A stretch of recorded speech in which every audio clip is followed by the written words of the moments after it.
And we are back, my friends. This is just so infuriating. Honestly, I am so angry.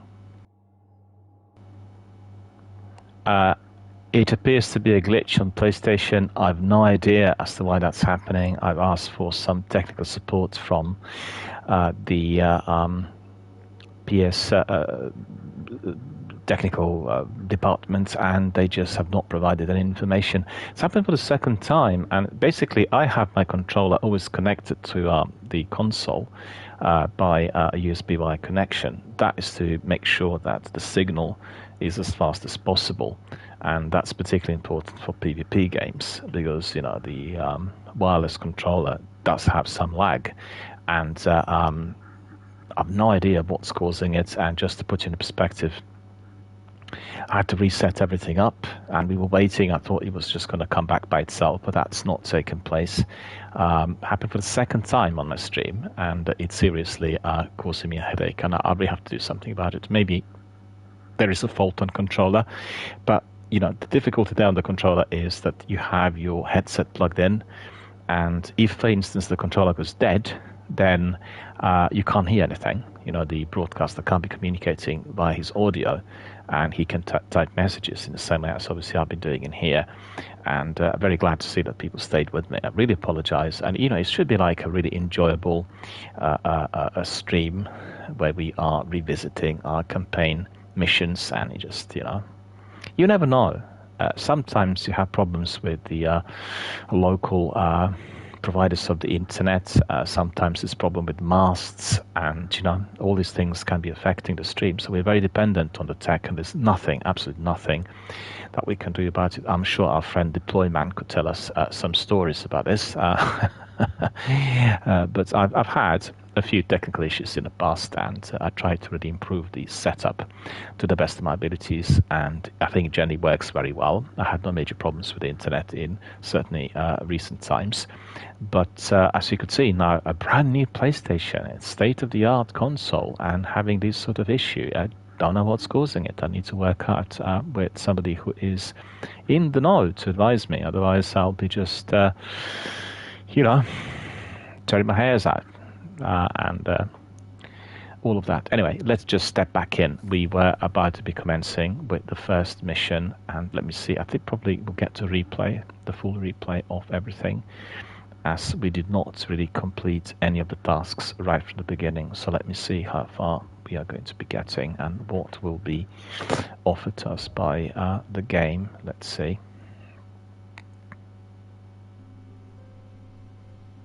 Never mind. We'll start from the beginning. Start from scratch. Anyway, let's enjoy the cutscenes and everything else.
Some say this universe is made of light and darkness.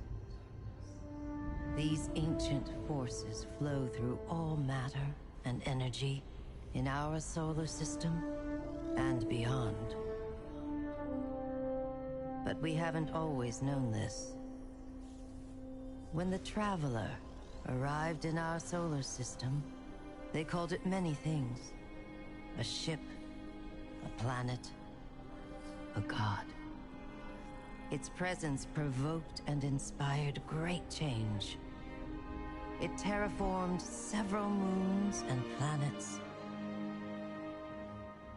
Our lifespans increased threefold. And we launched colony ships to settle worlds beyond our own. This was our golden age. But like all golden ages, it was doomed to collapse. The Traveler was pursued by an ancient enemy, a voice in the darkness. It found us. Humanity lost everything. With the last of its strength, the Traveler pushed back its enemy to create something new. The ghosts. In the dark times that followed the collapse, the ghosts chose the first Lightbearers. Immortal warriors gifted with the power of the Traveler's light. Humanity faced many threats in those days. Invaders from beyond our system arrived in droves. Pirates, called the Fallen, came to scavenge the remains of our golden age. The warlike Cabal came for our territory and resources for conquest. The Hive, ravenous worshippers of death, came to feed their infernal hunger. And the Vex, strange living machines, came to recreate our world in their own brutal image. We fought with each other as well. For a time, chaos reigned. Though in the end, we came together to rebuild, to heal. We built a city under the Traveler, the last safe city of Earth. In this city, humanity lived peacefully in all its forms. The humans, Earth's original inhabitants, the Exos, marvels of the Golden Age, and the Awoken, a people touched by both light and dark. Lightbearers took an oath to protect the last city. Over the centuries, they earned the title Guardians. The Titans, paragons of strength and bravery. The Warlocks, mage scholars trained in the arcane arts. And the Hunters, bold adventurers gifted with cunning. Guardians know that when they stand together, they are stronger. And now, new threats use our own powers against us. The Black Fleet closes in, edging us toward a second collapse. And our greatest adversary, the voice in the darkness, is revealed. A being of unimaginable power. The Witness. But all is not lost. Brand new Guardians rise every day to shape the future of our solar system and beyond.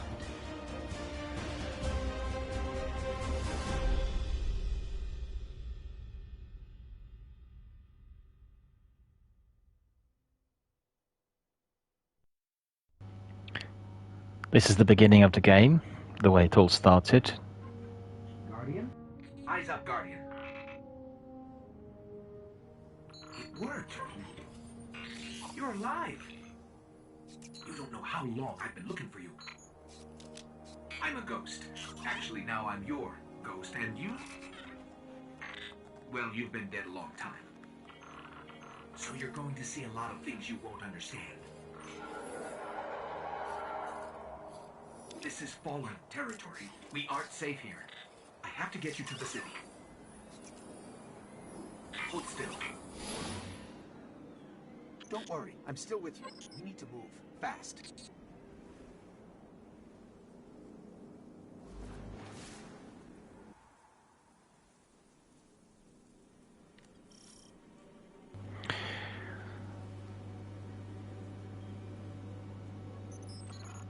This place is an old cosmodrome, a Russian spaceport.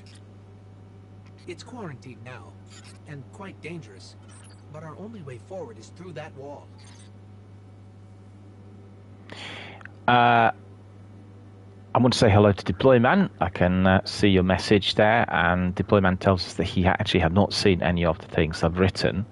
Have you seen them right now, or shall I just go through the messages and tell you what I've been saying? Basically, it's a glitch on PlayStation 5. For some reason, it just freezes the whole thing, and the controller becomes dead, and you can't really...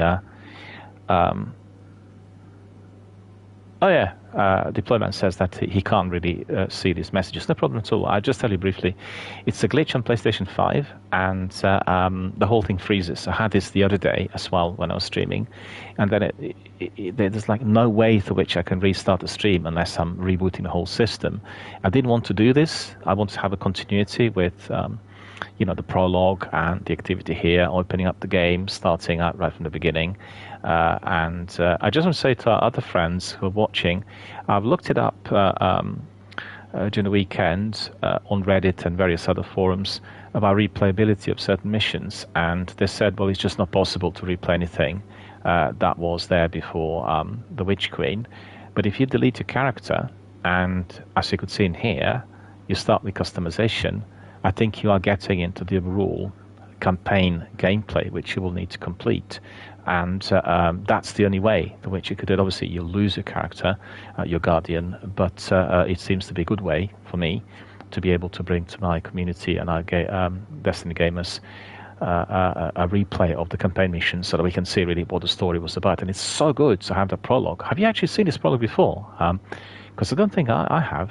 It must have been introduced at some point. And I did see the initial cutscene when they come to Mars, but the rest of it I don't think I've seen before. Maybe I'm mistaken, just my memory is not as good as it used to be. Coming back to the stream, the problem there is with the PlayStation, and the PlayStation of mine needs to be sorted, because this is going to be causing huge upsets with the overall fluidity of what we do here, and particularly have quite a few viewers, people coming, and people came here today and will be coming here today to see the campaign missions. And so Deployment says that he has also not seen the cutscene.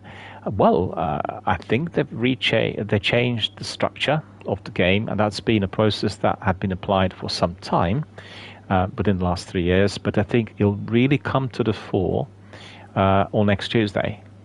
If you've gone through all the lists of changes, it's just mind-boggling how everything has been reworked. It's a new structure of Destiny, and it will be more narrative-driven. I think that's the critical change compared to what Destiny was initially. I guess more aligned with Halo. In this instance, we'll have a more of a linear storytelling, and you'll have more of the story-based content. I think that is, that's right. Our friend Deployment says Destiny changed so many things about its new light story, and it's the same with Warframe. And he says that's why Destiny 1's story in the beginning was confusing, and now it makes a lot more sense. Well, that's right, because you were being dropped into the deep end, with Destiny 1. You didn't know what happened prior to the arrival of the humans to Mars, and also them building the new base, the tower, the new social space. And it was very confusing. And also all the information in Destiny 1 you were getting to the Ghost, right? The Ghost was the the creature that was telling you all about the lore. And, I mean, if you're a huge RPG fan, that's a huge problem. And I think anyone who played Mass Effect will tell you, they've set certain standards in the industry. Although Destiny 1 was not to be in any way similar to Mass Effect, but did actually bring in the elements of it with a twist. The twist being a lot of fierce PvE and PvP activities, a lot of firefights. I guess very similar to the Halo trilogy, the original one, in that respect. In fact, I played a couple of years ago on the Master Chief Collection the original games, and particularly Combat Evolved, Halo Combat Evolved, which was created by Bungie. If you played on the remastered version, like with new backgrounds and the new wallpaper and everything, you really can see the similarity in that. It's really similar, and design-wise and in any other way. And our friend says, well, that and the nostalgia of Destiny 1 is something else. Absolutely. Well, I think what is really most important in there is the overall evolution. And I think Bungie, I guess similar to some other studios, but maybe Bungie more than any other studio, so they're obviously stuck to one title for 10 years, indicated that being in position where you are constantly evolving, you're constantly developing the structure of the game, you're never idle, is going to be paying the dividends. And I think that's definitely the case. I know lots of people like Destiny 1 and prefer it maybe to the sequel, but they're very different types of structures, and what's on offer is significantly different. And I guess as we look at it from the perspective of the game looks today, they're really quite far apart. So Destiny 1 comes across a simpler game that's based on lengthy grinds and your progression that is slow, and that will require major team effort from the veterans and other community members in order to complete, and that includes the raids and Nightfalls and Sievers and various other more difficult parts, as well as the quest for exotic weapons, because I remember doing them with several of our friends here, and it was easy for me as they could advise, but had I been doing with somebody else any of that, it would have been very, very tricky. And correct me if I'm mistaken, but originally lots of veterans were doing the game for about 18 months before they reached a certain pinnacle status. I know I talked to several of our US members. It's so ridiculous. I'm being brought back to orbit again. I can't believe it. It's just one thing after another, isn't it? You can't even talk anymore. It's just so tightly timed. I'll need to really skip the cutscenes now. We watched everything already, and hopefully we're going to be dropped in. Let me see, or not.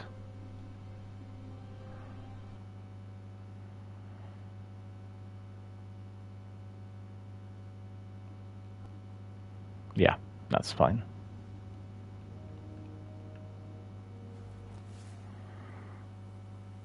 Right, let's better start, because otherwise we're going to be hit by all kinds of problems. Yeah, our friend says that deployment, unfortunately... This place is an old cosmodrome, a Russian spaceport. It's quarantined now, and quite dangerous, but our only way forward is through that wall. Yes, it is, yeah. Deployment says maybe... Unfortunately, I've not played Destiny 2 in over a year now. Just so many bad choices, in my opinion, he says, and I guess some to do with the structure of the game. And Deployment says maybe now they're going to be making something good with the ending of the story, but I just can't ignore all the past transgressions and discontinuing content, fear of missing out, and complete story changes like Siva. When Destiny changed how Bright Engrams worked, was a turning point into greed, and you used to be able to grind levels past maximum to farm Bright Engrams. Well, they've had lots of changes applied over the last, 6 years, and the difficulty there is that some of those were kind of geared towards monetization, and that's been really very badly received. But I think considering the rebellion that came from our Destiny community, and also considering how overall activities in there have been received by the veterans, they had to listen to the feedback. And I've had several news bulletins last week in which I was telling people about the changes. It's a lengthy list of changes, and I wonder whether you are going to be familiar with it, whether you're going to like it or not, as it's very, very complex, and it does have a complete overhaul of what we've seen so far. You'll have this new prismatic ability, which will be combining the forces of the darkness and the ones of the light, and you'll combine this in order to enhance your abilities to be able to use them when you're tackling enemies both in PvP and PvE. And then the big thing is this Pathfinder. Pathfinder is replacing the loot that we were getting in the seasons. So with a Pathfinder, the quality loot will come to you according to how lengthy your participation in the game was, what you were grinding for, and how many times you played certain missions. So it will be driving people to play the game more, just purely in order to get some of the better quality loot, and many other changes, from customization through the abilities, through the way you use armor. And then they also created some very difficult strikes and difficult activities that will be just for those guys who enjoy hardcore or the legendary. And, so the list just goes on and on. I guess there's been a right time for these major changes to be implemented. And, it's just one of those things. And generally, I enjoyed seasonal content, but I've not played it as extensively as I would have done in the past. The reason for that was lengthy grinds with little quality loot. And also, I, like yourself, had a serious problem with dungeon keys and other things offered through monetization. So you'd have to purchase them in addition to your acquisition of the DLC, as well as your payment for the seasonal content. It just seemed like really not particularly good. But I think Destiny is kind of divorcing from that. They realized this was very unpopular. And don't forget, the game is very expensive to make and to maintain. They employ about 500 people at Bungie. And, it's just one of those things. And during the pandemic, they suffered financially in a big way. But, the shareholders have full faith in Bungie. And, let me see what our friend said. Deployment says, used to be able to grind levels past maximum to farm bright engrams, and used to enjoy knowing that just a moderate amount of nightfall farming, I could get the whole season's worth of ornaments, shaders, and other bright engram stuff. But they changed it, and it was clear to me that they were not making enough from Eververse. Yeah, it's two things together. It's the pandemic, the financial losses, together with the lack of content. And I thought the, what were they called, simulations, they looked really cheap compared to what you get in Destiny. You remember we had quite a few of those in the course of the pandemic. And, I guess the collateral, what else can I tell you? Right, so let's just enjoy a bit of early gameplay in here. I need to get you back to the city. To do that, we'll need a ship. But first, I need to find you a weapon. Let's keep moving. It's extraordinary how beautiful the opening looks. If you look at the graphics out there, it's massively enhanced compared to what you had in the first game. Still the same opening, but looks a lot more appealing. The audio quality on next-gen consoles is second to none, so it becomes really highly immersive. Okay, so let's just make sure that we are doing the right thing in here. I want to answer our friend. He was saying... I'll get us more light. Our friend said, but despite that, I... Check. Frayed wires and rust. Check. When I flip this switch, expect trouble. Not good. Not good. They're definitely not happy to see us. There's a rifle. Grab it. Yeah, where's the rifle now? I just missed it. Oh, there it is. Okay.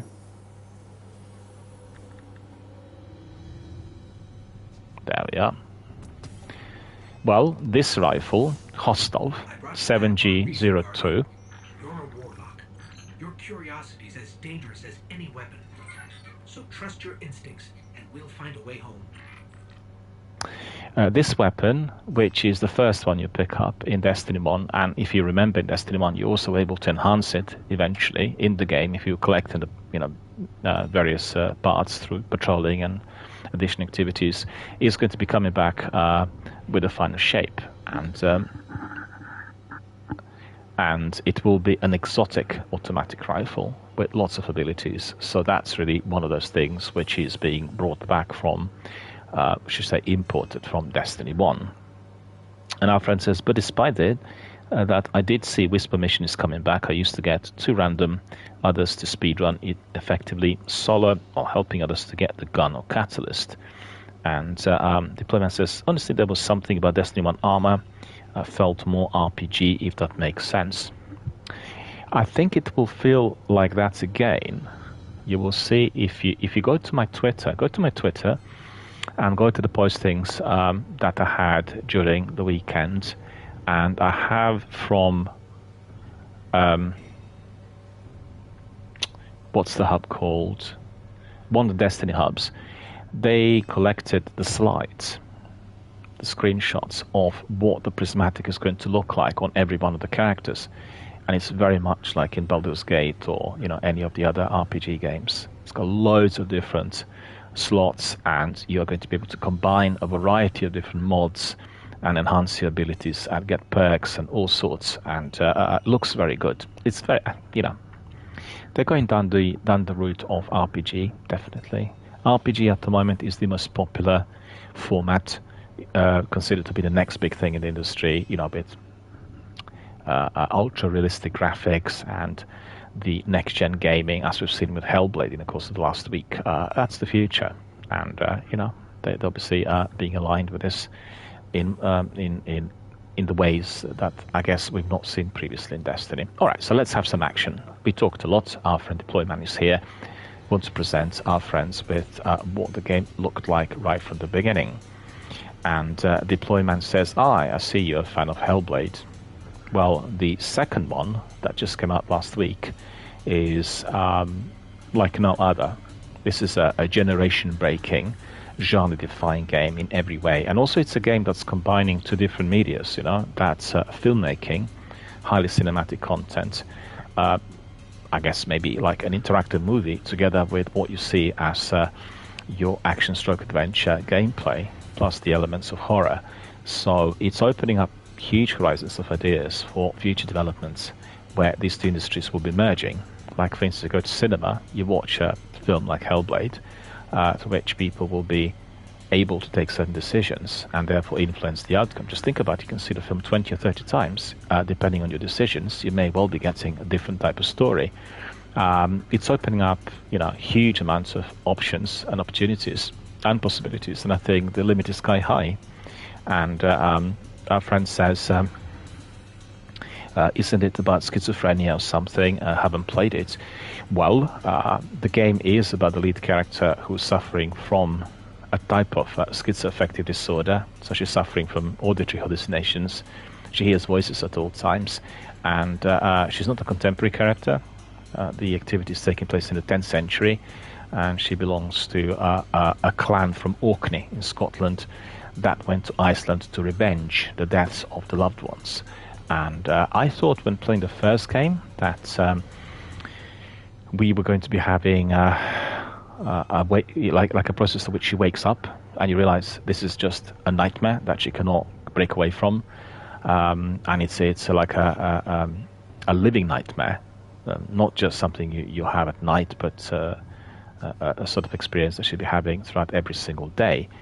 They really, I think, originally considered this, but phased it out towards the end, and they've gone down the route of her being in the 10th century, and you have now the sequel, and the sequel is very different. It is extremely cinematic, it's ultra realistic, it's probably the closest you've ever seen in a video game to a film screened in IMAX cinema. It's so vivid, it's so detailed, it's so close to real life, as well as fighting sequences, the content, the experience of psychosis, and it's just an incredibly immersive game. You can just stroll and enjoy the activity, the landscapes and the environment. You can explore her mind. You become an active participant in her struggle. You struggle against your own illness as well as the external enemies. It's just a wonderful game through and through. Most highly recommended. Not a game for everyone. It's incredibly scary. It's ultra horrifying. It's extremely brutal. They've gone down the route like Naughty Dog with The Last of Us 2, where they increased the brutality, and they kind of tied us in with her need to survive in an environment that is incredibly hostile. So, you know,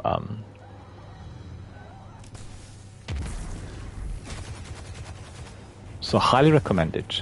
And I talked a lot about it in the course of the last week on my news bulletins. I think it's just a wonderful, wonderful title. One of the best titles, if not the best title, that Xbox Studios have produced. Ninja Theory is an indie studio, but they belong to the Xbox family of studios, you know, the what they call Xbox Game Studios. Alright, let's crack on. I think Deployment says I've not played it. Well, the sequel at the moment is just an Xbox exclusive, you know, and eventually I think it'll go to other platforms as well. There's a loot cache. Let's take what's inside. Stubborn Oak. We're picking up some really not very, very powerful weapons, but that's the way it is right at the beginning. As you can see, green and grey. Very far from what we get here as exotics and best quality loot. Alright, let's carry on.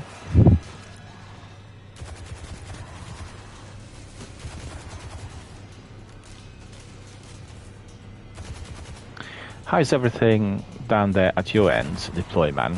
Everything good? I've not been well physically. I've had a period of severe sciatica, and my dad's been also unwell. He's in his 90s, and I had to look after him for quite some time, so that's the reason for my absence from our Twitch channel and our community here for quite a few months. It's been more than 8 months or so. Not been able to do anything on a regular basis due to these issues.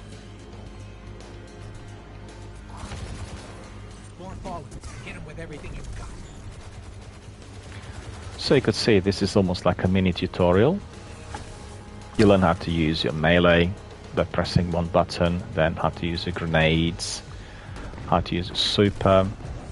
See this? Yeah, I'm gliding, look at that. It's a bit like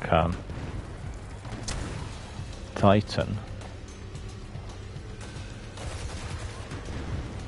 So great to revisit this. I've not played this for a little while. So we should get some glimmer. Well, the fact is, when you play this in Destiny 2, which in fact is the original mission of Destiny 1, you can sense the difference. It does come across as a different type of game. When you play this for the first time in Destiny 1,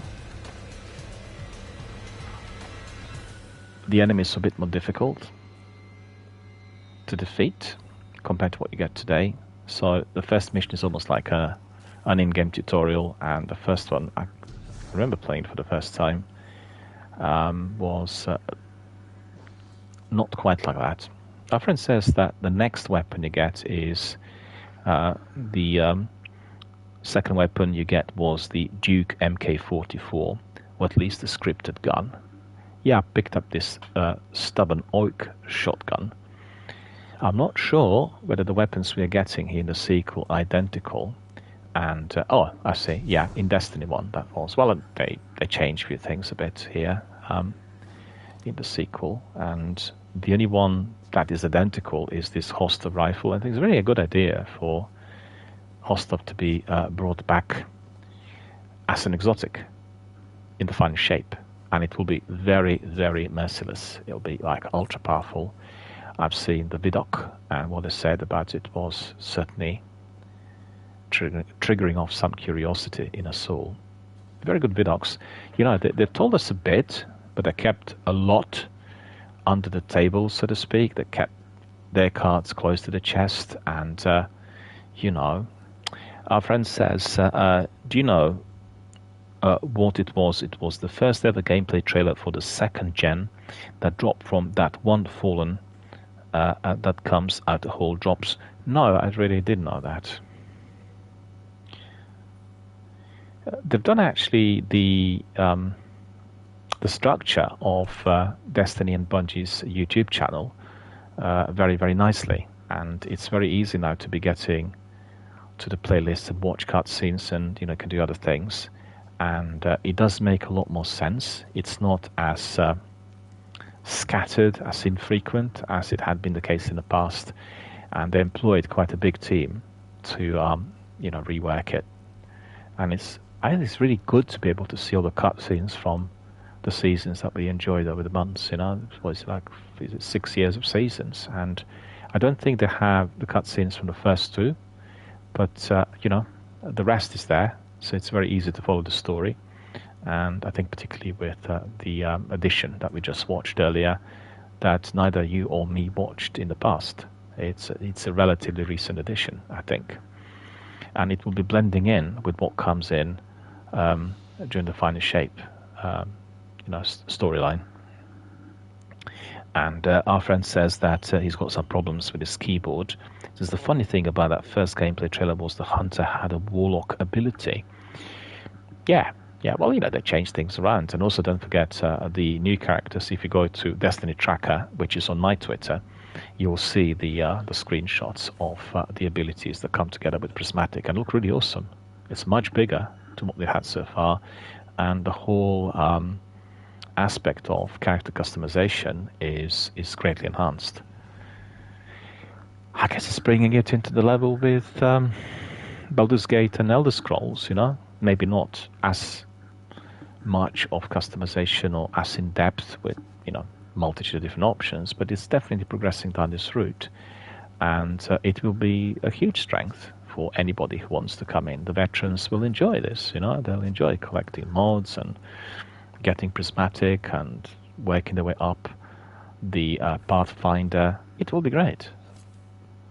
I think the main kind of issue in there is the quality of the story and what happens next.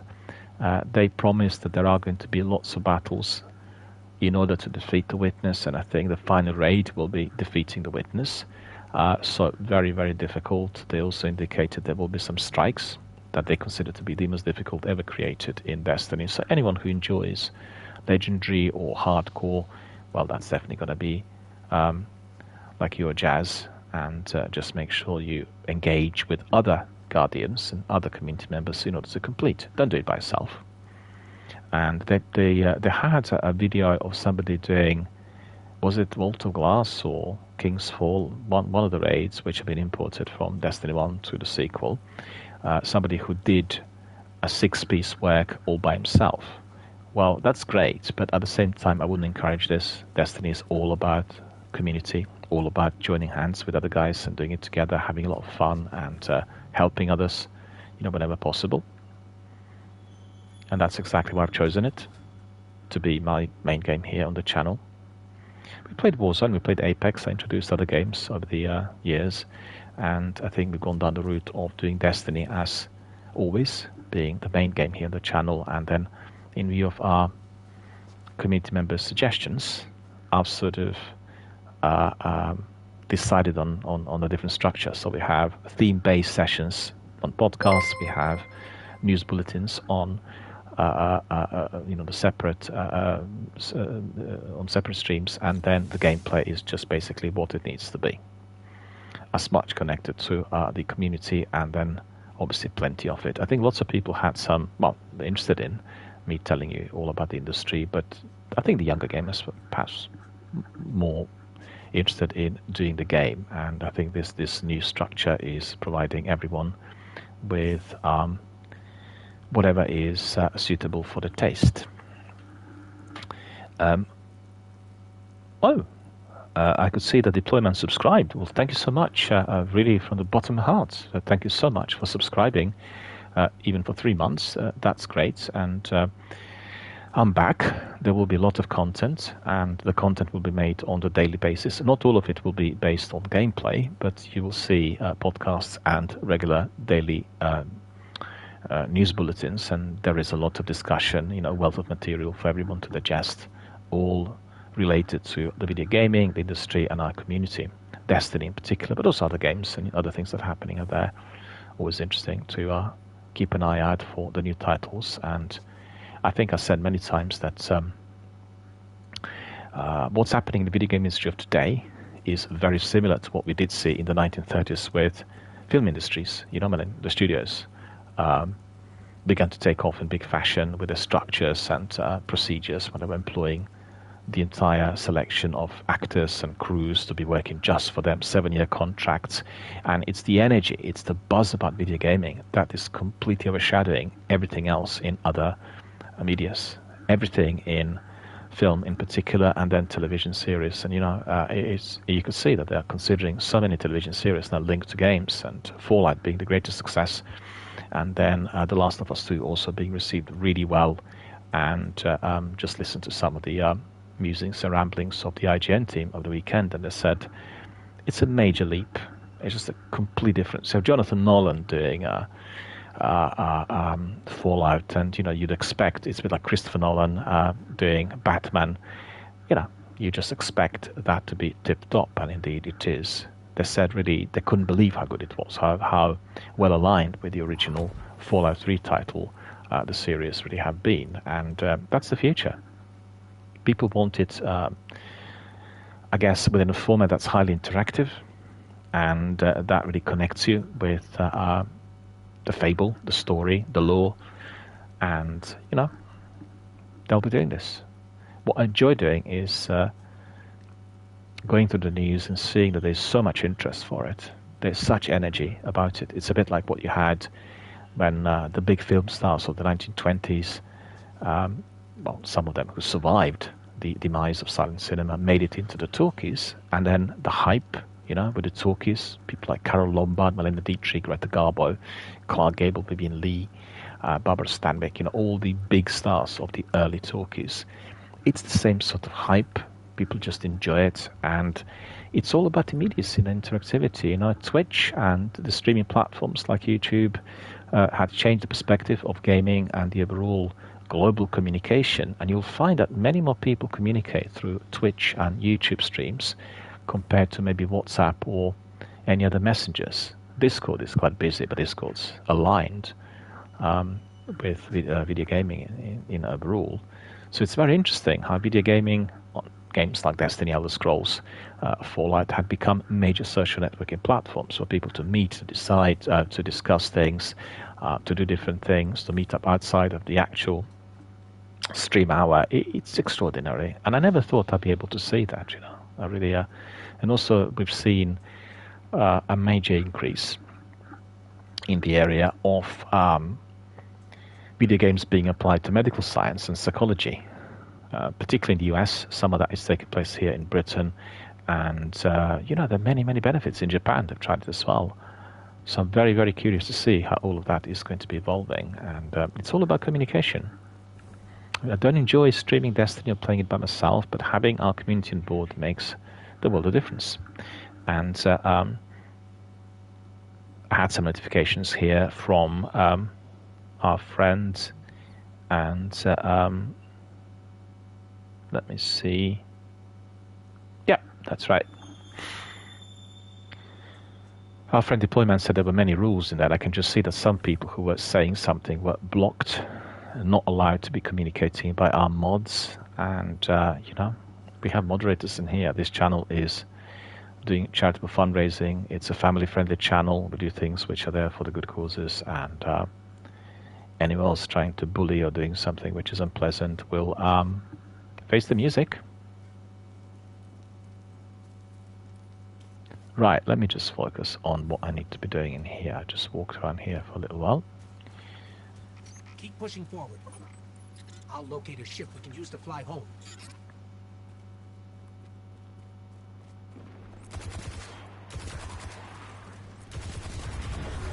Heads up.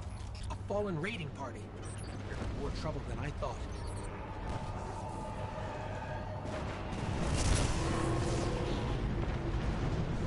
Well, you can see that some of our friends were busy in there. it's again an area which is not just based on this campaign, but you have other activities like look at this, Nearby ships. loads of extra ammunition. So we'll pick up some loot.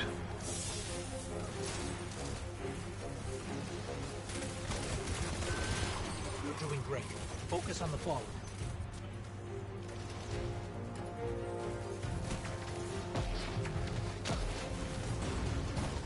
Look at this. All of that ammunition.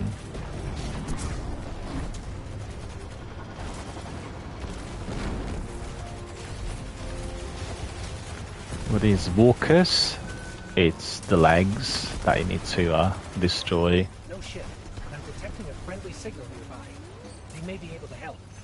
I repeat, this is Shaw Han. My Vanguard operation is compromised. I'm separated from my strike team. There we are. That's been neutralized. Where are you? We can help. Cass, Maeve, if you're hearing this, rendezvous at the following coordinates. Something's interfering. I don't think he heard us, but I've got a lock on his location. So anyone who's watching, just want to tell you that Shaw Han is a character who's not been present in Destiny 1. He had been introduced with this inclusion of the first section of Destiny, and he is another NPC in addition to Zavala, Ikora, and everyone else. And then, you pick up some bounties from him, you talk to him and do other things, and, generally a character who is available for you to connect with and also to receive some bounties from. Just wondering whether they'll keep the bounties as the final shape is released in the same fashion, possibly.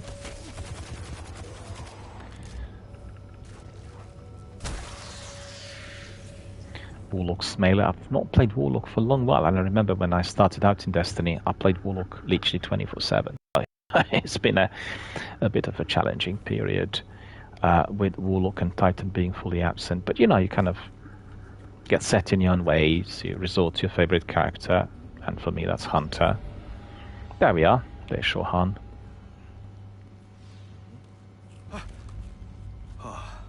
Thank the light. I didn't think we had other Guardians on patrol here. Listen, my fire team's missing. I need backup, and... Oh, you're fresh out of the grave, aren't you? We heard your distress call. We're here to help. Brave. I like it. Tall order for your first day, though. Doesn't help that I rushed the perimeter scans, and now... I need to locate my team before there's nothing left to find. Sit tight. I'll get you to the city soon enough. I've made it this far. Let me help. I get it. Nobody likes to be sidelined. Guardians are stronger together. Isn't that right? You sound like Commander Zavala. All right then. Load up. This is gonna get dicey. But do what I say, and we'll get through it. We won't let you down. Follow my signal. There we are, we need to follow Shaw Han. And all of this is an inclusion. That was not happening in Destiny 1, so anybody wants to be comparing, you'll see the difference. And kind of blending in quite nicely, really like it.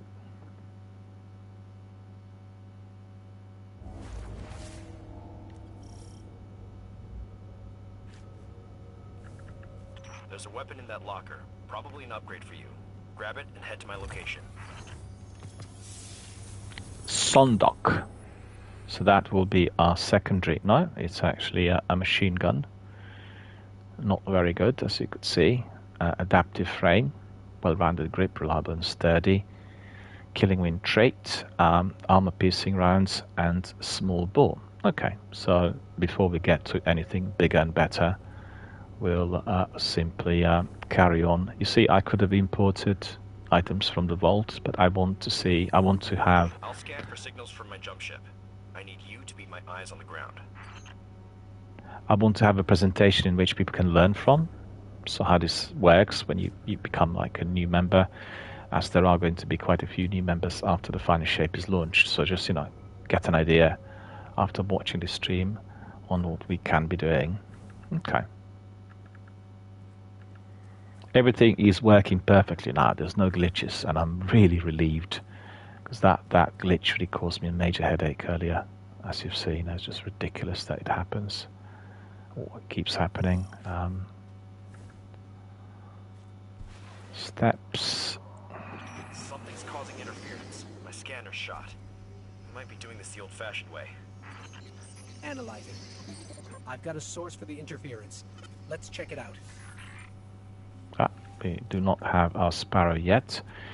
But if you are to be looking at the environment, you'll see that it's just so beautiful. It's so well designed and much enhanced compared to the first game. I mean, to be fair, 10 years ago, the graphics and the engines were significantly different. So, you know. And I really want to see a lot more of that Destiny 1 integration in the Destiny universe. They were beginning to do that, and then they stopped.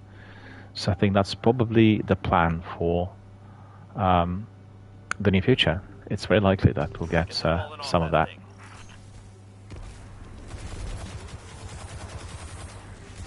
I want to ask Deployman, have you played the old raids in Destiny 2 ever since they were imported? Curious to see whether you did and what you think, whether they are exactly the same or there's any sort of difference.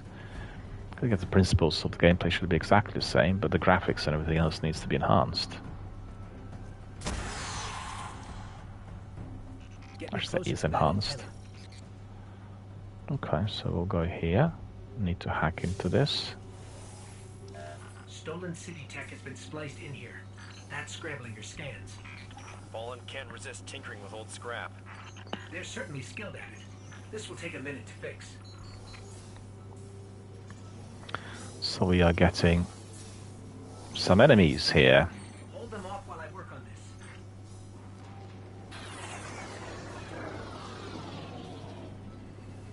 this. No, that's not going to work. We'll see that. Okay. Try with this heavy. Yeah, that will do. Spray the bullets everywhere.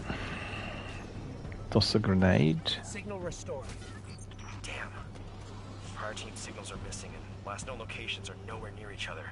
They wouldn't split up unless things got real bad. I'll track Cass.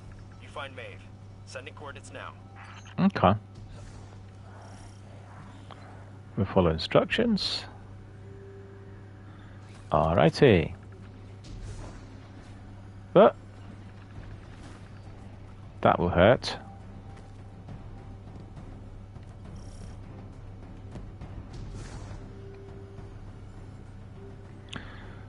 There was one hive left right at the back. Myths say the Fallen once lived in the Traveler's Grace, but something happened. The Traveler left them, and that brought ruin to their civilization. They've come all this way chasing what they lost, hoping to get it back, or take it from us. So basic jumps. We don't have triple jump yet.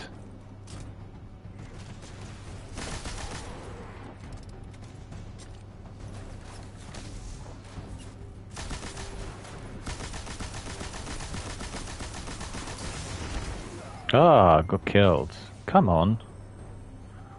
Well, that's bringing us back to Destiny 1, because I remember doing this initially, and it was a lot more difficult than what we've seen so far. I guess the tutorial that we enjoyed has been completed, so it's becoming a bit more feisty. But that's the way it needs to be. The Faller.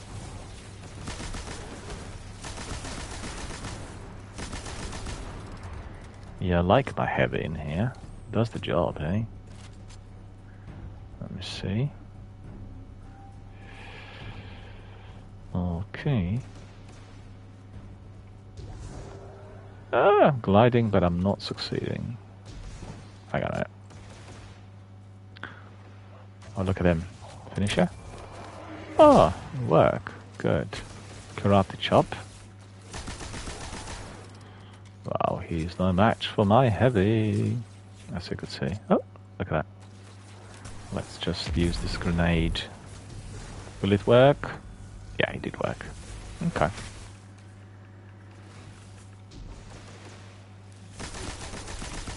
Look at this.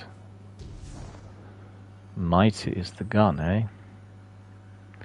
It's funny because I always use my Sparrow to travel around here and I have to be walking, but that's the way it is right at the beginning. I want to tell everyone who is, I guess, just joining our community or right at the beginning of Destiny, and also maybe some of the veterans, if you want to replay some of the missions, well, you've got to delete one of your characters and then you can start from scratch. It's working. Good to see. I'm replaying everything that's been already completed several times here on all 3 of my characters, so that's pretty good. I'm enjoying it, loving it, really. What I'm loving in particular is that no more glitches on PS5. Disturbing our stream is so annoying. Alright, so look at this. Looks like the Fallen want to keep us out. Or keep something in. There's worse than dregs in old Russia. Let's check out the control unit. We need to inspect this control unit, so that is what This is our locked down ghost with will do. adaptive encryption. We'll need access keys to bypass it. The Fallen salvagers might have some. Ah, we need to go up there. Okay. The fallen salvages. Just up there. Oh, it looks so good, really. I played a lot of Onslaught in here as well during the last 4 weeks. Thoroughly enjoyed it, and it's all happening around here. Onslaught, one of the best activities that Destiny's had, similar to Escalation Protocol to a degree. Altars of Sorrows, and I guess combining the elements of PvP as well, you know, control points. You need to protect your generator, and very enjoyable. There we are. We need to be downloading some That's information one from thing. here. We need 2 more. 2 more. That's also different to the first game. We didn't have this in the first game.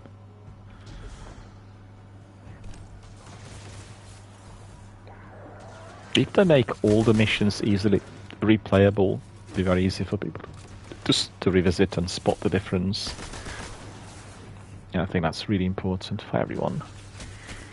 I said this from the beginning. I really didn't enjoy the fact that for quite some time you couldn't replay any of the missions, and compared to all the other games where, you know, the missions are replayable, that seems strange. But then on the other hand, we always had so much new content offered to us, you know. I remember the year 2 was the busiest for me in Destiny 2. There's so many different things to do in those seasons. And I was contrasting the year 1, where lots of people felt hardly anything to do after you completed the campaign. But, you know, just spent 365 days without any breaks, and it worked. It just really delivered terrific content. But if I go back 6 years, I'll find in every year something that I really liked. Like initially, like Guardian Games and the Iron Banner. I liked, you know, the Christmas activities. I liked the Altars of Sorrows. I liked Escalation Protocol. So, you know,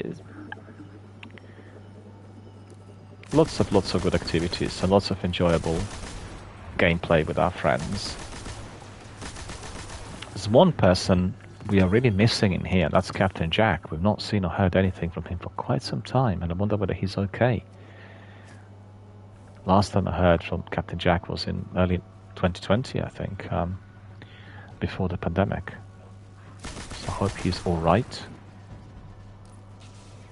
Somebody was really a very dedicated community member, and he always said to me that he was living in that Destiny universe.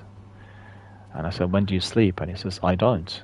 I'm an insomniac. I just play Destiny all the time. I said, well, it's a bit, you know, hardcore, taking it a bit far. But I always believe that doing the game and then being able to sleep afterwards is most important. I don't like playing PvP at night, FPS games at night. Much prefer playing them like earlier in the day. And then if you, the games that are more tranquil, I like playing at night.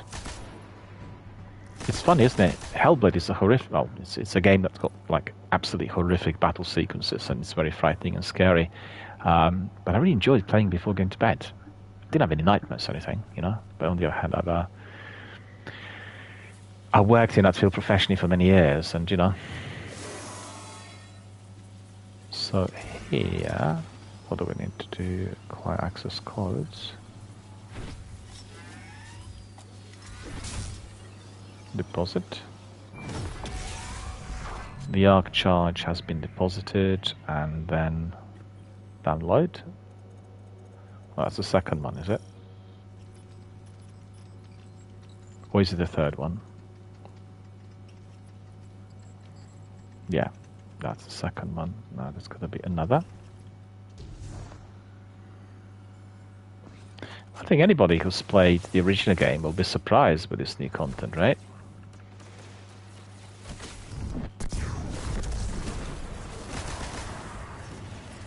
Well, it's nice and easy. Oh, he is there. I like the fact we can still, well, we can already use finishers, right? What? Oh, I see. He's tethered. Arc charge, pick it up, and then destroy. No, I need to deposit it there.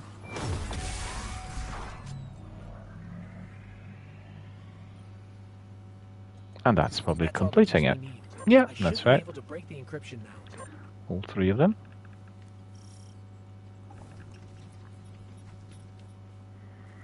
Run around a bit. I'm going to jump in here. It's such a fantastic view, I've got to say. A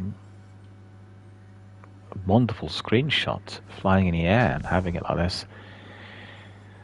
If you're doing Onslaught, you'll be familiar with the terrain.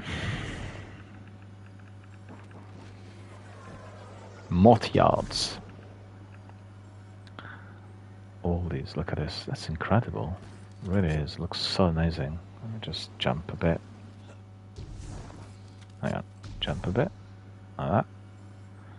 Take a beautiful screenshot. Really looking good. Wonderful.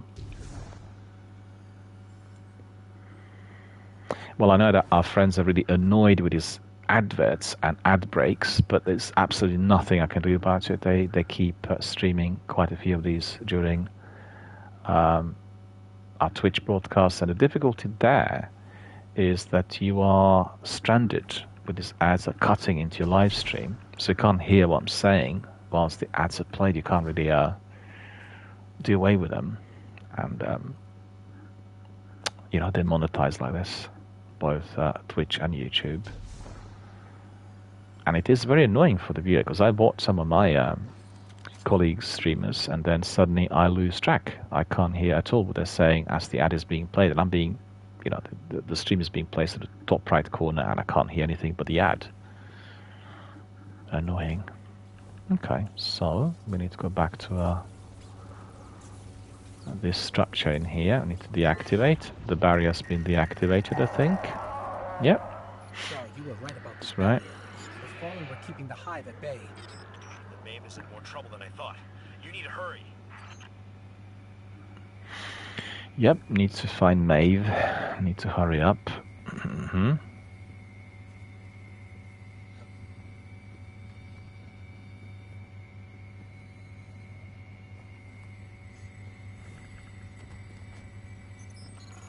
This is a powerful surge of arc energy.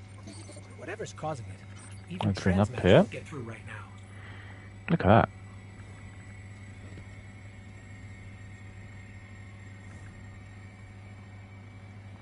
Well, there are going to be some nasty enemies in here. There we are.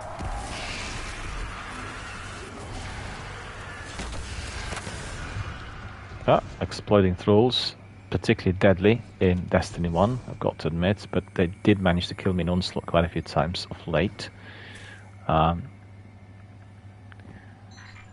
is suffocating my light. Became a bit more powerful, I think, in our recent event-based activities. Because in Destiny 1, you couldn't really even fly or jump in order to avoid being killed by those thralls, but in Destiny 2 you were able to do that.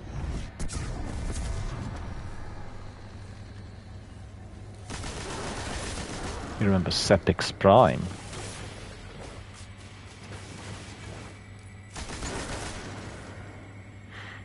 Okay, that's doing the job.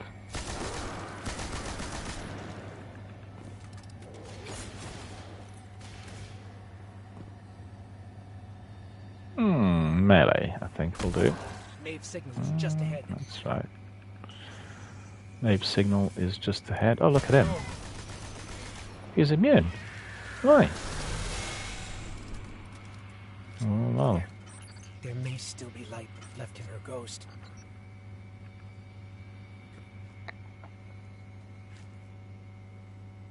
Oh, there.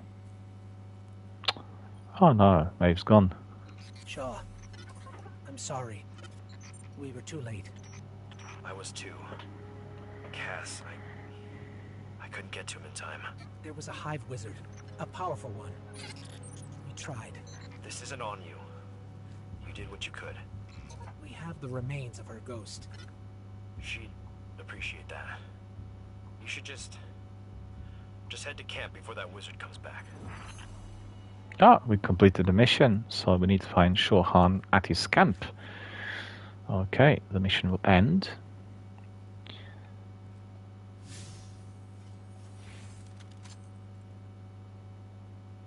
Actually, probably, we'll just see whether it will bring us to Shaw Han automatically. I think probably be brought back to orbit.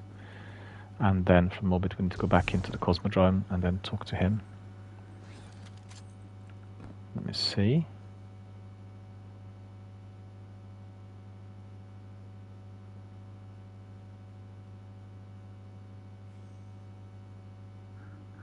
Fast travel. Guardians can use the destination map to quickly travel to specific places, as always. So, for instance, you open your director, you have a look, and then, as you could see, that's fast travel in here in steps and easy to access. But I think we probably will want to be walking somewhat in order to keep everyone entertained. And this is our new waypoint. A Guardian Rises campaign. We need to speak to Shaw Han. But you know, I need to really take a very short break. So just bear with me. I'll be away for about, I don't know, 1 minute. And once I come back, we'll carry on with activities here. I just want to tell everyone we are doing a full replay of any campaign missions that are accessible here in Destiny 2 prior to the launch of the final shape. And most importantly, I want to say to everyone, I'm doing a charitable fundraiser here on the channel, raising funds for a charity called Mind, a British-based charity that helps people with mental health problems. And our friend Deployman talked about Hellblade. Well, there are people like the lead character in our local communities, and Mind are helping them, you know. And by donating and generating funds and raising publicity and sharing and liking and spreading the word on various social networking platforms like Instagram, Twitter, Facebook, Discord, we are going to be helping them to save lives. So we become an active participant in that process, and there's nothing more noble than that. Just think about it. Anyone and everyone at any time, under certain circumstances, could become seriously mentally disturbed. Could be biological causes, could be certain viruses, could be propensity towards mental instability. And, you know, at that point, any one of us would want to be assisted, helped, and supported by someone who knows what to do. And Mind are doing exactly that. They provide individual group counseling, various services that provide also practical advice linked to threat of homelessness or the need to claim benefits or anything else which is affecting any individual who's experiencing that degree of emotional pressure. And, you know, by supporting them, by providing donations or indeed raising the profile, we are helping both the charity as well as the service users. And everyone at Mind will be very grateful, and most importantly, people who use the services. So remember that. Anyway, I'll take a very short break, and then I will come back, and then we'll carry on with our campaigns. We are doing a full campaign walkthrough, and as you can see, we have got lots of things to do there. So just bear with me. I'll be back very, very shortly. I just need to nip out, do something, and then we are going to be carrying on. So stay with us. I'll be back very shortly.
Alright, my friends, I'm back. I'm refreshed and ready to engage. So let's see what other things we need to do here. Everyone familiar with the map and everything that's offered here in Destiny 2 will see that in here, right at the top, Season of the Wish, season rank 69, and we have milestones. So you have Constellation, you need to speak, I need to speak with Mara in the helm. Then you have Osiris via the holoprojector in the helm. Trials, Return, speak with Saint 14 in the tower hangar. Then Legacy mission, Shadowkeep, so that will be the first mission of that. Then you have Beyond Light. You could see all of this can be replayed, and that's terrific. That's just the way to do it. I guess maybe they wanted it that way, for us to be deleting one of the characters and redoing everything. I'm not sure. But anyway, we are going to be able to engage with all these different expansions, as you could see here on milestones. They're all stated. So we'll have a very, very, very busy week with all of those needing to be completed. And as I said, this week is going to be all about the story, about the narrative of Destiny 2, and us being fully prepared for all that is to follow in the final shape. So quests, we have been given quite a few, as you could see. A Guardian Rises, step 3 out of 21, Lightfall, step 1 out of 2, Veiled Threats. So all of this is just right at the beginning, and that's really great, so we can just hammer it. Guardian Rises will definitely peg this one, and this one as well. Speak with Shorhan in the Cosmodrome. Okay, season 23. We can pick up some goodies in here. Anthemic Invocation gloves. Well, we certainly are going to put these ones on. Then we have, what's that? Wormguard Bond. Take that one. Then we have Raid Banner. Can be used before any raid encounter to allow fire team members to gain super energy and heavy ammunition. So definitely. What's this? Not enough space. Materials. Why? Inventory.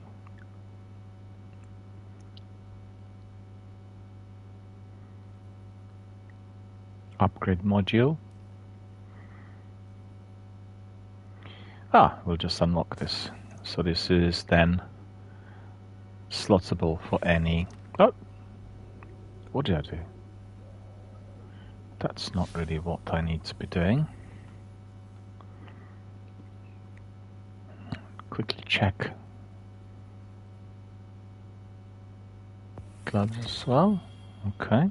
And then we have boots as well. We'll put these ones on. This is seasonal. So these ones are aligned with Season of the Wish.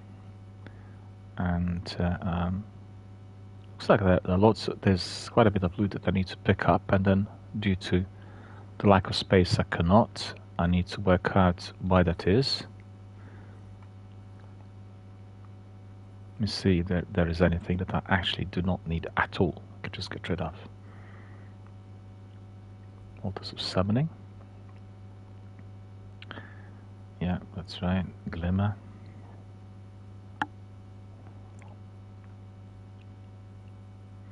Right, so we'll pick up this one. So that's Concentrated Matte Gem. And that gives you the option, well, it's just the possibility that you'll be getting an upgrade module, right? So we'll take that one. Dark Fragment is not what we want. Unstable Charge of Light. That's for the Blind Well. Glimmer Shard, we'll take some of that. Just make sure you use your consumables. They will be giving you then extra loot, and you have some of your abilities enhanced to get some extra money, depending on which one you're pursuing, right? And then Rainmaker. Fishing Tackle. Let me see. Treasure Key. There's of Eternity Treasure Key. Phantasmal Core. That's probably all that I need. Define Key. We don't want to tamper with these. Altars of Summoning. Moon. Okay, we'll keep this. We'll pick up the rest before the season ends, so I'll remember that. And then remember, if you picked up any interesting loot, then you can just equip your character with better quality stuff. So I have quite a lot of stuff in my inventory, in my vault. I think, let me just see. Let's just do that. Let's just bring in a few items for our Guardian to be made more powerful. Let me just load a few of these. And there's two ways about it. If you're a brand new, well, actually, let me think. No, I won't do that. I'll just try to grind it accordingly so people can see what the process is actually like. And you will see what the difficulty levels are, really. I can use the best weapons from the vault and put everything there. So I just want to tell everyone, this is certainly an option. So if you are, for instance, starting out, if you deleted your character like myself, you want to play all the campaign missions, you can import the very best gear from your vault via the app, which is Destiny 2 app. You just transfer everything to your inventory here for the character that you're currently playing, and then you will be getting the high quality loot, and then you will progress accordingly, you know. So I think I just want people to see how this actually worked, and as you've gone through all the seasons and all the content, you will be a lot more powerful with your light levels and everything else.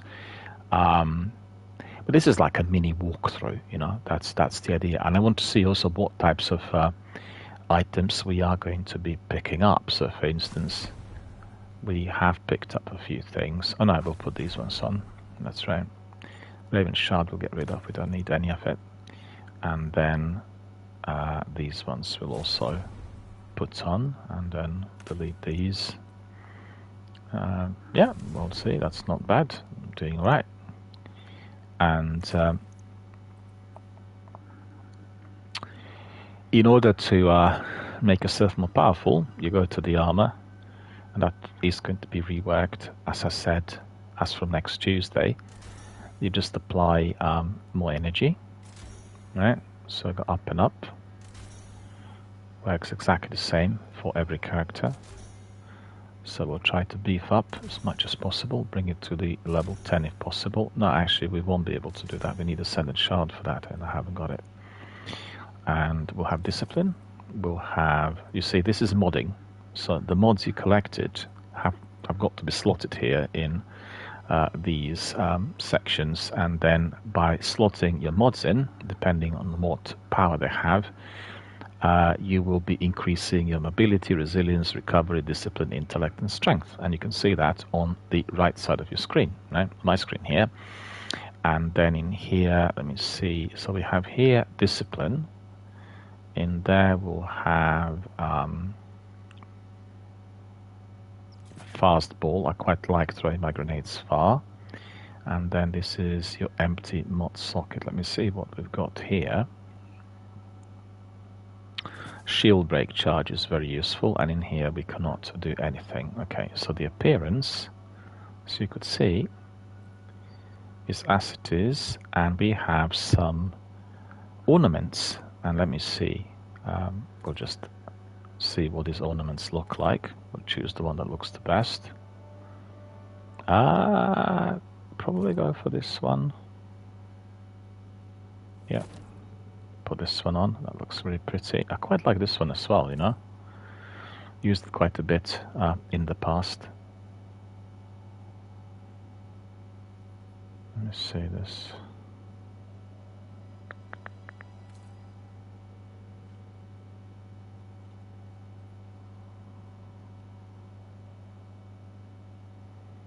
Yeah, that's quite good, isn't it? Look at this. Just beautifully designed.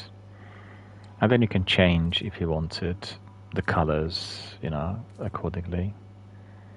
I'm quite happy with the original that's offered, because that's really blending in with the seasonal content. Okay. And then let's have a look at the boots.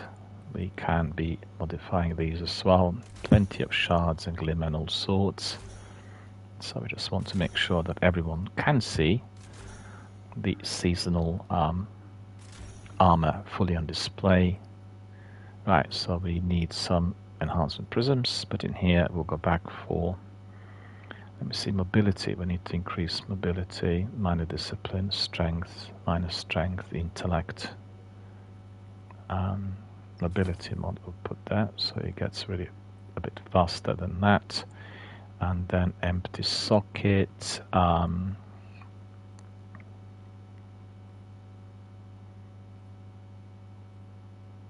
Your health, replenishes, and let me see.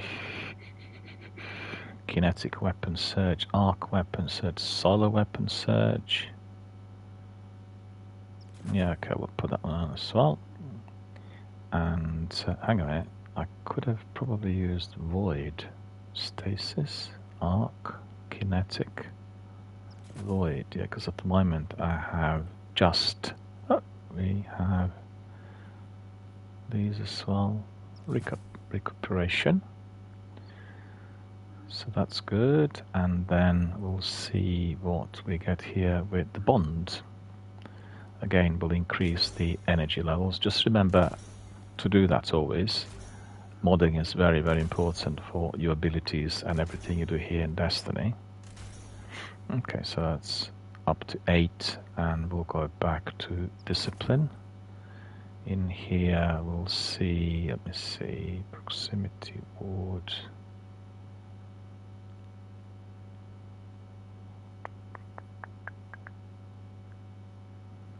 On temporary armor charge. Yeah, why not? We'll take that one. And then in here, reduces grenade cooldown. What's this? Overshield. Yeah, we'll take that one. And then empty, that would need to be. Let me see, this one. Okay, we'll take that one. No, actually, maybe this one would be better. Yeah, that's right. Put that bonus of restoration. Oh, we have John Suru following us. John Suru's here saying, hello. Your stream's pretty cool. That's why I followed you. I'd like to make you a friend, a summer fan. If you don't mind, kindly chat me on Discord. And he has got some information there. Well, first of all, thank you for following. And thank you for joining us here. I hope you will be enjoying the community of gamers here. Many of those are Destiny veterans, and if you're a Destiny veteran, you'll enjoy that as well. And then I'll have a look at your site. I just want to say that generally we don't do here follow for follow, like for like, that sort of thing. But anybody who is supporting the channel and anyone who becomes a full member of our community will be looked at and considered. I'll have a look at it after I finish my stream. And if obviously your content and everything you do is very much aligned with the ethos of ethical gaming and charitable fundraising and everything else that we do here, indeed I will follow you. So that's great, and thanks very much for following. Really appreciate it. Okay, so that is the mods I think that I want to have, and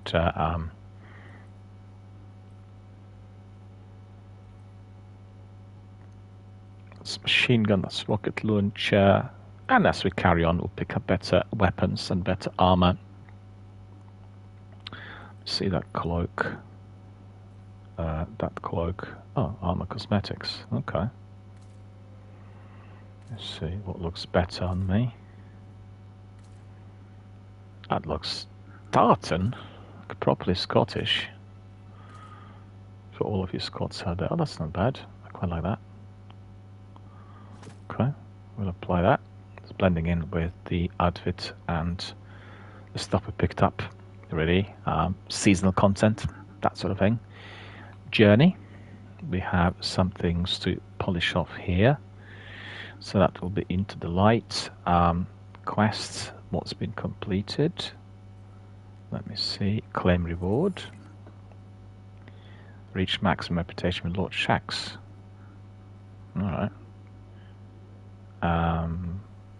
Dismiss. Season of the Wish. Do we have anything there? Nothing. Titles. Nothing.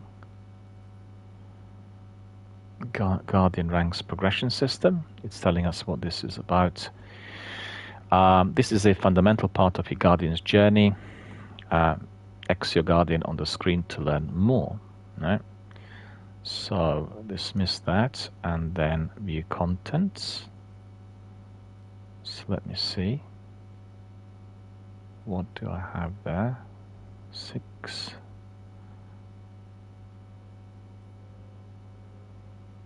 That's been introduced to Item 17. Looks like there's nothing else for me to do in there. Alright, no problem. Collections. Armor we picked up. Seasons. Season armor is there. There, see, season armor. Picked up. Leveling.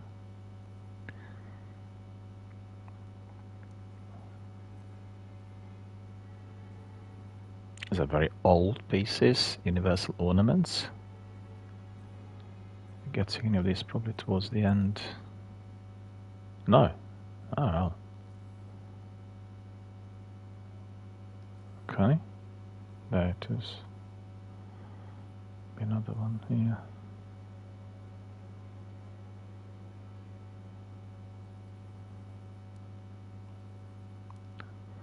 Seasons. Let's see. What else have we got there?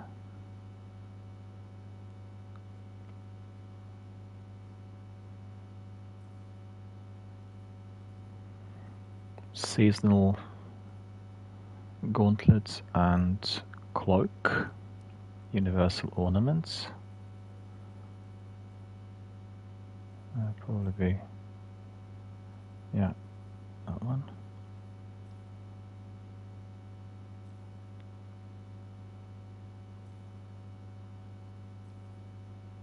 Oh no, I just missed it. Spotted it there. Where is it? Right at the top. So that's all been sorted. So these ones go across the board. So that's telling you what I picked up for all of my characters. It's not just Warlock related. Badges, none. Well, it's not quite like that. I've got some.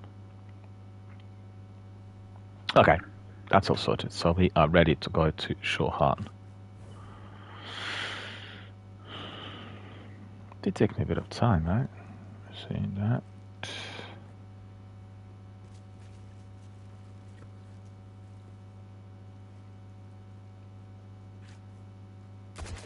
No, that will not do anything in here.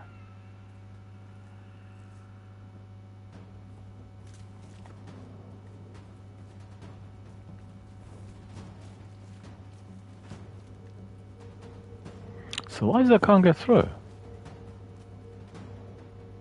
That's a bit odd, isn't it?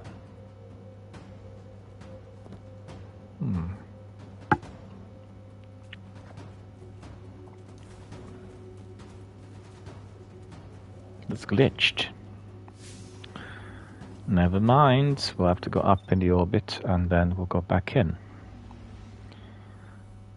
And that would be where? In Cosmodrome.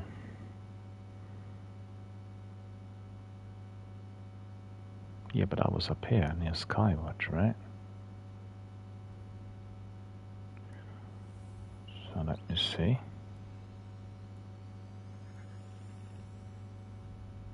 Oh, that old ship. Oh, look at this. We can just change that. Well, no, we can't, because we've not picked up any ships. Never mind.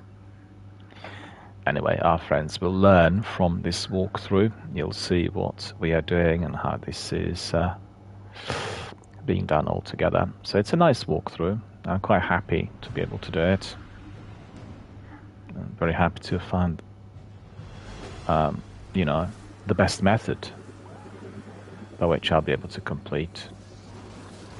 I have some fallen in here, I think, or not. Up there. Okay, we'll just engage with a bit of combat in here. Good fun. See, the super is very powerful, destroying everyone in here.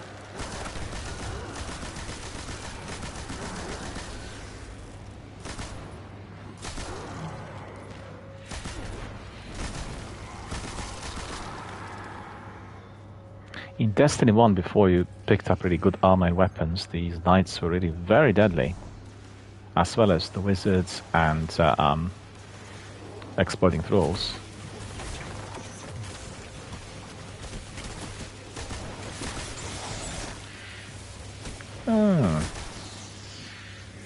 Let's pick up this.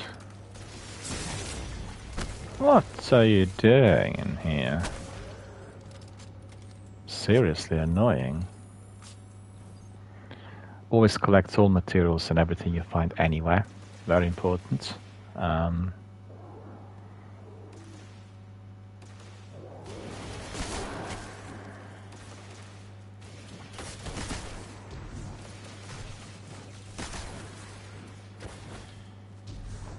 You remember the activities in here for your exotic weapons in Destiny 1. It was taking me a bit of time, and I was able to do it with several community members. In fact, Matthias and Tonzak and others. Sorry, Spider.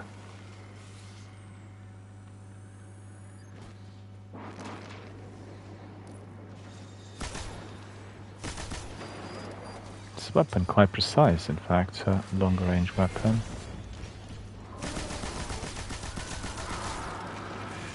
Oh, look at him. Got him with my grenade, that's pretty good. See, for these, it's the best to have a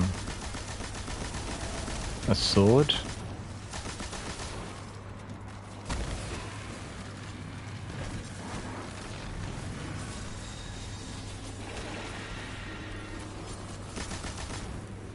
Just get rid of that servitor. Yep, that's right. Oh, him as well. Yeah, I'm doing alright. I don't want to spend too much time in here, as enemies will be just simply respawning. So the idea is to go elsewhere. Okay, we'll just avoid it. You can see they respawned already. Just eliminated them.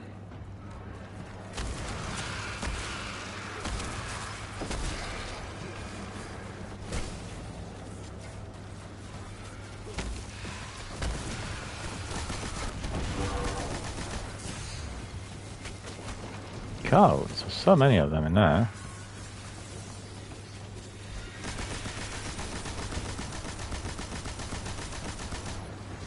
Am I going to be able to survive? I did survive. Alright, let's go to Shulchan. Leave these ones. In here we can pick up patrols, so that's something we'll be doing. Maybe I'll pick up one of these, hang on. Just for fun. The city's put out a call for raw materials. We're looking for anything that generates an electrical signal or bioenergetics. Nearby hostiles should have plenty. Yeah, you are going to be collecting materials, and then you'll complete the patrol, get some loot. You know, it's the usual Destiny signature.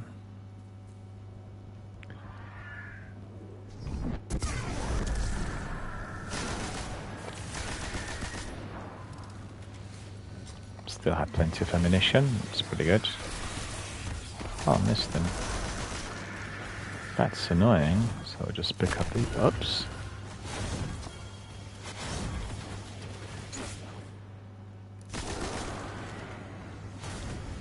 So you can see it's very easy. You pick up that patrol beacon and then you collect as you go along. It's really very enjoyable, very rewarding.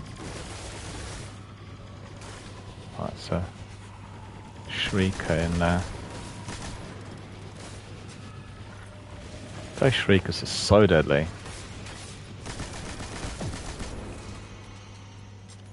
Yeah, they actually beefed up on the sheer numbers of those enemies that you encounter, so it gets really busy and hectic. It wasn't like this when they launched this reworked mission initially.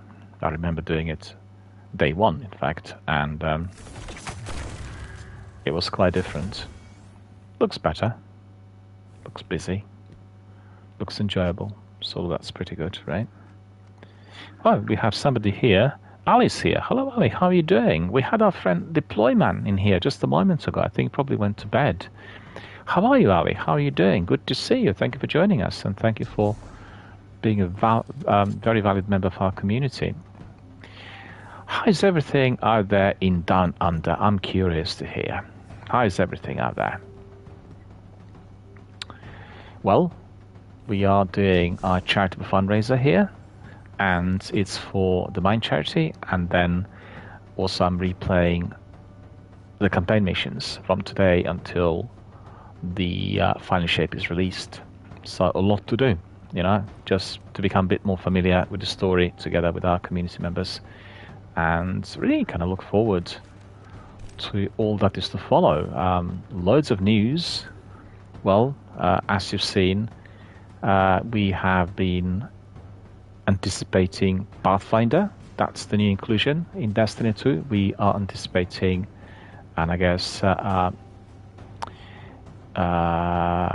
waiting for Prismatic, the new subclass. We are looking forward to the new craftable weapons, new exotics, new customization. So a lot to look forward to, you know? And Ali says, I'm doing really well. I'm actually pretty chilly tonight. It's actually pretty chilly today. And Ali says, just about to hop on Elden Ring. Do you watch Miss Mika? I want to know. Miss Mika is one of my streamer colleagues, and she streams Elden Ring all the time. It's like lengthy daily streams of Elden Ring. Have you watched that, Miss Mika? You can find her on my list in here. If not, just go to Twitch and put Miss Mika. She's based in Sweden, and really good, you know, really enjoyable streams. And she also looks like a character from somebody from Elden Ring. Very, very lengthy hair, and very, very good, very family friendly, very interesting, pleasant streams. Highly recommend her. Miss Mika, that is. And Alice says, well, no, I've not checked out. Well, yeah, have a look. Have a look. She's got a big streamer, very popular, loads of followers, sponsored as well, you know. And she does RPGs. So she recently had a separate stream of Stellar Blade, and then previously she would have had, what was it, Elder Scrolls Online and, you know, Baldur's Gate. But Elden Ring is her main game at the moment. A huge fan of RPGs, I guess. Yeah, in my local area, it has been very warm generally, but we had a couple of drizzly days, like lots of rain, and, you know, really not very pleasant. Yesterday was just raining it all for everyone.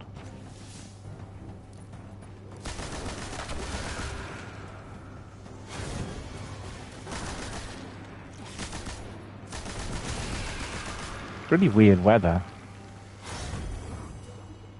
Oh, we have completed this. What did we get?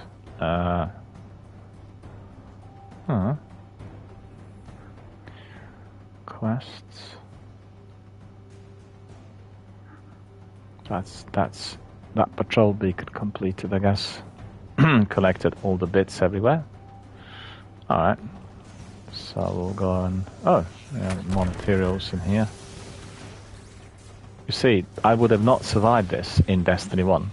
That exploding thrall would have just destroyed me. And in Destiny 2, they're not as deadly.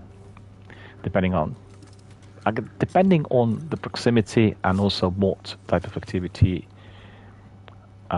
you were participating in. If you were doing Onslaught, then they would be quite deadly. And I think in here, doing the campaign, they're dangerous, but not as lethal. Well, Elden Ring is a fantastic game, and many people are playing it. And how are you finding it, Ali? I'm quite curious. What do you like about Elden Ring? What is like the most captivating? I watched gameplay, and I did watch some other Twitch streams. I've not played Elden Ring, as the game is not available on streaming platforms.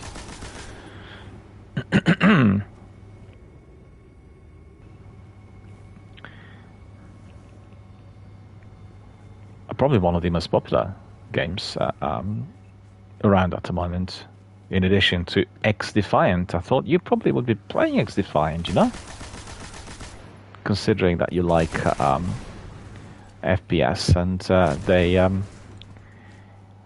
released the game last week on Tuesday, coincided with the release of Hellblade, and I don't know whether you know, X-Defiant had imported the maps from various Ubisoft titles like Far Cry and The Division, and they also imported the characters from these games, yet they're in a PvP arena, and they have to kind of battle against one another. So definitely very, very popular. They had 1 million, was it 1 million or 2? No, 2.5 million. No, what was it? It's like, I forget the stats. I think it was 1 million within 1 million players, yeah, within the first 2.5 hours of the launch. So it was very busy, very popular. X-Defiant, that is. Just let's get rid of these guys.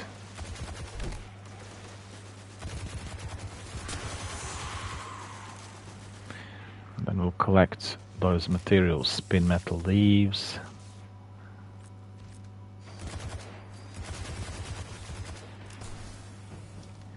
Right, but I need to... Oh, Shohan is there. Okay. So I'm not really totally off mark. Yep. Can dance a bit there. So another beacon. To all Guardians on Cosmodrome channels, the city supply vectors have been disrupted across the system. The people need resources. Local hostiles should have everything we're looking for. So I need to eliminate the ads, and then you will pick up the items that they're dropping. I think that's the idea. And Shohan will be up there. We're not too far from him. He's not down here, but we need to just find the right way, right? As you can see, bit by bit, we are collecting new bits of armor, new weapons, and then we'll collect our Sparrow. You know, bit by bit, we'll get there. It's very enjoyable. It's like walking down the memory lane. That's the way it looks to me. And in here, we'll just take a nice screenshot of this. Hang on, let's see what's the best cut. Yeah, it's not too bad. And then looking at this, that's also quite pretty. Do that screenshot. Make sure you follow my Twitter. Loads of screenshots are being published in there, and we get the best possible representation of what we do here with our community members, as well as what I'm doing with other games, right? So let me see whether I can jump on this one. No, I've still not acquired my Sparrow, therefore I am being left in a position which is a bit austere with my loot, right?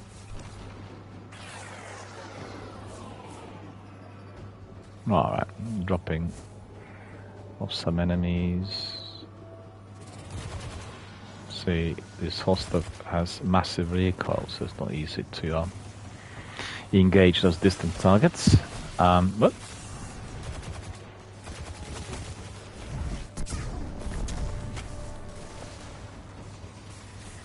well, the super is very powerful, so you know you. Oh.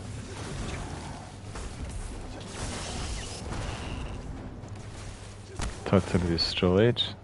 Picking up these bits. I need to collect 32 of those. Okay, so let's just tackle the ads.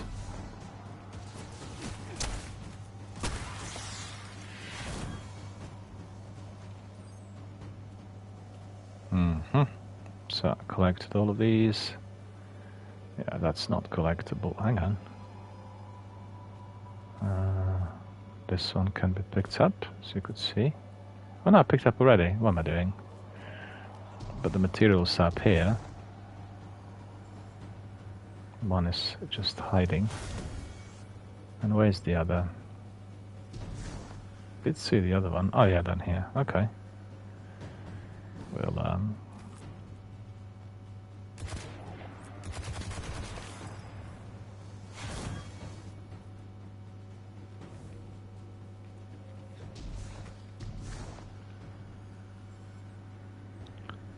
Well, I was up there just a moment ago. I did not see this one. What's going on?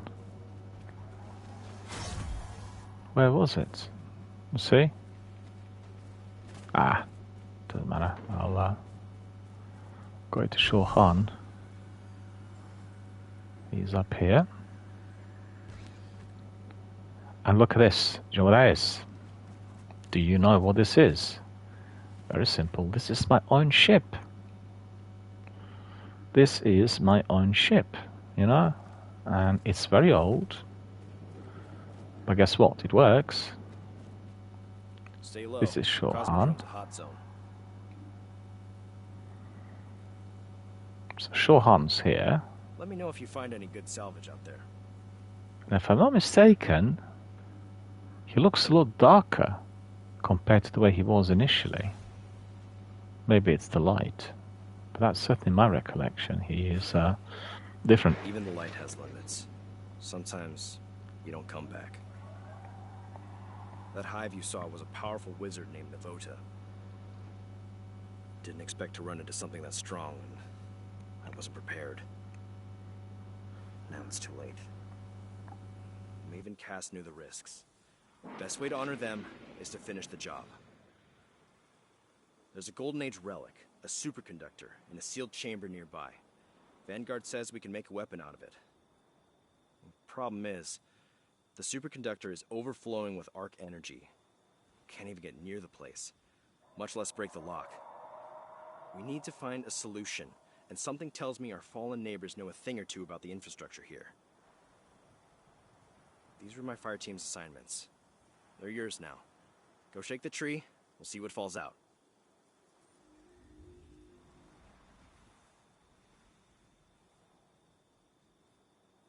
Well, this is the reward that we're getting as we completed the initial mission of the game, A Guardian Rises. And he grieves the loss of his fire team, but the mission must continue. He's here to find a Golden Age relic, a superconductor. If recovered, it could make a powerful weapon against the darkness. We are fighting the darkness in here. The superconductor is overloading the building with deadly arc energy. So Shaw needs your help figuring out a plan to get past it. And then the next step is to recover intel from Fallen in the area, but first you'll need to sync with Shaw's ship to be able to relay that data back to him. So in order to pick up the weapon, nice and easy, and let's see what he is telling us then. So as you offer the remains of Maeve's Ghost to Shaw, he pauses, then gestures to you to wait a moment. He pulls the edge of his cloak taut, materializes a knife, and slices a strip of cloth free. With reverence, Shaw wraps the shards of ghost shell in the cloth, then holds the bundle gently. It's an old hunter tradition, a way to honor lost friends, not practiced much these days. Looking back at you, he seems to realize something. His eyes brighten and search all around you. Have you felt your connection to the Traveler yet? He's asking. I don't mean throwing purple grenades and shooting golden guns, something a lot deeper. Because don't forget, the Traveler had changed the course of humanity, you know? And like you've seen in the prologue, they were wondering whether this was like the new life force, whether it was a ship or what. And you'll find a lot more about the Traveler in the final shape. And have you felt your connection to Traveler yet? I don't mean throwing purple grenades and shooting golden guns, something deeper. Shaw tells you to find a quiet place and meditate on the light. Strange as this sounds, he promises it will make you a lot stronger. Don't worry, it's not supposed to make any sense. So basically he's telling us to be acquiring and developing the light levels, right? So in here, look at this, Maeve's Key. So that's the key to Maeve's stash. Opens the chest she left inside Shaw Han's camp. So we'll pick this up. And then I believe that is that linked to Lightfall? I think it is, yeah. We'll pick this up as well. And defeat foes of the Traveler wherever they're found. More powerful foes grant additional progress. Okay, so you have lots of bounties. We can collect these bounties and then, get the loot. As you could see, each one of them will require something. And right at the beginning, we'll just pick up 1, 2, 3, 4, 5, 6. These ones we'll just leave. Maybe I can pick these ones up as well, because I need to get rid of some of the money. You can see that I've got plenty of money. I'm multimillionaire now. Bounty limit reached. Okay. So what are the bounties? The ones I just picked up. Bear with me a second. The last few, I think. No, that's not it. Defeat combatants anywhere within the Cosmodrome. Defeat hive combatants. Defeat combatants at Cosmodrome. Yeah, it's alright. That's nothing, because I remember picking up some of these later in the game, and then you had to be surviving in a single life. You had to be eliminating various enemies and, showstopper. And then you have from Grace. Yeah, we'll just complete them as we go along. It's actually quite soothing to be able to pick up that many bounties. On a hunter, I just collected too many quests. And let me see. So commune with the Traveler to learn its lesson. Then sync with shore ship near the camp. And defeat voice of the Traveler wherever they're found. So that's an exotic quest. Okay, we'll get something meaningful. Oh, there we are. It's the first thing that we need to do. So we need to be syncing with shore ship. So that's the old ship of mine.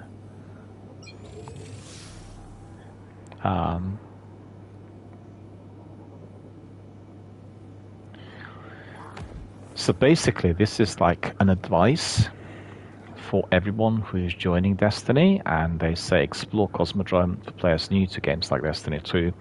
Continue learning the ropes at the Cosmodrome and help Shaw Han on his quest to defeat the Hive Wizard Nawota. So you can continue the quest, The Guardian Rises, and then join the front lines for players' experience with games like Destiny. Fly to the tower to gear up and join your fellow Guardians in the fight against humanity's foes.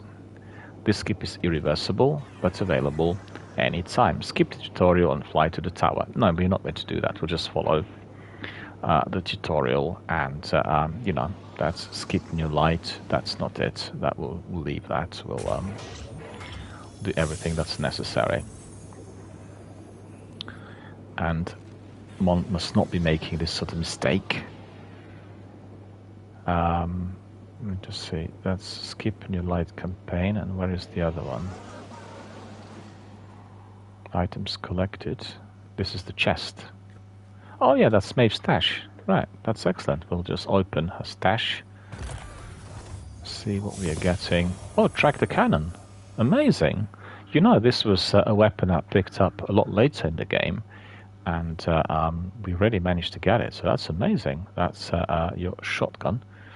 That works a bit like an automatic weapon, and has the scientific method. See the mods here. Catalyst that can go in. Crucible tracker. It has an extended barrel, which means it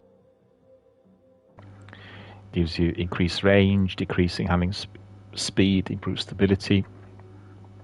Damaging an opponent temporarily increases speed and handling. Alright, so what we'll do is we'll just slot it in, which is what I did do.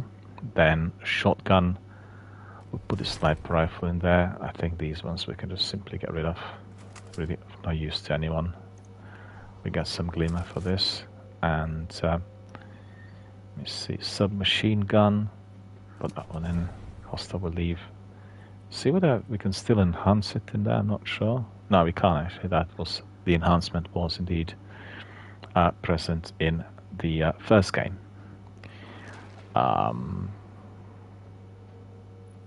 Do we have anything extra? No, we don't have anything extra there.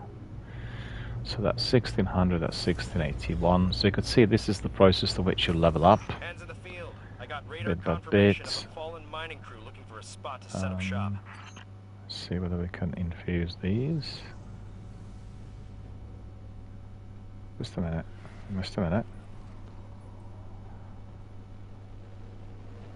Yeah, obviously I've done something silly. We don't really need any of this. 1600. Okay. So Glim Extraction is the big event that's taking place there. We need to be walking.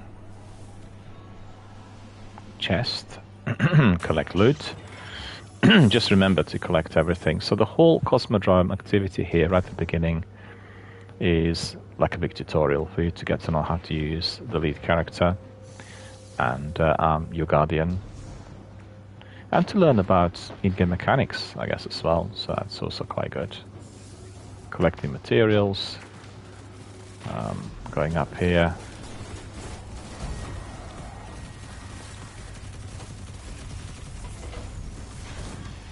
Just collect whatever is there.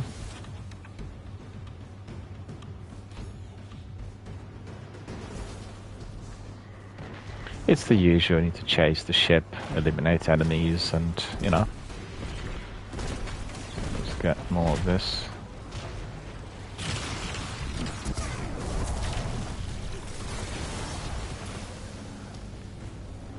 This bounty has already been completed, so that's been really incredibly fast.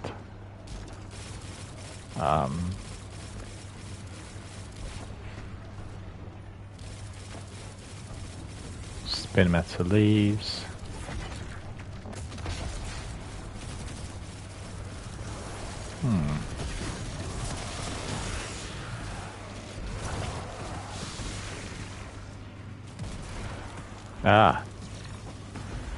Already out of ammunition. Well, that's annoying.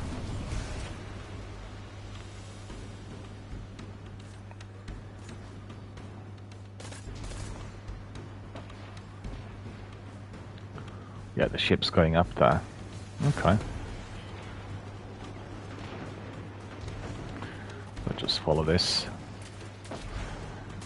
You get this world events frequently, so always the best to engage with them. You get some good loot.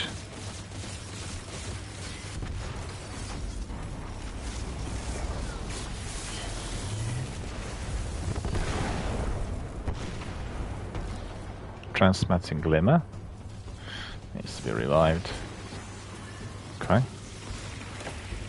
That's also completed. Oh, I'm doing alright.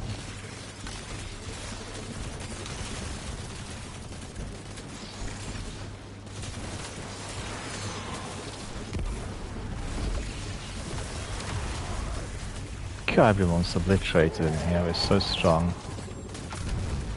2 teams doing it, right?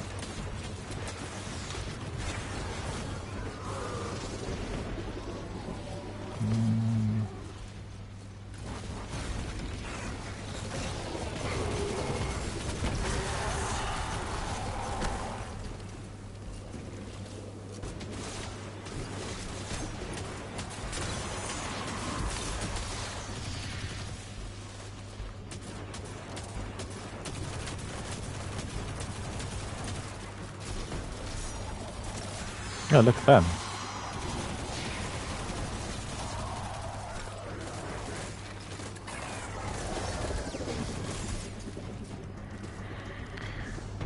Well, nearly there. Look at this.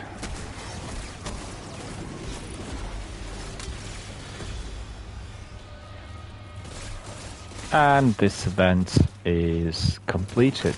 So let me just pick up some ammunition in here. Yeah. Plenty of ammunition for a shotgun. Get some extra money. So what's happening? Why am I not picking it up? Hang on. Oh, it's that barrier. See, I can't be using sparrows yet. I've not been acquiring one of these Alright, so what do we need to do next? Let's see. Hang on. Oh yeah, right. So this one's been picked up. What are we getting? Seasonal progression. Reputation rank's gone up. This bounty as well, so that's pretty good. I think we picked up some other items in there. No, that's wrong. Gone too far. Oh, I need to just remember that I need to be picking up some free bright dust in the course of the week. Hang on, where is it? Featured.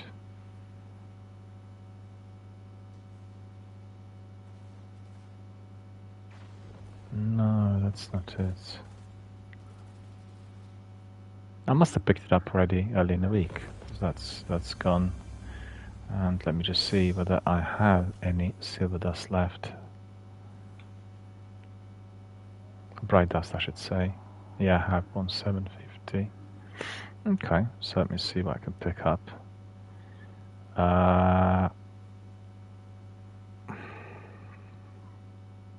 Oh, Gail's here. Hello, Gail. How are you doing? Good to see you. How are you doing?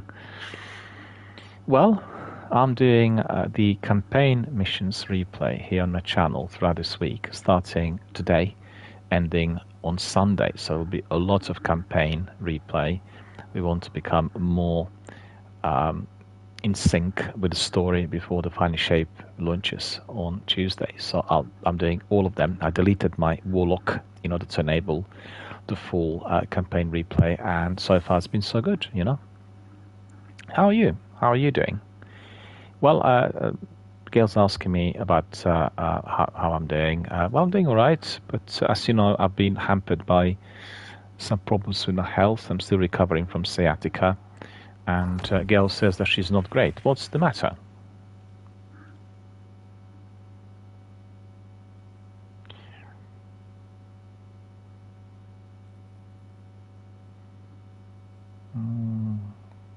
So which one shall I take? This one or that one? I'll take that exotic one, actually. It's probably the best thing to do. And then a 450 Cabal Shield Breaker. And take that one. And that's probably it. I haven't got any more silver dust to claim, by the looks of it. Quests. Gail said that she's not feeling great. I'm wondering what's happened. What's the trouble? Commune with the traveler to learn its lesson. Okay. So new light. We have these as well. Okay. Gail says, yesterday I was shot in the leg. That's terrible. How on earth did this happen? And who did it? Was it by accident or... Because I know in the US you're all allowed to be carrying firearms, which is not the case in Britain. But that sounds awful. I'm very sorry to hear that.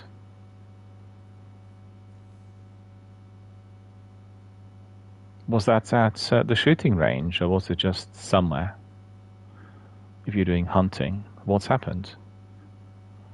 I'm really distraught to hear this. Because that could result in, well, all kinds of problems. Injuries and bleeding and, you know.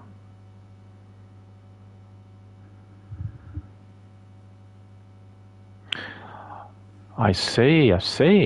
I apologize. I did not realize. Well, that means you were responding to an emergency call. Gail says that I'm a police officer and therefore I have been involved in a shootout, right? That's just dreadful. I'm very sorry to hear that. I mean, anyone who is in uniform, you know, I know what this is like, and absolutely terrible. Did you get the guy? Or was he neutralized? What happened?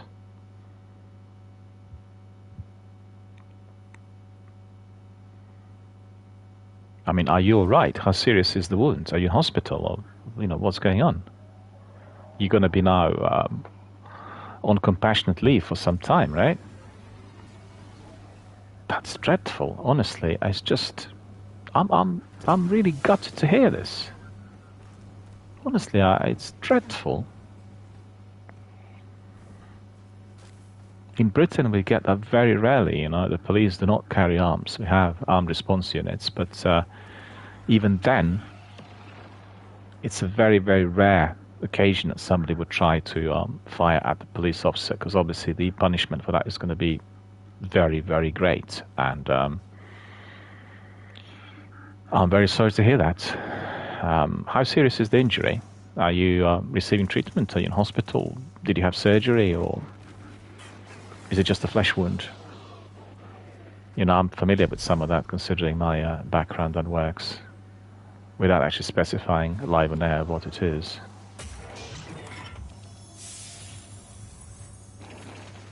Gail says, yes, the bullet hit my bone. They took the bullet out, but there was still more surgery for bone chips. That's terrible. Whereabout is it? Is it your thigh or your shin? Did it really cause any major damage to the muscle? That's just awful. I'm so sorry to hear that. God. Were you alone? Did you have any other... Oh, no. Oh, no. Gail says that she was hit in the knee. Awful. Screams coming from those hive rituals. Oh, I'm speechless. I don't know what to say. Honestly, it's just for the first time that we've had, this sort of situation live on air. So I apologize to the viewers if they're being distressed by what they're hearing. But this is a real situation. I mean, Gail is a police officer working for the local police force and has been involved in a major incident. And being shot in the knee is of grave concern, I have to say. Obviously you're in hospital, are you? And receiving treatment and everything. Oh, will there be surgery today? Sorry. I'm just distressed, you know. I lost friends, who were in a similar situation, yet in a very different environment, and it's gut-wrenching when it happens. But at the end of the day, for us all, if we are in uniform, we know what the responsibilities are, we know what the risks are, and unfortunately, sometimes it does take a very nasty turn. And I mean, first of all, thanks goodness that you're alive. That's most important. You survived. Anybody else hurt? Anyone else involved in the incident? Or were you responding by yourself? I mean, honestly, it's just... Because generally, it's emergency calls go out to many units and they come in reasonably large numbers. But if you are the first responder, or if you are, for instance, going with a house warrant or something, a search warrant, then... Or if you're apprehending somebody who was on license, then that's a different story. And I'm really sorry to hear that. Very sorry. And only I can say to you that God was with you, You're alive. And that's most important. Like friends who stepped on mines or have been involved in close quarter battles and that, they'll tell you. It's just amazing that we're still here. And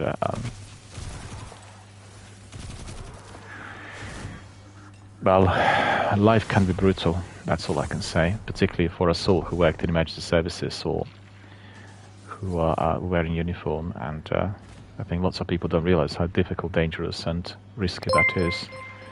And we have Jane Key here following us, so thank you so much for following us. Much appreciated.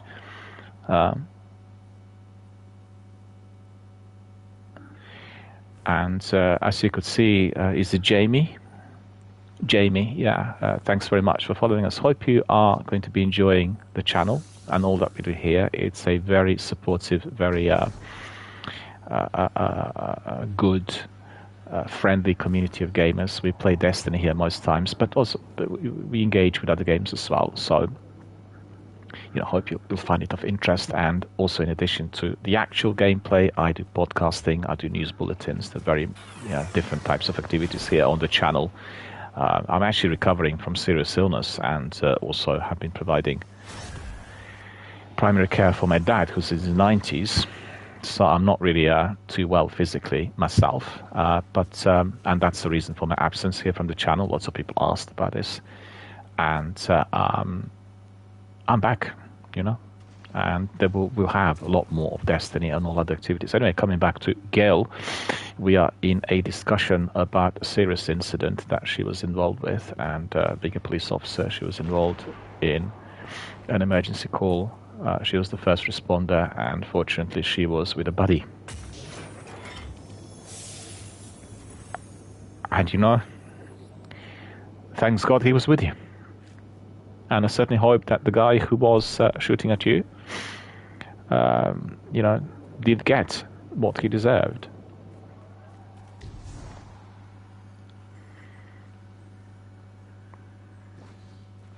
Have they told you what the recovery period is going to be? Probably very lengthy.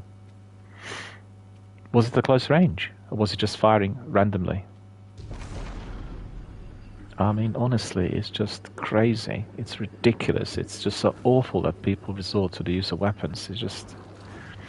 But, having access to them is another major problem. I know quite a lot of people who worked for law enforcement on the local and federal level in the US, and I've not come across one single man or woman in uniform who'd say that they would be agreeable with the policy where people are allowed to be carrying arms, because they know the risks. I mean, you will know full well, Gail, that like in the 70s and the early 80s,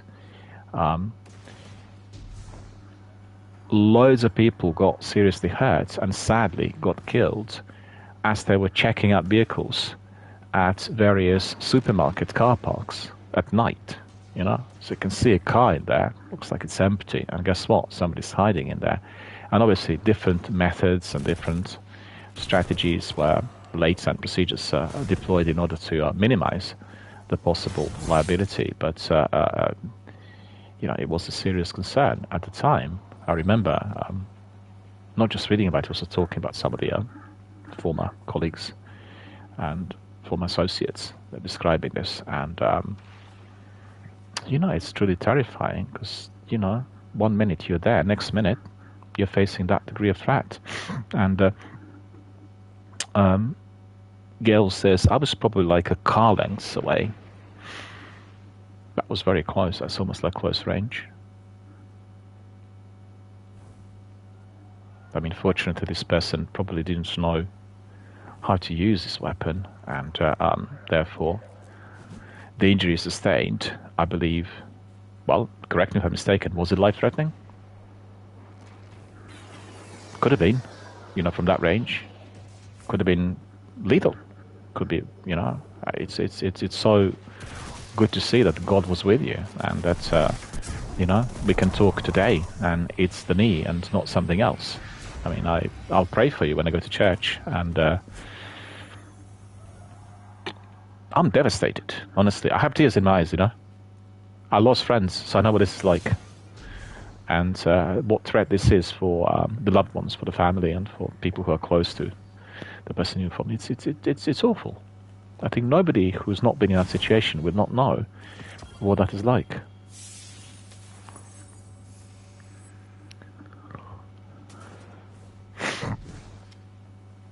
Gail said, yay. Can you just elaborate? Because I said a few things, so I'm not sure whether, what the affirmative was about, because I said like a few things. Just illuminate me a bit, please.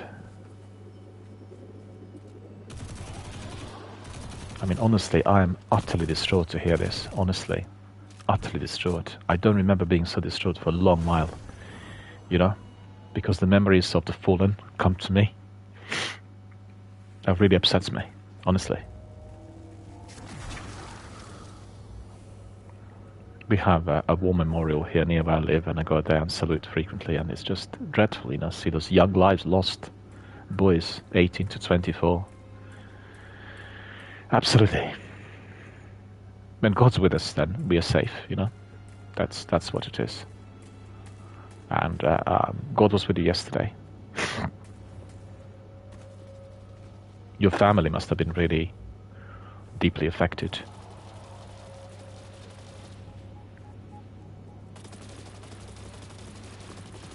Your, immediate family members. Did you tell them? Or did your lieutenant go in to say what happened? It's a dreadful situation, Because when you have a lieutenant coming to your home and it's night, well, you know what the news are going to be like. Definitely not good.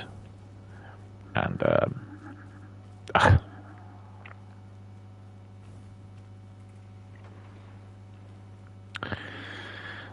but what can I say?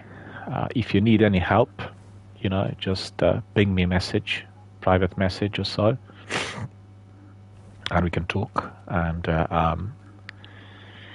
if you need anything from our community, just let me know. We're always here to help. We're always here to provide support, not just in terms of online gaming, but also any other form of professional assistance and advice, which is off-air, for anything that is confidential or indeed linked to somebody's health disability, injury, or any major difficulty, if it's felt not to be appropriate to be discussed live online. But one thing that you bring home to me is how dangerous the world's become and how life is so precious. And, when one works with the victims of crime, then one becomes aware of how there's this fine line. Sometimes people take left turn rather than right turn, and guess what? A serious incident takes place, and you just wonder, what's the reason for that? Why could that not have been avoided? And it's not possible to answer. And Gail says that, yeah, you said thank God you're still with us. Yeah, absolutely. Absolutely. And Gail says my mum was really worried, and my lieutenant did come to my parents' house. I could just well imagine what they went through. It is, when they saw the lieutenant, they probably thought of the West, and thanks goodness that's not the case. Vanguard scouts report a group of hostiles threats to destabilize the region. We need that area clear. Locate and neutralize them.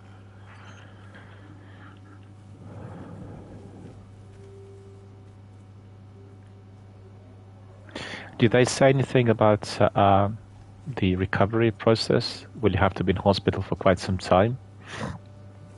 Obviously, if they need to be performing further surgery or anything else, that will be the utmost priority.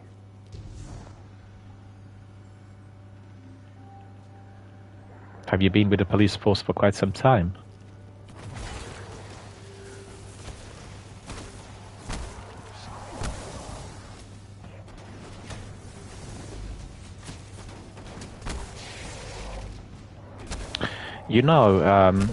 I'll actually ping you a message, a separate message, a private message, I mean.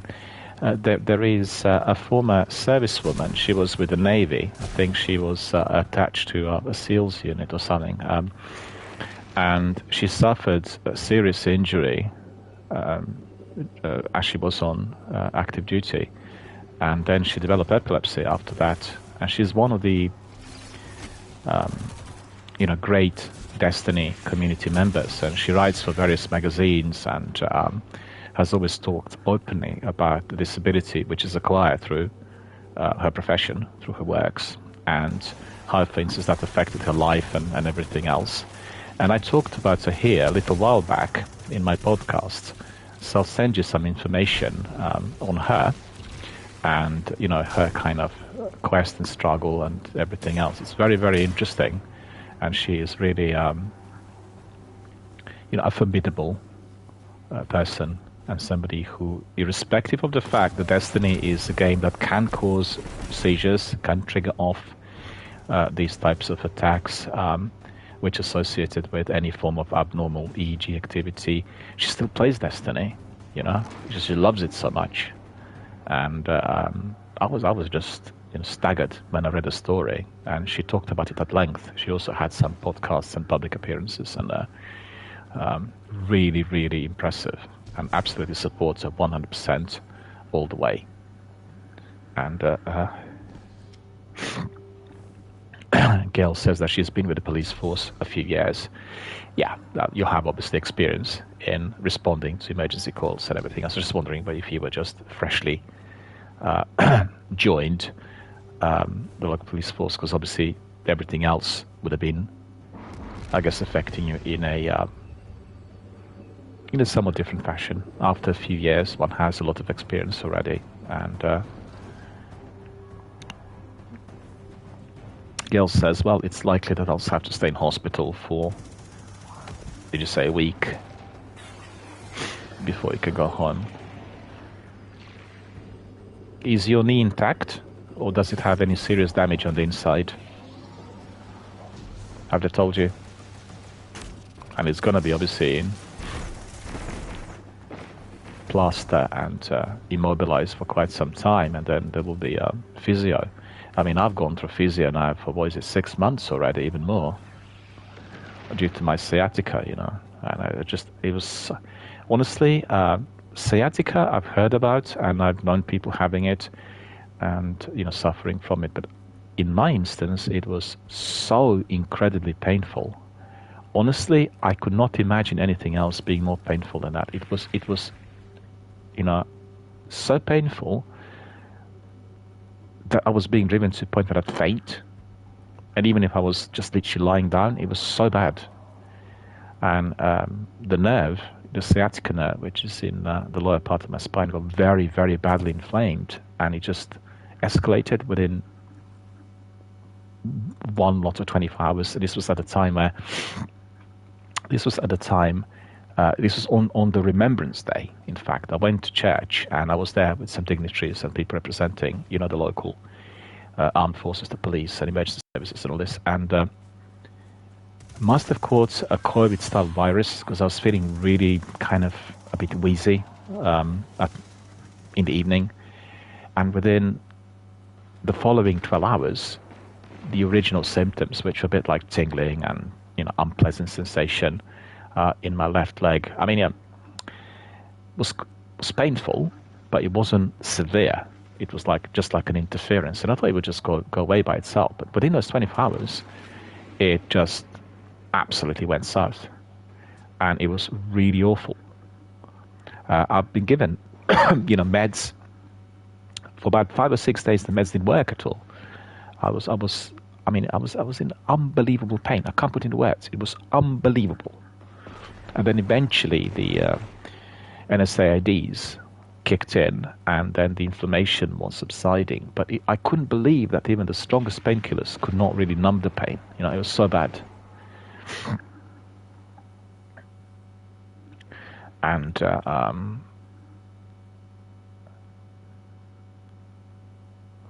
Gail says that the bullet had hit her muscle.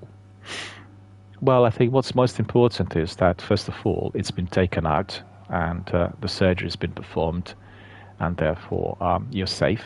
That's most important. And then, there will be a long period of physiotherapy and rehabilitation and everything else that comes together with that sort of injury. And I mean, one thing I need to tell you when it comes to the experience of it, first of all, chin up, right? Don't despair. Don't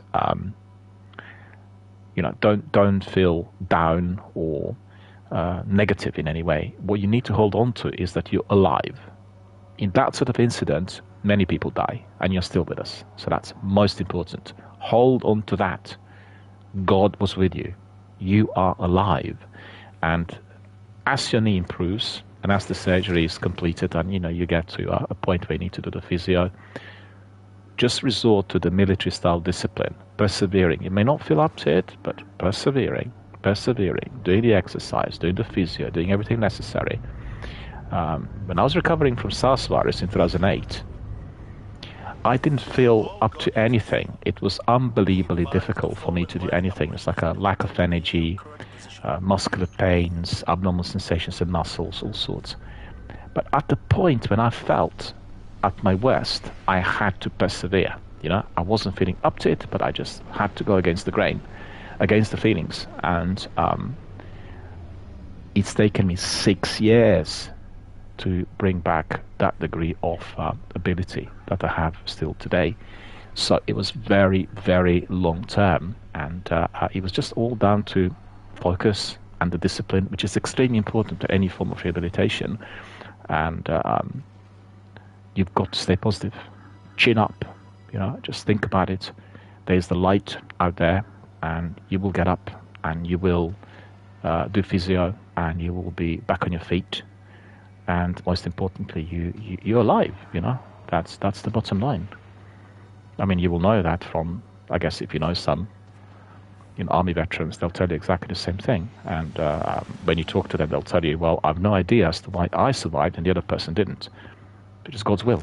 That's all they can tell you. And, having that love for your loved ones and for people who care for you, having them always in your mind, and that's critical. When it comes to skirmishes and all kinds of incidents, it's critical. But as I said, one has to remain positive, upbeat, and one has to be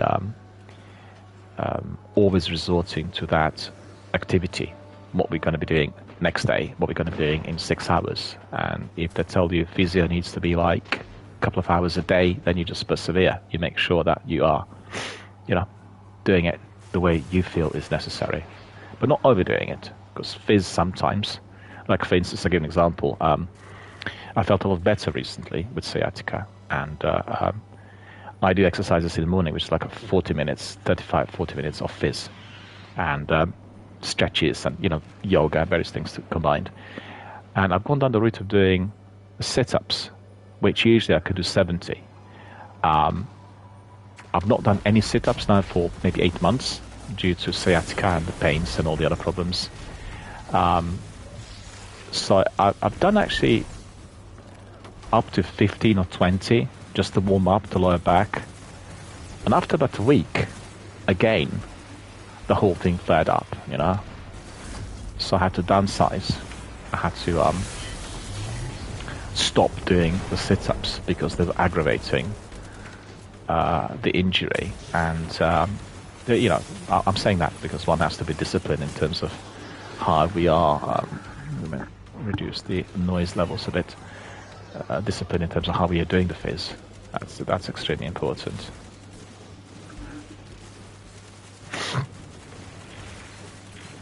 I've got to say, I'm just so distraught to hear that this has happened to you, honestly. Was it at night or during the day? When, at what time of day did it happen?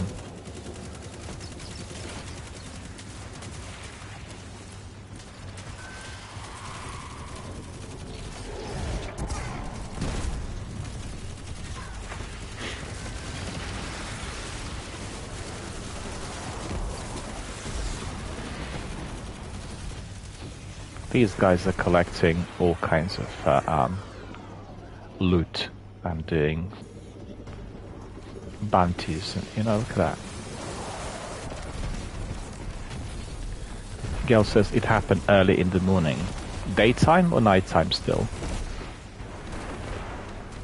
It's terrifying when it happens at night because you can't see properly.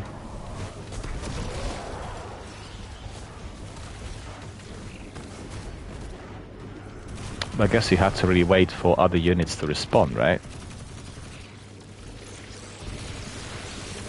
Because you must have been just responding to an emergency call. That was the two of you, and what can I say? Well, I'm absolutely against the idea people can freely carry firearms, and it's just wrong.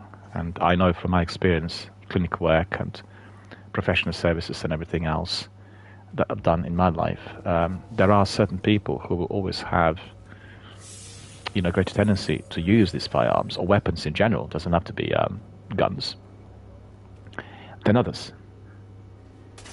And I'm sure in the Force you could see exactly the same thing.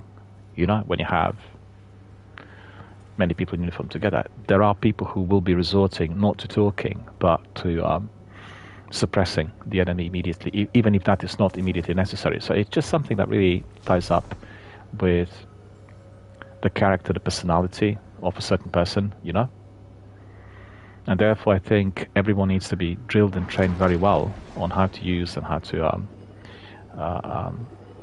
to learn the psychology, of the honor that someone has to be able to use weaponry. And I think it's completely wrong for ordinary civilians to have access, irrespective of training or the intention or the rights issues, because of that reason alone.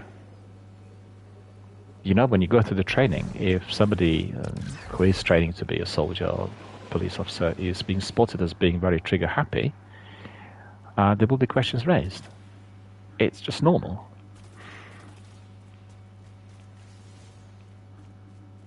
But what can you say? I just hope that Gail says that it happened early in the morning and the sun had just risen. At least it wasn't pitch black, You could see exactly what was going on, and that really helps. Because really with these, kinds of incidents, sometimes it's the shock of the situation that can also affect the status and recovery. And I can only tell you, I'm so glad to hear that you survived and that you are at a safe place and you're being looked after. So that's most important.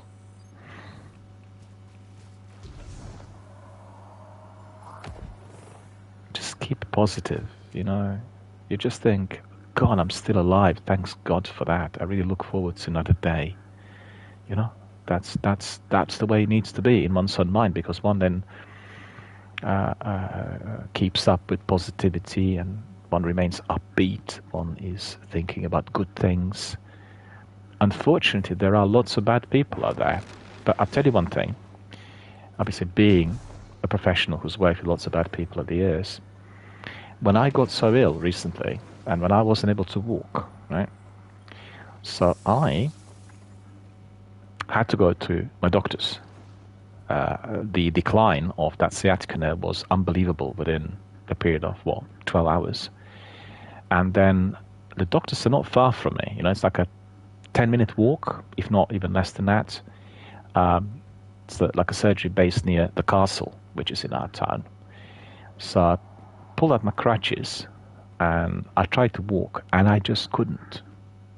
It was unbelievable. The length which I do in 30 seconds would have taken me, 10, 15 minutes. It was so bad. And as I got out of the house where I live, and there was, I have a taxi rank very, very near me, and somebody who was at the taxi rank, a taxi driver, saw me.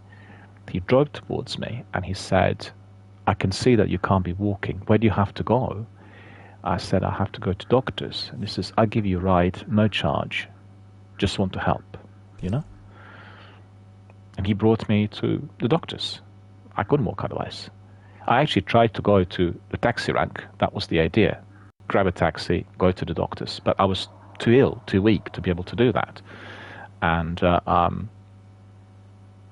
gone to doctors, been seen by my doctor, given medication and diagnosis and everything else. And glad to be, in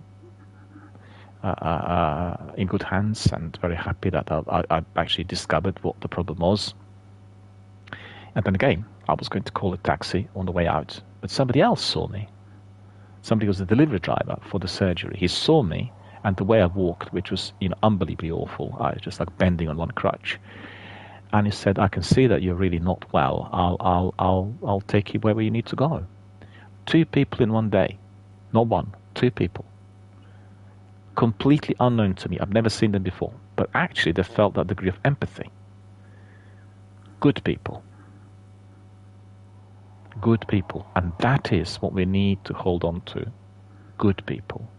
The bad people have been always present out there in history, you know, go back 1,000 years. Always some bad people around. But we need to be thinking about the goodness in humans, the goodness in people. And the example I've given you had just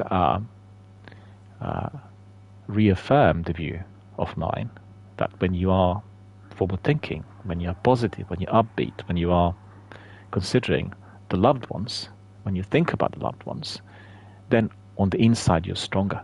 You'll be able to fight any kind of threat that you face in any circumstances, you know? And this sort of threat is massive, and you know, any injury sustained whilst you're on an active service is devastating. But you've got to hold on to that fact. I'm alive. I'll see that tomorrow I will be okay, and you will be okay. I just don't think about anything else. Do what you like doing the best. Do you know, whether you can do in hospital, watch a bit of TV, I don't know whether they have Amazon Prime there, you can watch Fallout. There's the whole season 1 accessible. And just engage with what you love doing the best. That really helps as well.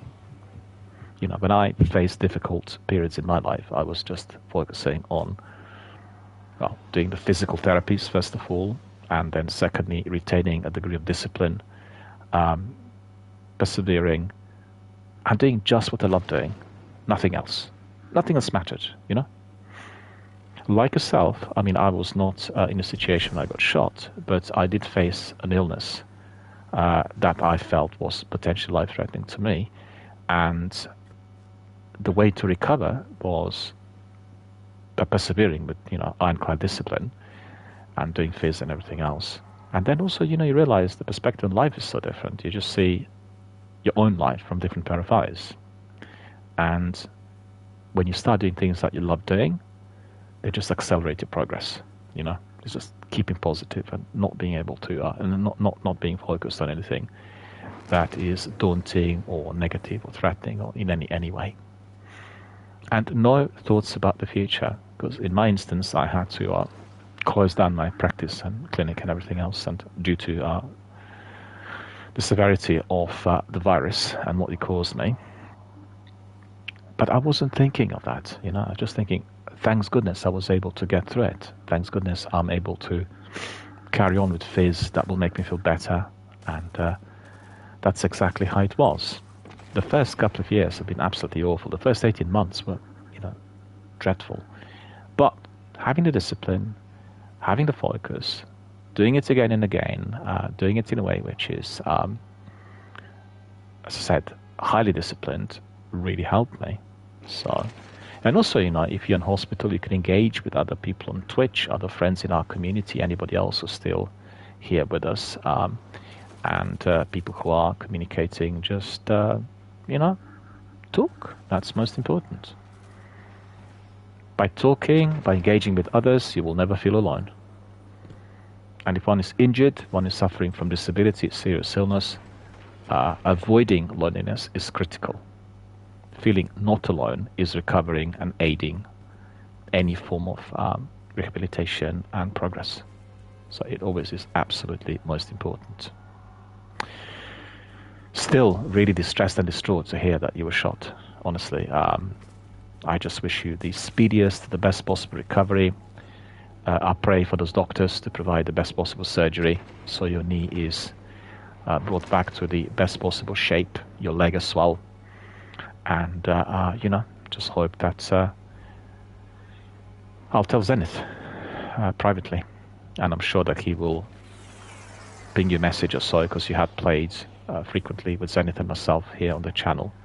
And equally, he will be, like myself, completely distraught to hear this. I mean, you're on the younger side. We are sort of older gents, and we know what this is like. And, you know, from our professional backgrounds and other life experiences, and you know, we feel for you. That's all I can tell you. So let me see what I need to do next. So that's skipping new light, and then is it Shohan I need to talk to? Let me see very quickly. Oh, I completed his bounties. I have spitting distance, public disturbance, so I'm getting some extra glimmer. Looks like I'm picking up... just a minute. Quests. Okay. Find Shaw back at his camp. Right, he's here. I need to talk to him, see what he says. According to that schematic you found, the power grid here is linked to a dormant comms array. That array should be pulling plenty of juice from the grid, but it's offline. If we spin it up, it might stop the overload and get us to the superconductor. Trick is, we need to be at 2 places at once to reboot. The array itself and the power station. To top it off, Navota is still out there, so you need to watch yourself. I'm not losing any more Guardians today.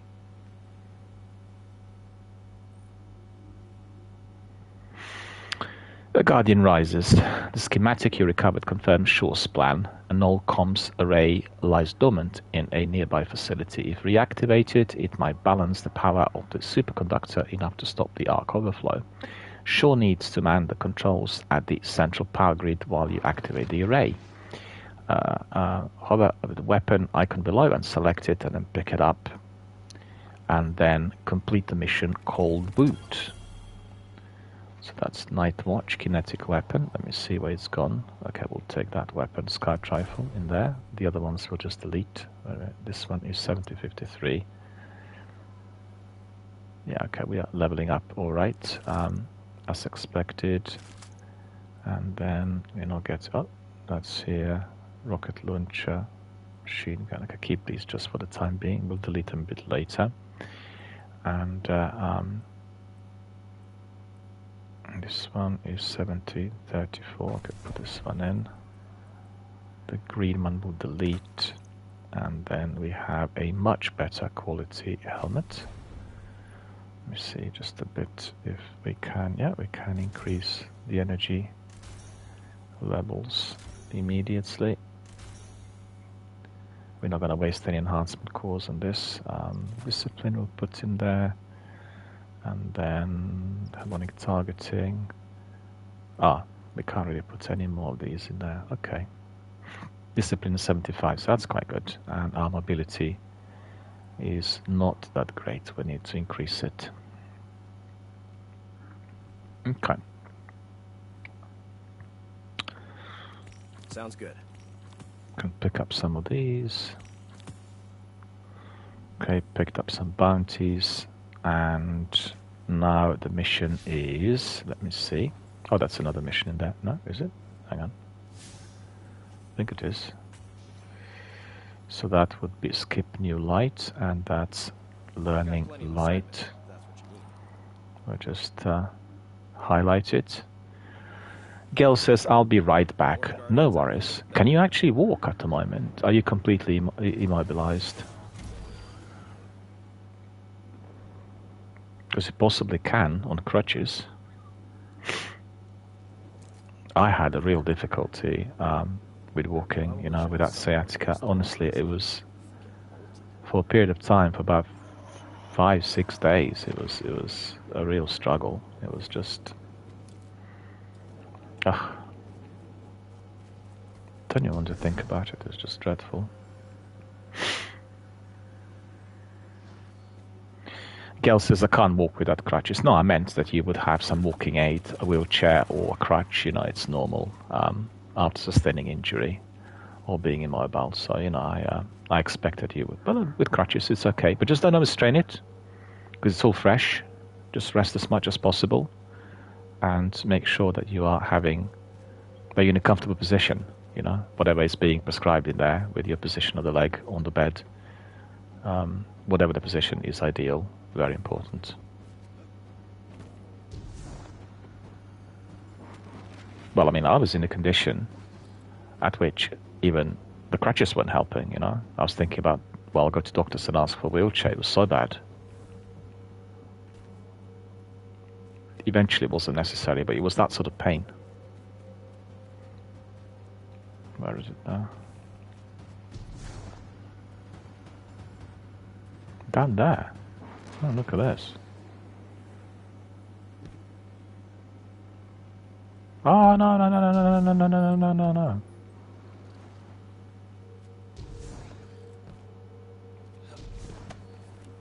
Just a minute, I need to meditate in there. Just seeing that. Okay, that's good. Hang on a minute, there was something saying to me, meditate. Where?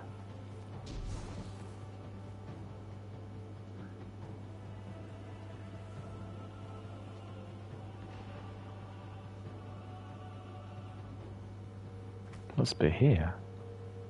Yeah, there, look. Meditate?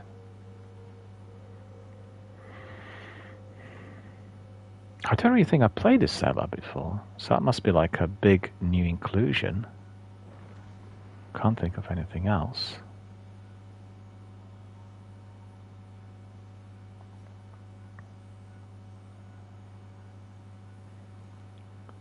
Learning light. Start the quest mission. Yeah, got whacked in there. That's terrible. Respawn. Okay. Let me meditate again here.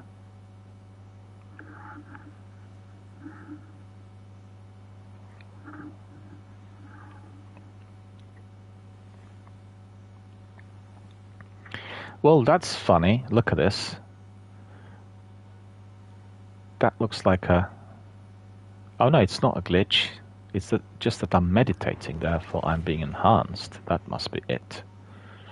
Can't think of anything else. So let me just go down there. Where is it? Oh no, it's there. Oh, I see. Okay. So we need to go back up, and then we'll... Oops.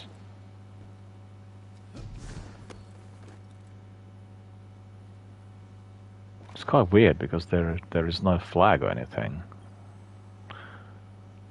So that's meditating. You need to meditate first, and then you'll go. Oh, look at this! My controller's gone all glowy gilt yellow when I'm meditating. That's really cool.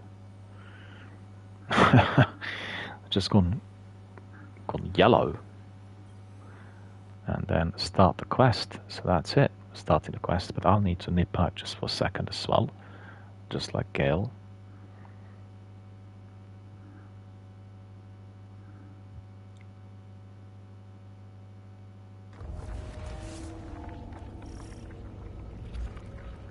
A lunar complex. A gift for you.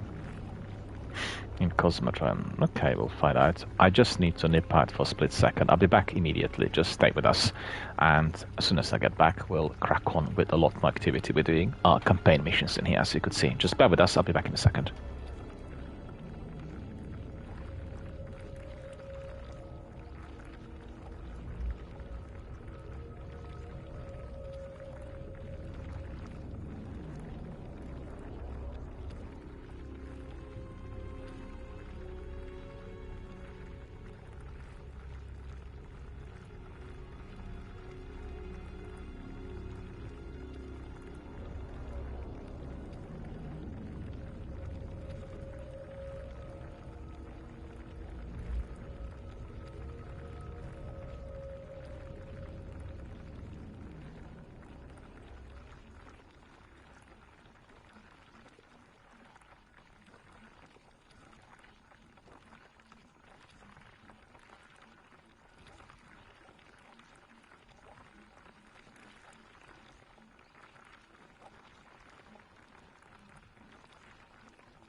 Alright, my friends, I'm back. Let's just crack on with our activities here in Destiny.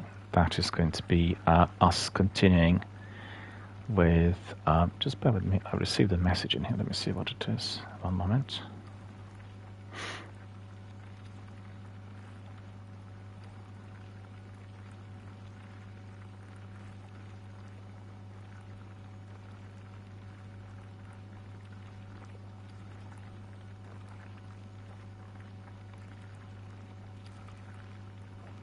That's a message from Mind, coming from Yolanda, who is one of their people working in the department for PR, and she says, let's do this. Thank you so much for your support. And that's great. Let me just see that this was in response. Oh yeah, that was in response to me indicating we are going to be doing the campaign missions throughout the week. And that's great to hear. Thank you, Yolanda, for that. Thank you for your message. We are always going to be supporting Mind in any circumstances, be it here through my live online gaming or indeed through any other form of PR. Or I actually go to our local Mind charity shop and I purchase things there on a regular basis. And I know people who work there, so we really quite closely linked with sort of everyday activities. And I told them that I'm doing the promotional and not promotional, the charitable fundraiser for Mind. They're all truly delighted, you know.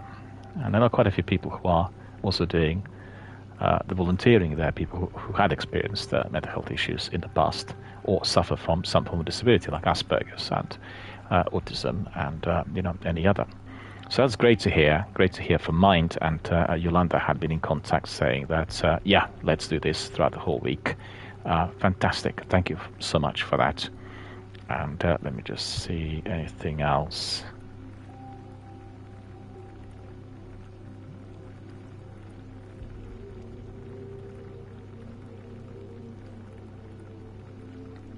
There we are. All done. God, it's busy today. Messages keep coming in. Thank you all for that. Really glad to see that you're enjoying our campaign and everything. So let's just crack on. See what we have here. Need to meditate in here. I've never played this before, actually. So that's something new. And let me see.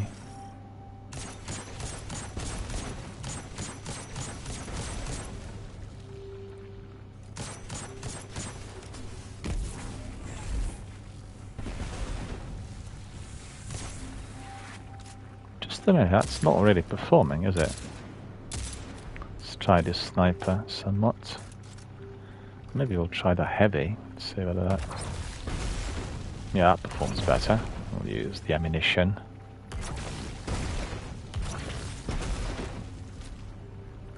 Get everything sorted in here.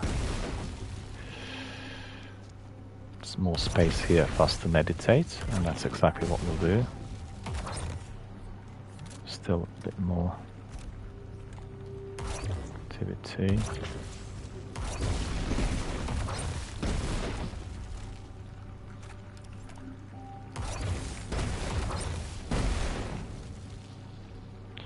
Yeah, right, so I've used all of this. Let me just meditate a bit. Well, so light is simulated. Toss a grenade, we go back to the other weapon.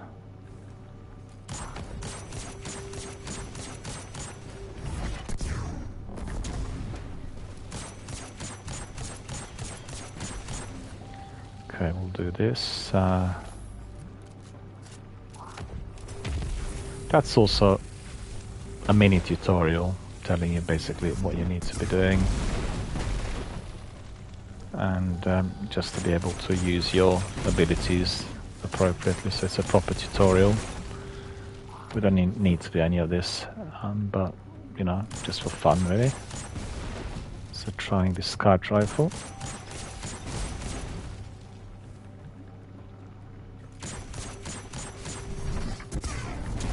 Well, this grenade should really sort it all out, right?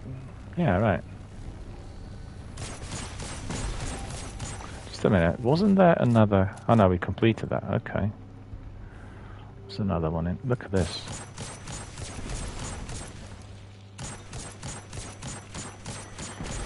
But to be honest with you, there is going to be so much content to get through. I better speed up because I was taking my time.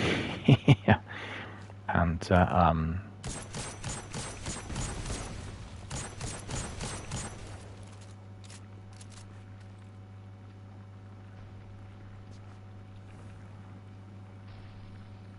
oh, it's up here. So it's the third one. The third well is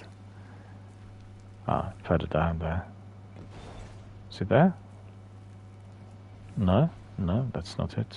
It's wrong. What's happening in here? Ah, we need to go up here. All right.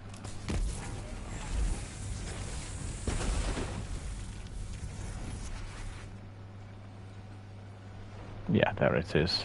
More.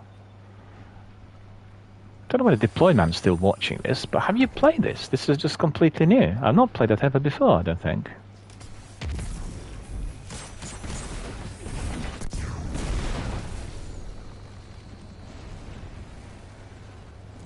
You will get out, so I need to get out of here, by the looks of it.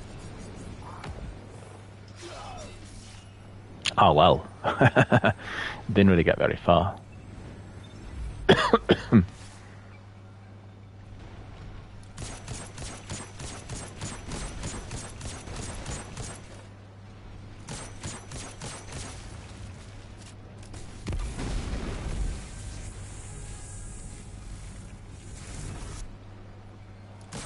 Oh well, that's what needs to be. Yeah, that's actually quite good.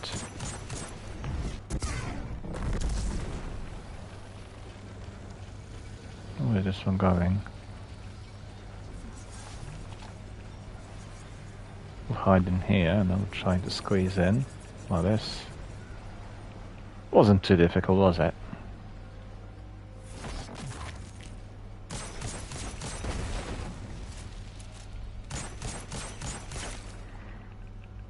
Deeper into the hole.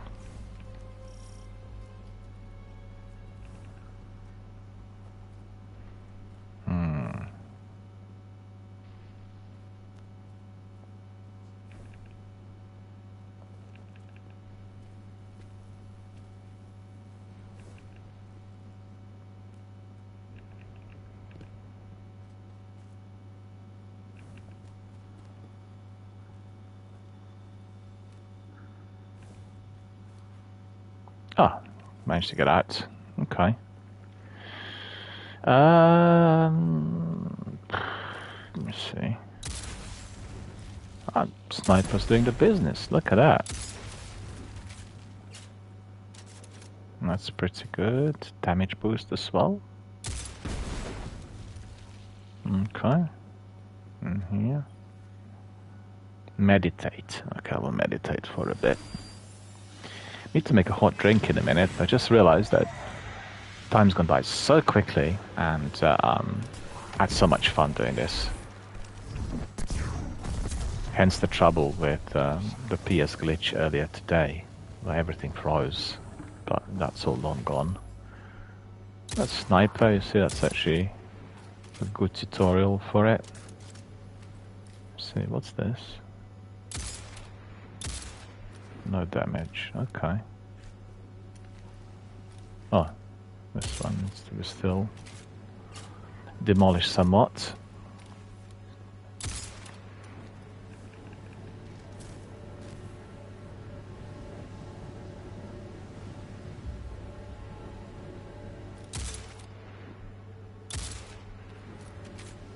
So what happens next? Let me see.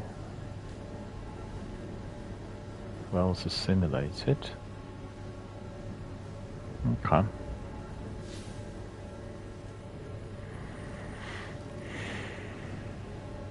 Oh, I see. We need to go up there and then meditate. Yeah. Okay, I got it. I'm not gonna trigger off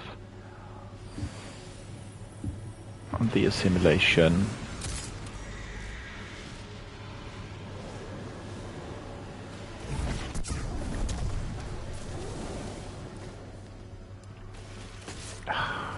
Any ammunition? I can't believe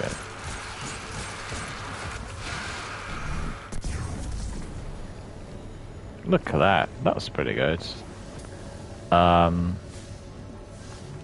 Getting those bounties sorted. 4 of them. 1, 2, 3, 4. I guess we can go to Shohan to pick up some more. Right?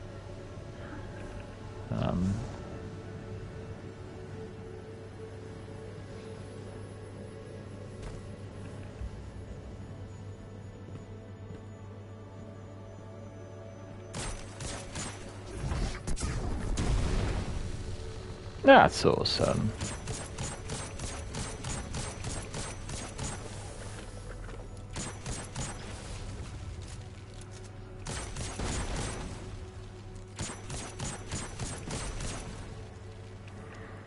So this Well of Radiance is down here, is it?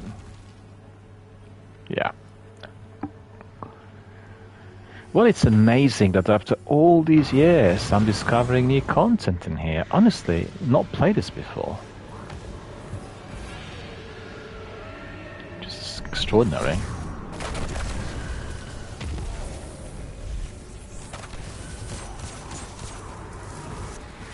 Well, it looks like these knights are highly vulnerable in here. Bring schematic to Banshee. Well, I'm not going to go to the towers yet, because there are things to be completed in here first. That looks of it. Okay, so that's sorted. We've got some extra ammo, and we'll go back out.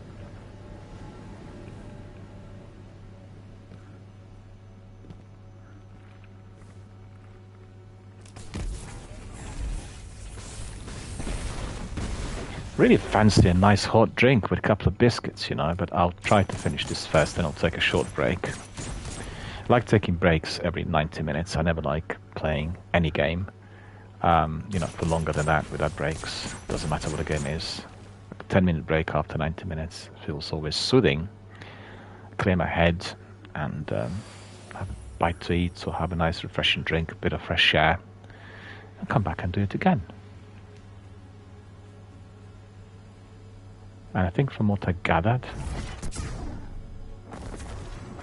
Destiny is going to be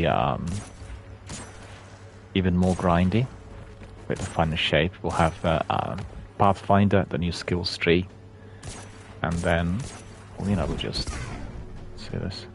Miscue, that didn't work. Okay.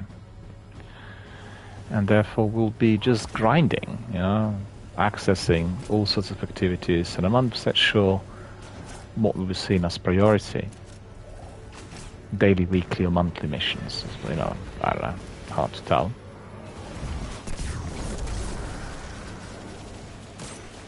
Well, there isn't actually long to wait. Already within a week we'll know a bit more. I'm excited, really. I really look forward to it.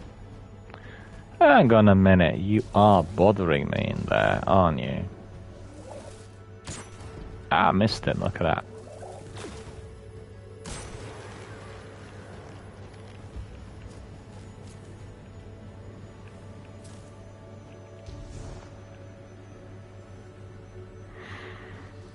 Look at this. That's good fun.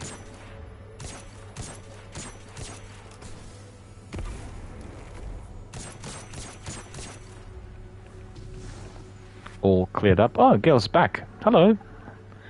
Good to see you.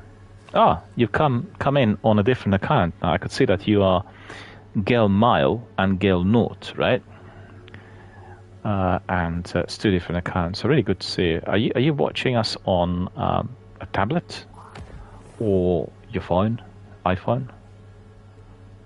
I'm sure you don't have a PC at the front of you at the moment, but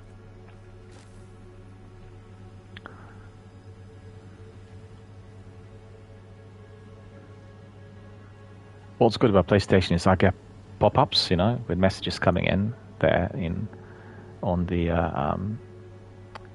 bottom right corner, so I can see straight away when somebody's saying something. And I have my secondary next to me as well, but it doesn't really produce any buzzing or bleep noises when the messages come in. Gail says watching it on the laptop. Did you can you play it on laptop as well? Do you want to come in? Do you want to play the game together with me? If you can, of course, in view of the injury.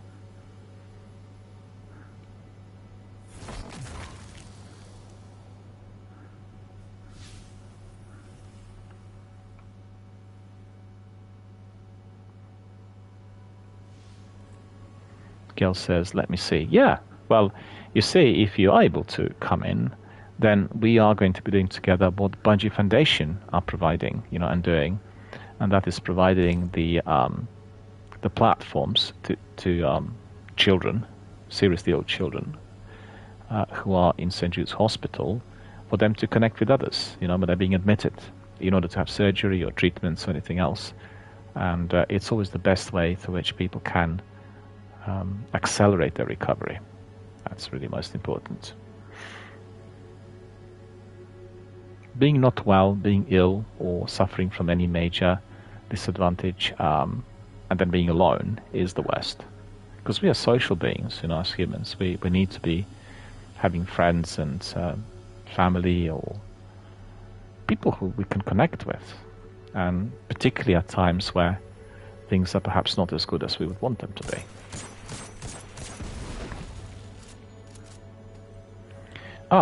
There's one Wall of Radiance in here we need to be meditating, and that's going to be the last one.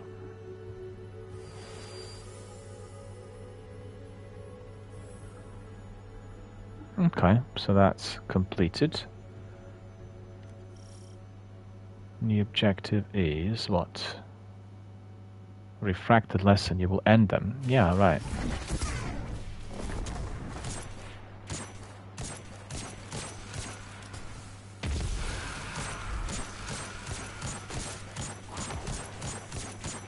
That's a bit like shooting from the hip. I don't know what I'm doing in there. Look at this.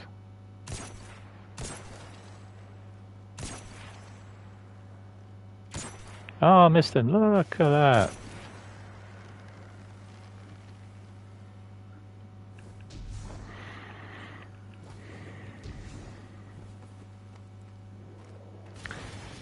Zenith's been very busy of late, I've asked him a few times to join us here, and he said, unfortunately, he was tied up with work. They're just quickly having a look at Destiny.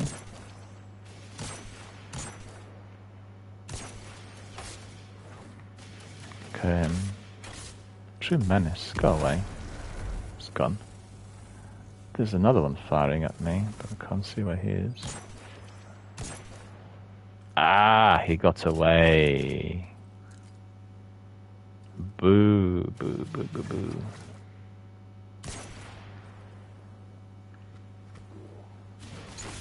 Nice finisher will do here, I think. Okay.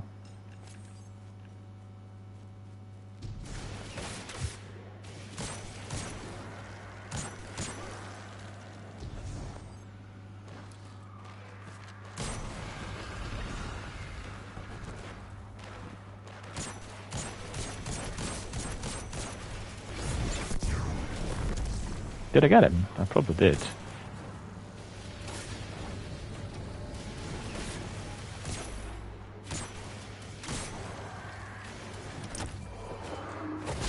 One finisher and then the other. Gail says, it doesn't look like I will be able to join. Well, no problem. Then, we'll talk like this. And sorry to see that you're not able to access it.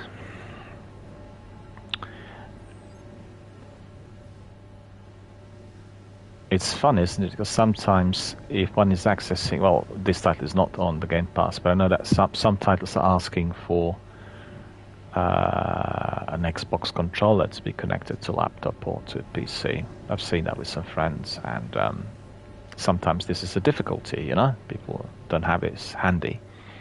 But never mind. We'll talk. You can watch the stream, and hoping that somebody else will join us as well from our community. Usually we get many more people coming in if Destiny 1 is streamed, for obvious reasons, and today's been quite busy. Lots of people popped in and said hello. Ali was here, and Deployman, and yourself, and a few other people who are now new members of our community, had a few new subscribers. and followers. So, you know, it was okay. So let me see. What do I need to do next? You will end them. Let me see. Oh, this one's been completed as well. So I'm completing these bounties very easily without any major difficulty. Quests. Complete the mission called Boot. Okay. So the question is, where do I need to go? Well, this must be our destination. Let's find out.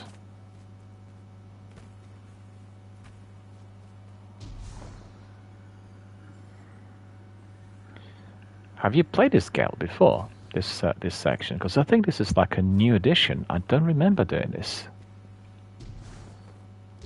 Because I did play Shore Han and Cosmodrome when it was introduced first, but it wasn't as expansive. It didn't have that many different activities. Just very basic. Oh, meditating here, okay.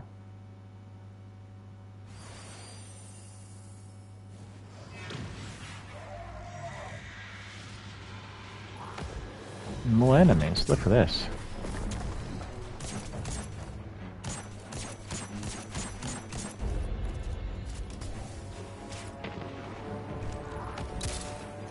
Ah, that will not do.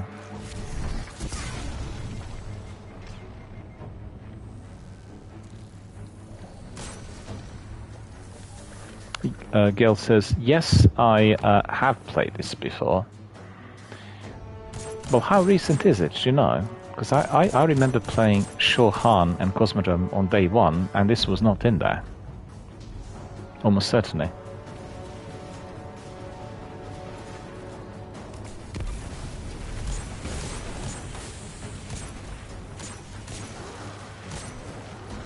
Well, my shots are not that good, really.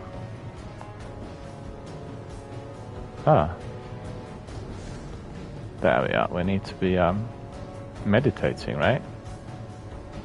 Wait a minute. Oh, nuts. No, we don't. That's weird.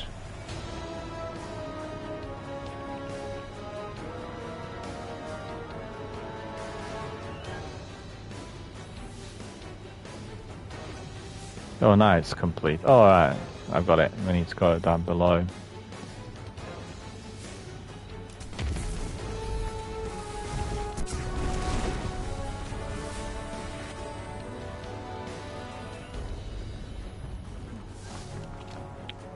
We need to meditate in here.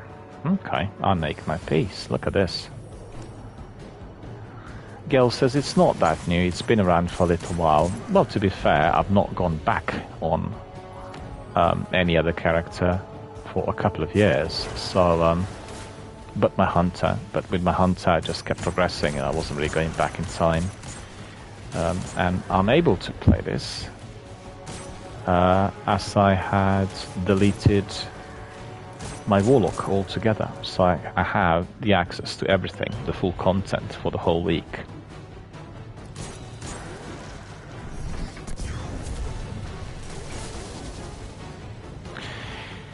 Well, I guess this is just I'm gonna turn down the sound somewhat. I guess this is the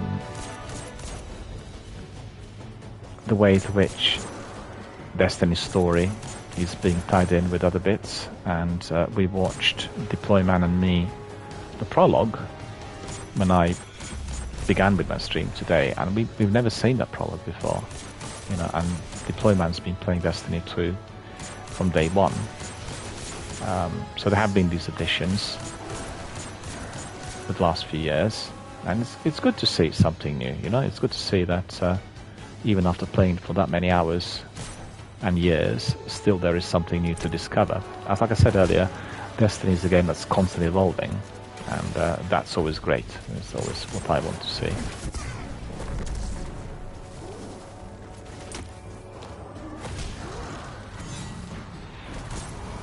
But look at him.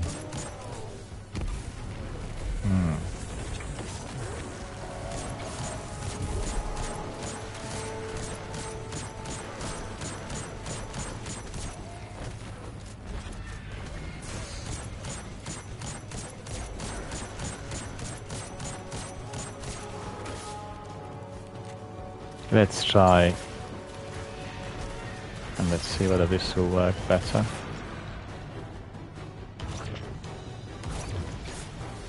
Oh no.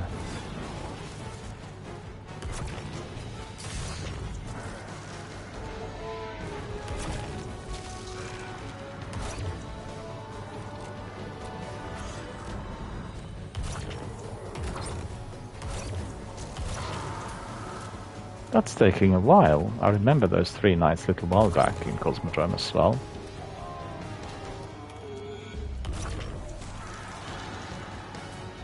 That's probably it, destroying all 3 of them.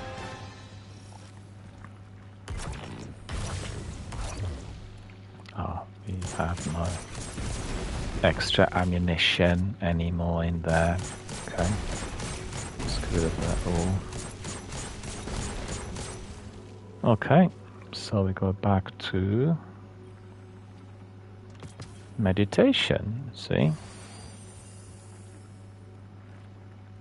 Echo of reprisal, void fragment. Let me just see what inventory. Ah, we can probably pick up some extra glimmer and some matter gem. And then what else? Stable charge of light. This is probably it, isn't it? All of these I collected, look at this. Alright. You will find my light. Definitely need to be going forward. Getting rid of all these obstacles. Let me see, what's this? Meditating here as well. Look at that.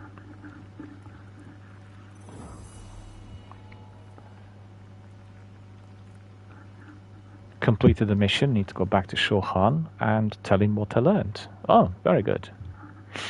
Very good. I think this is going to be a very enjoyable walkthrough for people who are new to Destiny, and when we combine and collate all these activities, I think it will be definitely much appreciated by the newbies.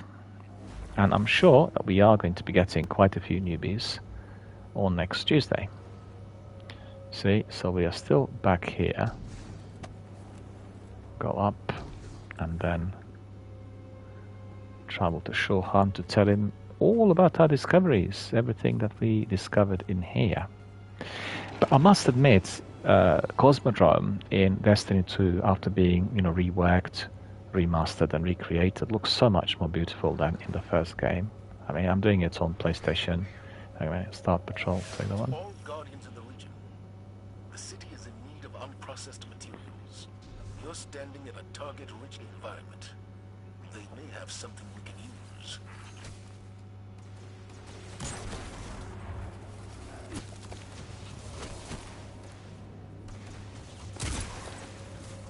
Oh, that's a sniper. Right, well, just... Ah! Miscued. So whether that will be giving us any results. Yeah, actually it did provide us with some. Look at this. Being hit by a flying sparrow. Ah. Just quick, isn't it? Okay, and this one. Okay, pick up all of these. 6 out of 20. No, he's just too close to me for the sniper to be put in the action. And let me see.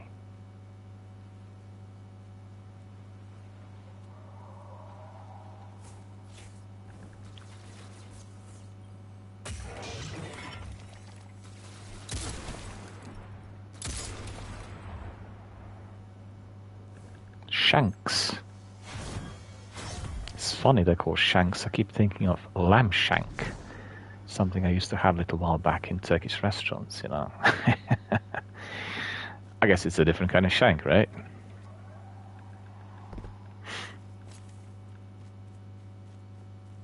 More materials. It's funny that my ship is still there. Look at it. another screenshot of our activity. I've taken quite a few today, I've got to admit. Steel and Nitro. See what Shorehand says. Shaw looks you up and down as you stride into the scout post. I see you made progress. I knew it would happen soon, but it's amazing to see how much you've learned. Not long ago, you were fresh out of the ground with a rusty rifle to your name, and now you are on your way to mastering the powers of the light. Ikora had better keep an eye on you. Make sure to tell her I said that next time you see her in the Lost City. He looks down at his cloak, freshly mended from where it was cut earlier. Just remember, this power has its limits, Guardian. Keep your ghost close at all times. So that is rare armor. All right. Wow. Ooh. It says like it's rare armor, but that is not going to be giving us much at all. And let me see. 1681. Yeah, 1752. Get rid of the blues. If you're asking yourselves, why is he not... Was that 1750? Okay. Yeah, good. Do that. Up the ladder, that's the way to do it. 1752. Just a second, that's not it. Ah, this one cannot be infused. Okay, 1752, 1734. Level it up somewhat. No. Empty mod socket. We'll do discipline. We'll do solid resistance, void resistance.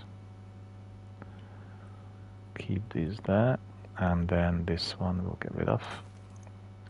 And then we'll have Wormguard boots. And this is Prodigal. Okay. No, that's quite wrong. That was quite wrong, did you not see? I nearly deleted it. So now we leveled up a bit more. Prodigal, I don't want. And then we have this Bond, 1752, 1696. I do not have another upgrade module. Let me just see if we can pick up one from Season 23.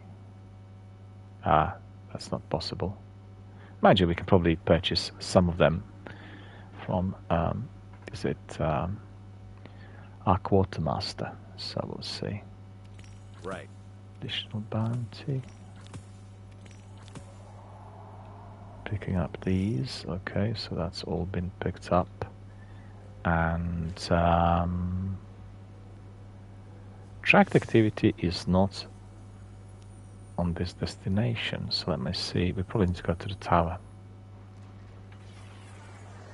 Just a minute. Map. Destinations. Yeah, that's correct. We still have something in there. What would that be? Let me just see.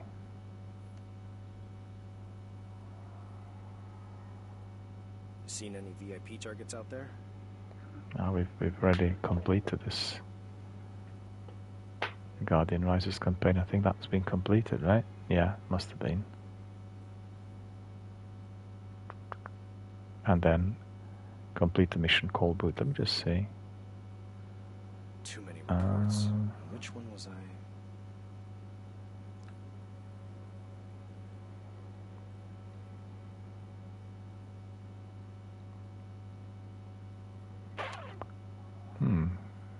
So destinations. What have we got there then? Select.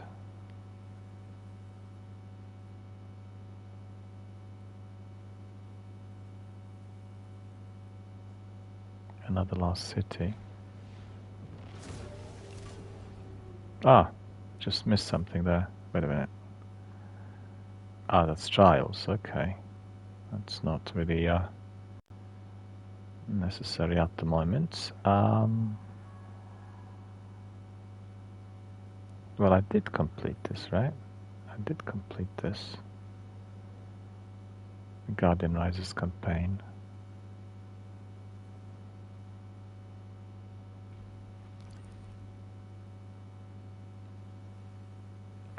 Just double check, because obviously once I've gone from the area, then that will be it. Let's keep paying new light. Where's the other one now? It must be elsewhere. Oh yeah, it's there. Okay, I got it.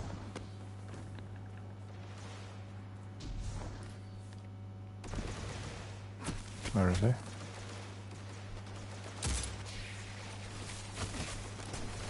Ah, missed him. Want some extra ammunition in there. A nice anagram as well for us.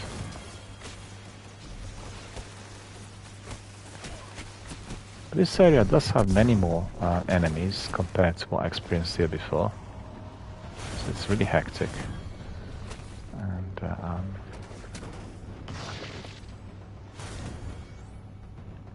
15 out of 50.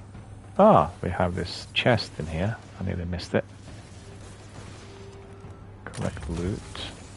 Okay, collected it.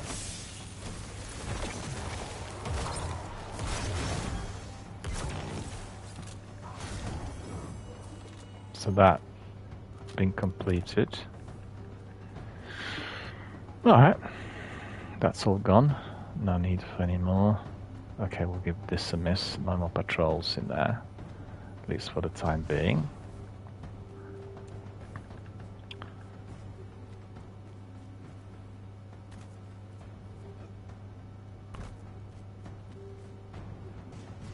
Well, it shouldn't be down here, I think. Hang on. Let me see.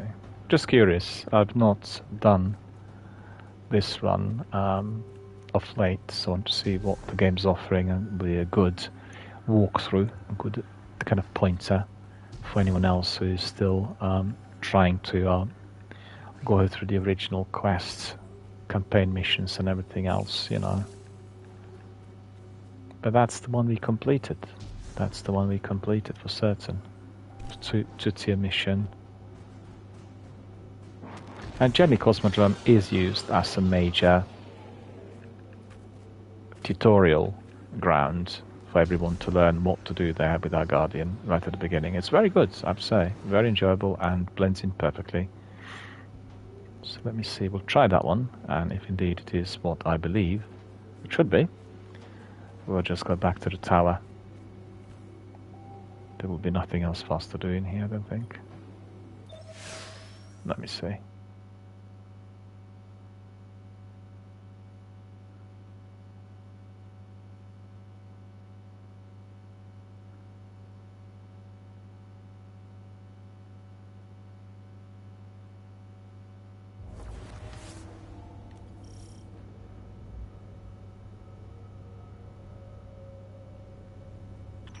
To get that array operational to balance the power grid.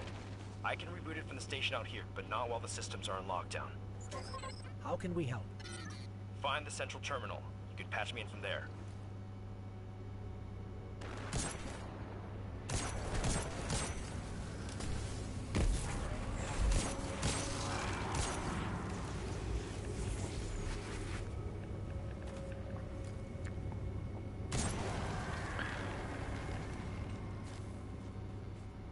This is a Golden Age facility, lost during the collapse hundreds of years ago. It's amazing parts of it are still functioning.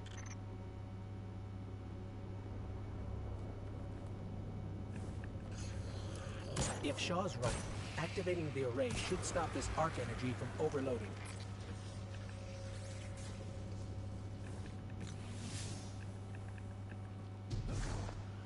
The Hive nest in the shadows, but they'll be on the move soon enough. The Fallen are territorial, more concerned with survival than war. But the Hive live for conflict. In their minds, all things have to earn the right to exist through victory in combat.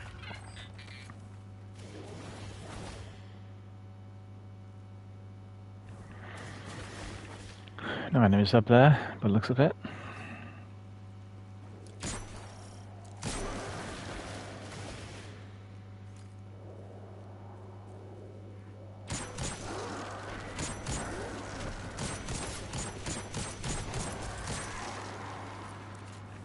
So these ones have been neutralized by the looks of it.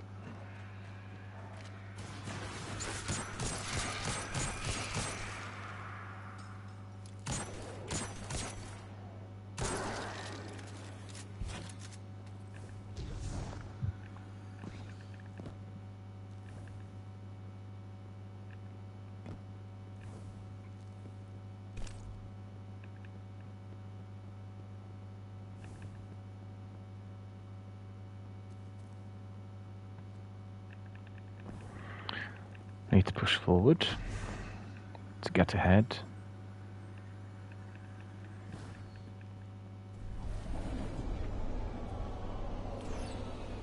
Heck.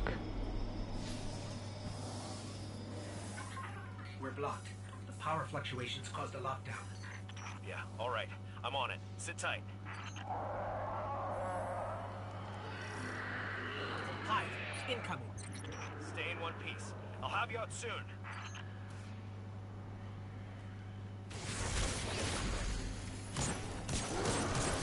So this is the rift that you can get with your Warlock. And that will be helping you.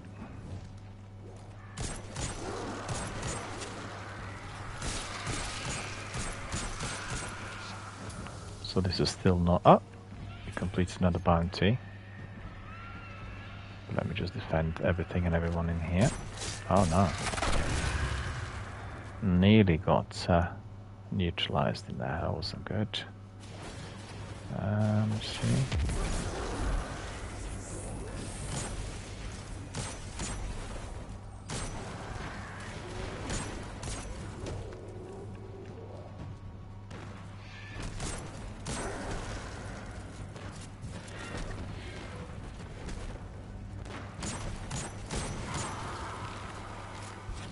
Got it.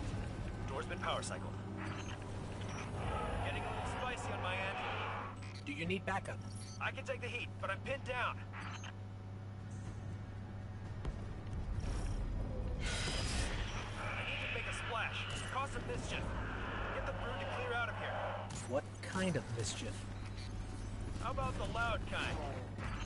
The Hive are drawing power from that ritual.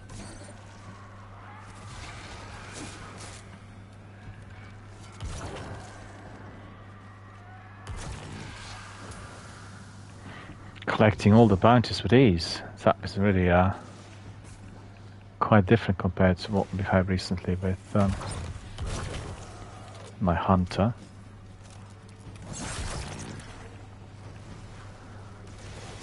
Ah, look at him. Trying to avoid me. Oh, look at that. Really some good loot in here. It's funny because we played many different activities here in Destiny 1, I remember, over the years.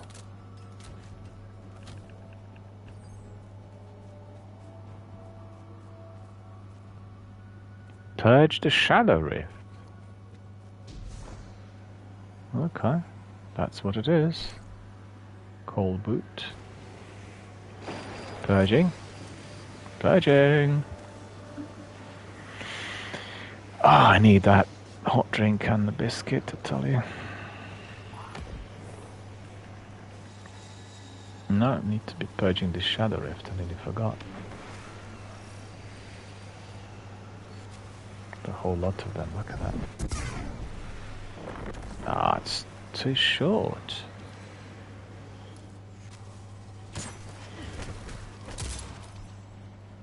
Ah, the Olga didn't really stand a chance. Sniper, not too bad. Rapid precision. Look at this. Aha. Didn't help him, I don't think.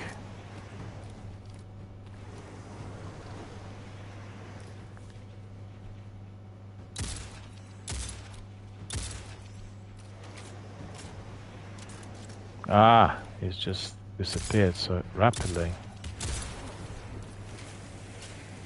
Not funny.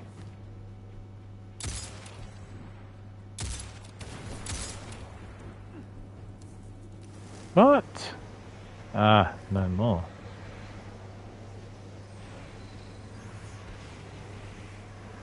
And now we need to destroy crystals. Okay.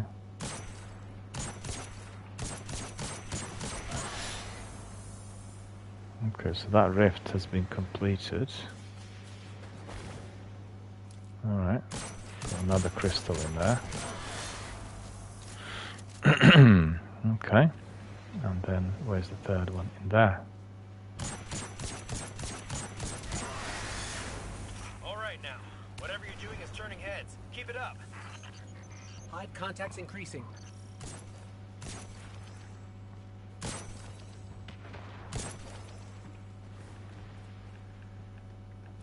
Ah, now we need to be defeating that Revenant Knight. He's up there, look at him. Probably the best way of doing it is with this piece here. And defeat it straight away. That got a response. Shooting from the hip.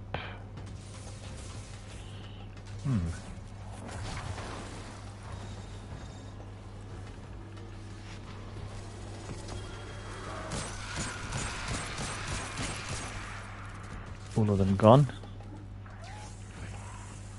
Pick up the sword.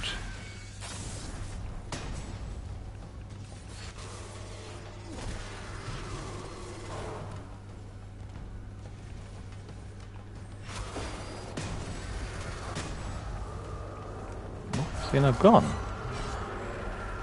Hang on a minute. Hive defeated.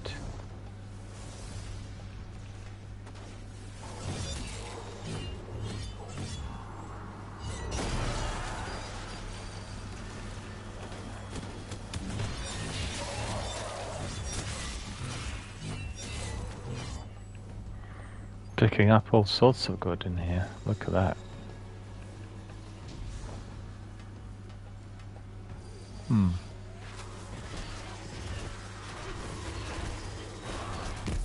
Ah, come on. I don't believe it. Bashed it right into that tree. Very dick. What's this? It's another relic.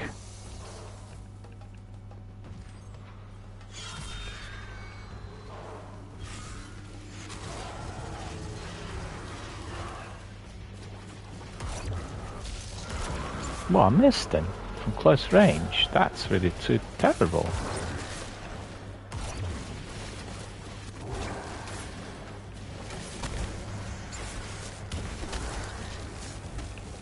God, melee. He's really doing well. Get out of there before you're overrun.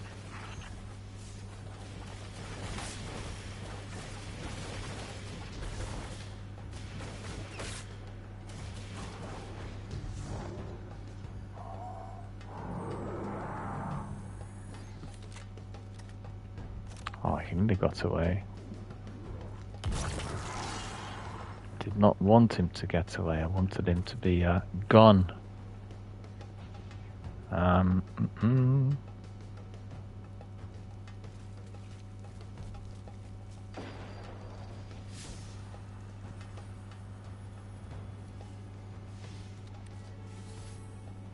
Oh, now I can see it. Whatever you're doing is It's not working. visible before. Yeah, well, I'm still stuck in the subsystems. They aren't pulling enough juice. Get to the control room and reboot the main dish. It's the only way we'll draw enough power.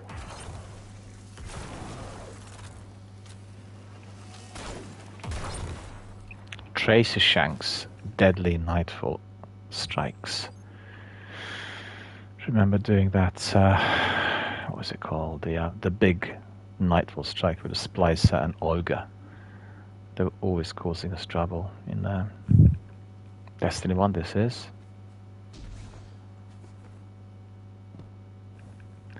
Right, so I need to go in.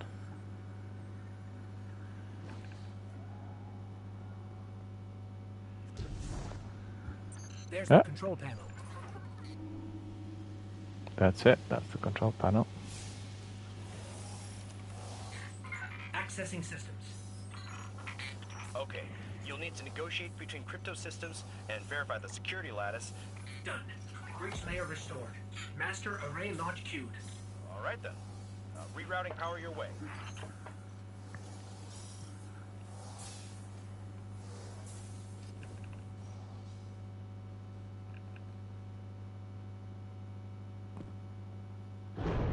The array. It's operational. The array is up here. Look at it. Took a screenshot of it. Shaw? What did... Detecting a large hive swarm incoming. The array's signal is too powerful. It's drowning our comms. Defend the control room.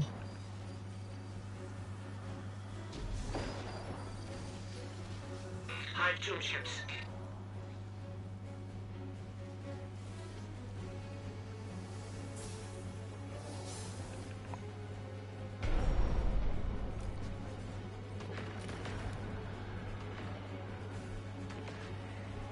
What's going to be coming our way? Oh, look at it.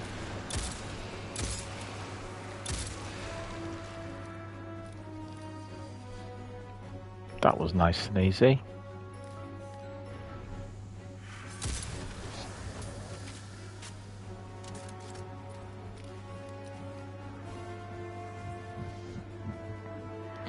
Just remembered all the bounties completed. Might be a good idea just to collect them. Cosmodrome, hang on that. No, that's not a good idea to do that halfway through this quest. Oh, missed him.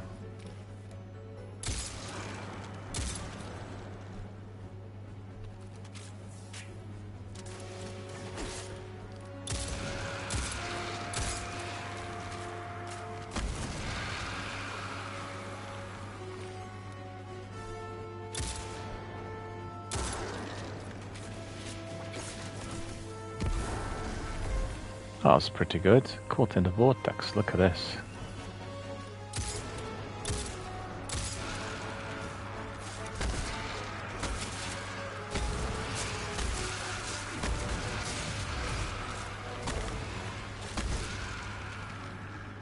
Awesome.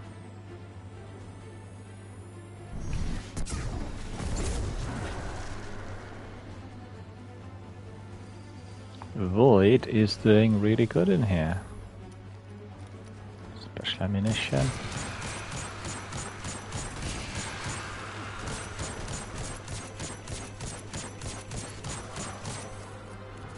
Olga is gone. Go back to the ghost.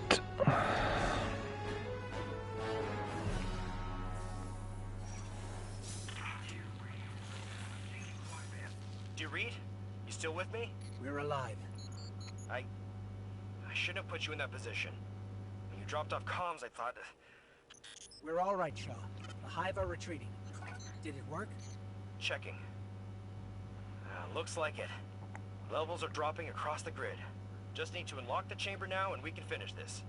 Get back to camp before Navota makes another appearance.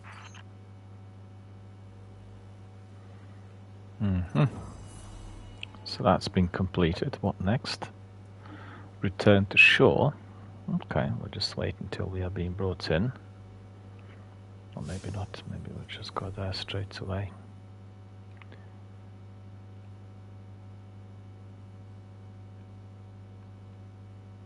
Ah. We can't fast travel in there, so just wait until we are brought back to the same spot. There we are.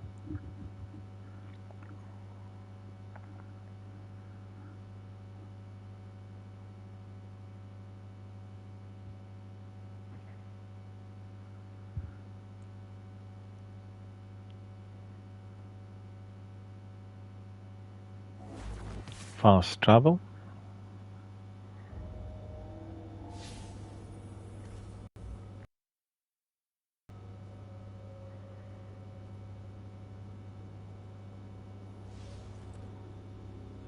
me see where I am actually at the moment.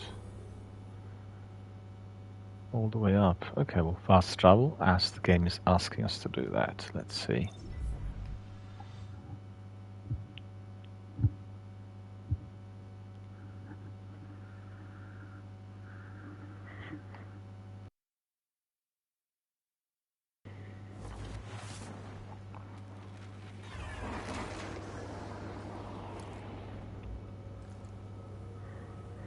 Shohan is here, but we do not see him at the moment. Picking up Sorry to do this to you, but a sparrow. I'm heading for the superconductor, and I'm running this part solo. We've had enough Guardians die today. The city needs new blood like you. Gotta keep you safe. Before you think about doing something reckless, there's only one access key for that chamber, and I've got it on me. If I make it out, I look forward to working with you again. If not, I left you a sparrow. Take it and get out of here. Get to the last city. Shahan, over and out. How could he do this? Navota is still out there, and she already destroyed 2 Guardians. This is bad. Shaw said he took the only key, but he can't have searched the whole Cosmodrome. There has to be more. Let me check his archived location data. He was recently doing something out on the Forgotten Shore. Let's start searching there. Sending coordinates.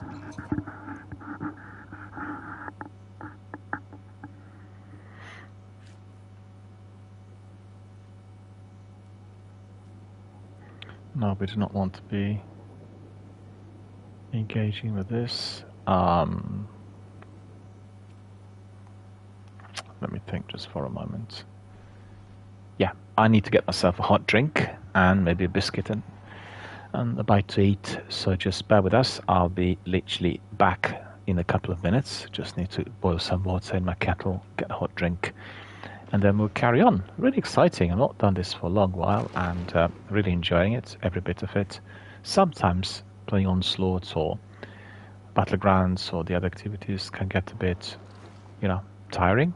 And this is very refreshing and also bringing us back to the narrative of Destiny, the story, and everything else that we are going to be watching from next week. So let me just see what is... I see, we need to go there. Okay. Complete the mission Vendetta, Guardian Rises. Okay. So let me think for a moment. Okay, we'll just wait here for a moment and my screensaver will be up indicating I'll be right back. So bear with us. I need to just get a breath of fresh air and make myself a hot drink and then we'll carry on. Plenty to do. Plenty to do. I'm really surprised with how extensive this appears to be. This was not my recollection on my first run. And my first run was completed on all 3 characters, don't forget, played all 3 of them. But there is something quite different in the way this is unfolding, and there must have been adding new content ever since I played it fast. I played it on day 1, but or maybe it's just my memory that seems to be fading. I'm not sure. Either way, it is very enjoyable. Be right back. Stay with us. I just want to get a hot drink and get some fresh air, and then we'll carry on.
Alright friends, I'm back.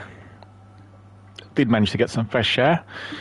Had a nice hot drink, a couple of biscuits, and I'm back to normal. So let me just adjust my headset to a degree because I can't really hear myself too well. Yeah, that should be better, I think. Hoping. It's as good as it should be. Okay. So what was the other thing that we were to do? Oh yeah, we need to go up there and complete the task that tells us... Hang on a minute. No, it's not that. It's something else. Quests. Oh, we completed all of these. So that's pretty good. Beefing up on materials. And Seize the Wish, yeah, unclaimed challenges. Look at this, week 6. Get rapid precision blows, that's good. And then we'll have... Oh, look at that. That's pretty good. Getting Enhancement Prism. Anthemic Invocation Boots. This is an ornament, and we are getting also Eververse Engram. So what are we getting here with the Engram? Ah, much better compared to what we have already. We can just swap these two. Energy level needs to be increased. Looks really good, look at that. Battle hardened. That would be my estimate in there.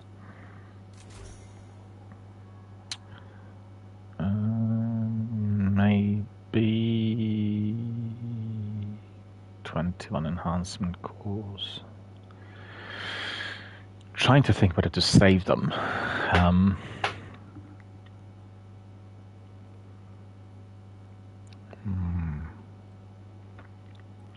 Yeah, I'll save them because we'll be doing some extras on the exotic shells. Okay, so let's go back in, see what I've got there. Hopeful Light, increasing experience. Just a minute. XPs. 12%, 10%, 8%. Well, we'll go for 12%, of course. Then we'll... we can't reuse any other ones. Doesn't matter, we'll get a lot more XPs. And I think in here, Combo Detector, Wombo Detector, Glimmer Booster, okay, and then Activity. Maybe what we can do is we can put... No, that's better, actually, better. We'll leave the XPs to go up and up. I think that's the idea. And what else did I pick up? Strides, 68. I don't think I picked up any extra. Oh yeah, there was one. Hang on a minute. I wanted to do something else beforehand. So that's 52. Yeah, we'll do that. Why not? Significant increase this will be. And need to be increasing on my mobility. My mobility is not particularly good. 1752. Yeah, okay. Once we go to the tower, we'll pick up some modules. Upgrade modules. That 8264. Okay, we get rid of that 64. 1732. Okay, really don't need any of that. And then see anything extras. Yeah, okay, so we can keep this. Journey, Season the Wish. Make sure you always accredit your achievements, very important. Caught in the Vortex, it's Vortex Grenades. And then, do we have anything else? No. Right, so let's just carry on. I'm not slotting in any of my top-notch weapons and armor from the vault, as I want to be experiencing the same slow progression like anybody else is joining the game. So that's the idea, you know. Okay, don't want to do this either. We want to be reminded of what Destiny was like in the past, so that's why I deleted my Warlock and played my Hunter. And today we've gone to that brand new Warlock. The Warlock that's not seen any action at all. Started literally from scratch. What's this?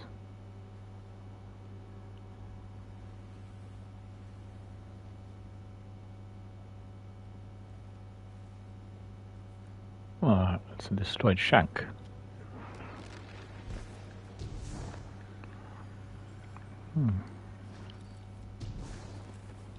Try that.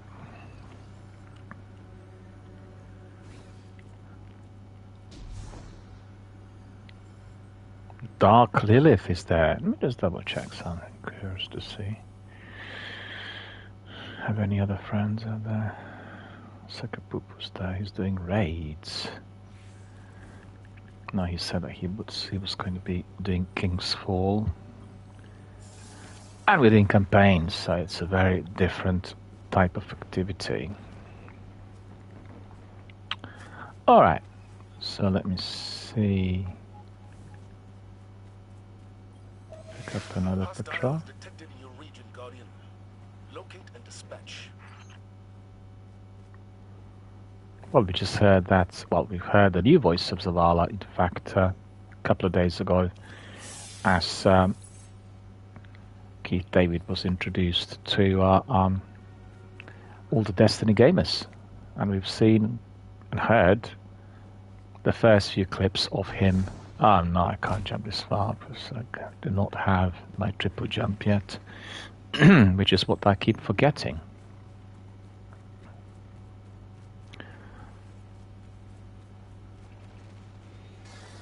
Everyone needs to watch those vidocs, 2 vidocs on my Twitter and also on Bungie's YouTube channel, altogether about 17-18 minutes long, and you'll get the wealth of information on what is to follow. So really exciting period is ahead of us. Prismatic subclass and Pathfinder skills tree. Remember those 2 words, that these are the biggest changes to Destiny that will indeed emerge from Tuesday as the new expansion is launched. Also, the new expansion will be split into 2 sections, one playable free of charge, and then with extra activities, particularly the campaign and dungeons and a few other things, for which you will need to purchase the final shape, right? But don't forget, you'll be able to try it even if you were not in position to purchase anything, right? So, many activities will be accessible free of charge. And they'll draw you in, of course. Can I pick this up? Ah, just remembered, I did not enable my Sparrow. Just remember this. Oh, I did? Okay. Okay, doesn't matter. We could have summoned our vehicle already, which is what we are going to be doing from now. Start the quest mission. I didn't even check what the mission was. Puts me to shame. I'll have another biscuit. Munch. Wait. Oh, I'm loving this. Really, really good. Really enjoying it.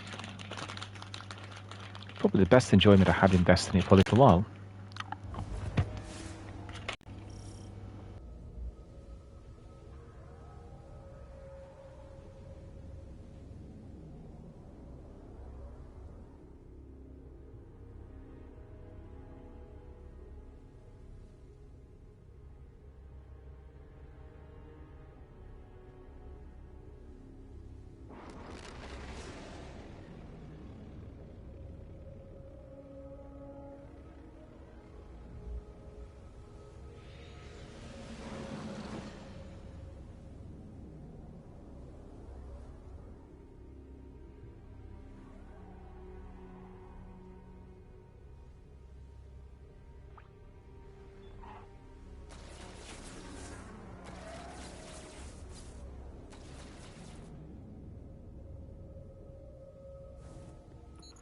I can't reach Shaw on comms. Navota gets to him first. We need to find another key and access that chamber, fast. There's some old caches nearby. Let's start there.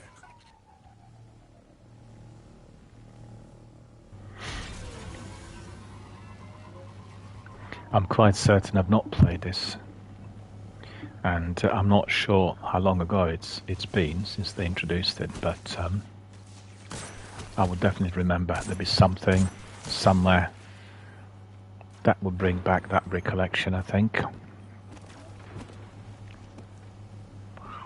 Right, so where's the cache?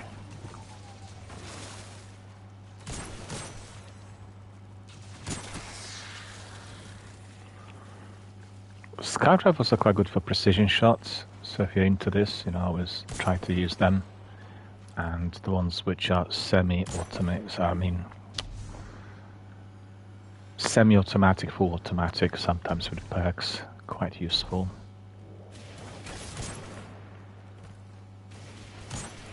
I can't believe I missed him twice, but this time, that's unlucky. Okay. So it's here.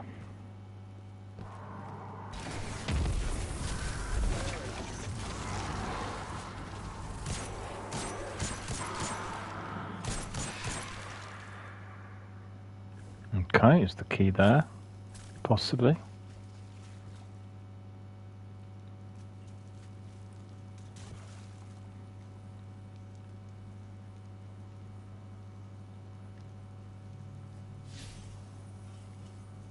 Hmm.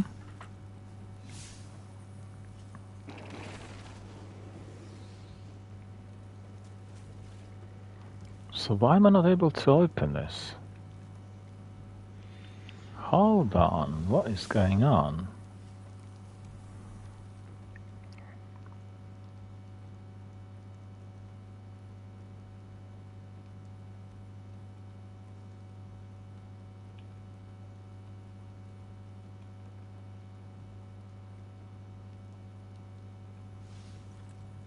That's odd. Anyway, we'll just wait and see. Okay, so let me try this again. I need to track.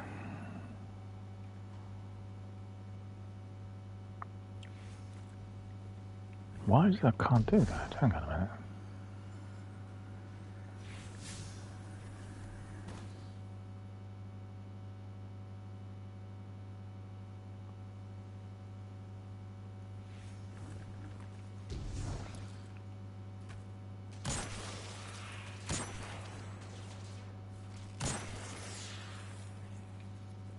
That's probably why.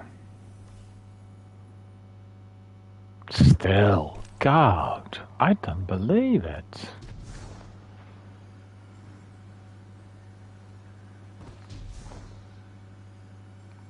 So where is it? Oh, there it is. Okay. That's not really... Ah, I'm doing something wrong. Grappling.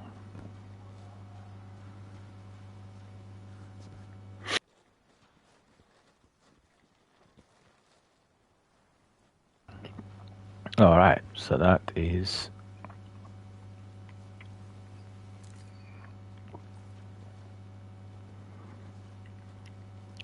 let me see. Well, I want to put the mark on it and tell me why is it that I'm not able to.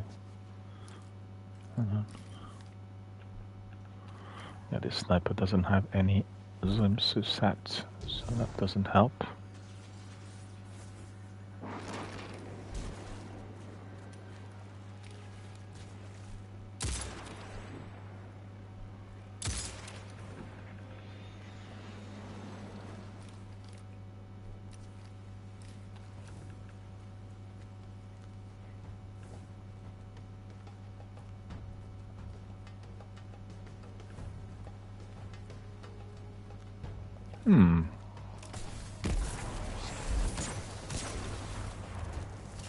So these are the ones. Where is the other one?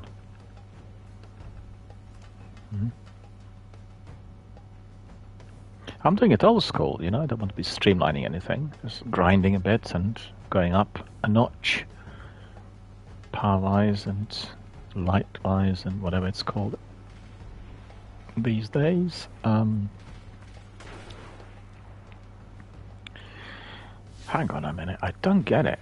Why is it that I can't put the mark on it?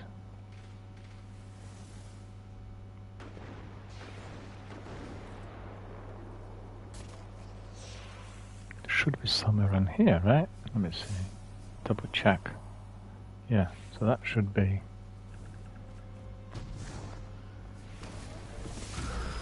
Look at this. That's really ridiculously silly.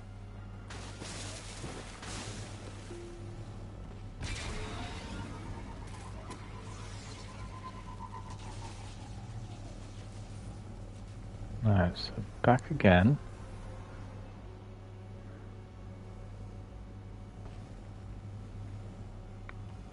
So that should be, oh, there.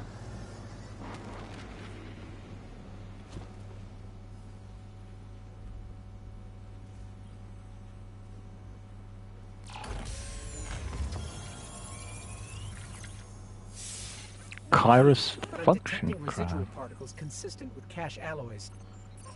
There were more chests here once. They must have been stolen by Fallen or Hive. Yeah, There's a particle trail leading to a nearby cave. Sending coordinates now. that's true. Right, so now I want to. No, not possible for whatever reason. Okay, so where do we need to go? Let's see. Right, Sparrow. Oh, he's number 1. Right at the beginning of his journey, by the looks of it.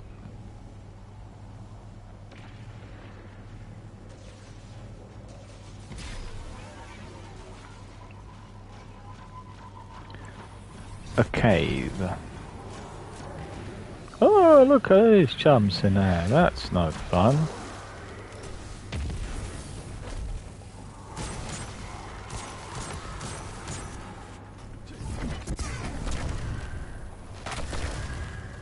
Well, that's beautiful.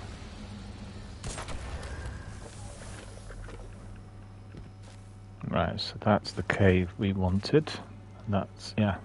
Now you realise as to why the chest was not opening. Still no key. I'm reading 2 other particle trails on my tracker. Friend joined us. Some items that we can be easily deleted. Yeah. 72.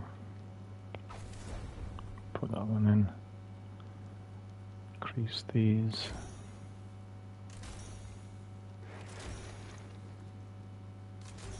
Goes up to 5, and then discipline, special ammunition scout. Yeah, why not? Heavy ammunition scout. The last one we can't get. Okay, appearance. Let's see. Wood of Optimacy. So that looks awesome. And then let me see. I quite like that actually. Really good. That's something for the Crucible, isn't it? That look a bit funny with all of this, got to admit. 7333.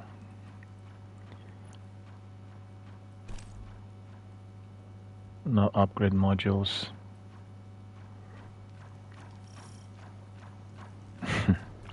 Yeah, that Sky Trifler there.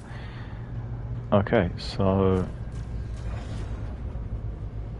just a minute. Was that my Sparrow or not? Showing a fallen skiff en route to the Cosmodrome.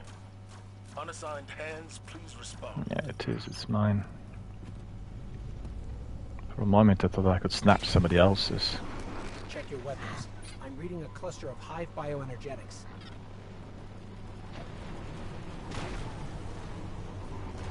Careful. I'm detecting a high density of fallen weapon signatures nearby. Oh, we have plenty of enemies down there. Look at this. Okay, there's some of those there. Ah, it's a public event. Ah, it doesn't matter. We'll do this as well.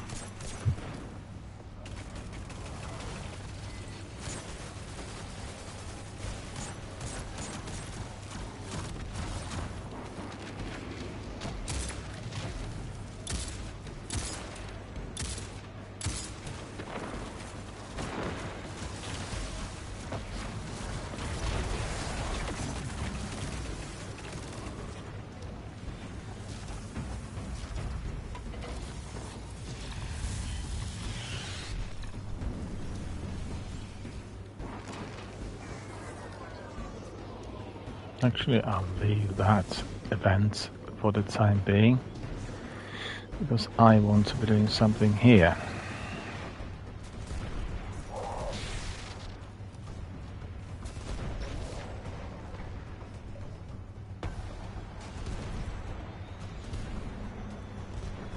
Another chest, plenty of chests in here, got to be said.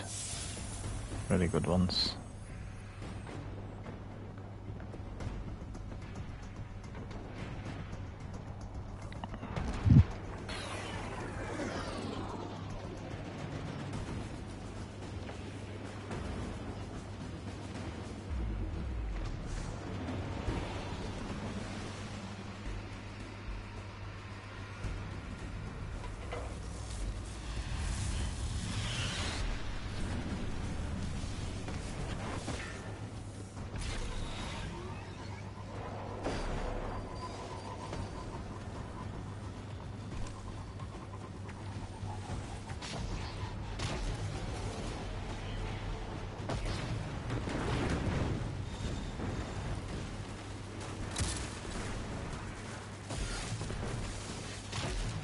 Yeah, these guys are just a bit too powerful for me. Can't even get to my enemies, they're so fast. No, that is not going to work. Defend that glimmer.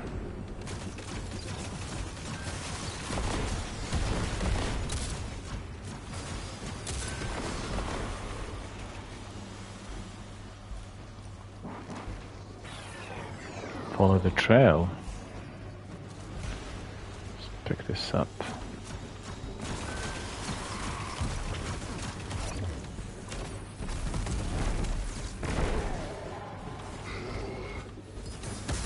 Extra ammunition.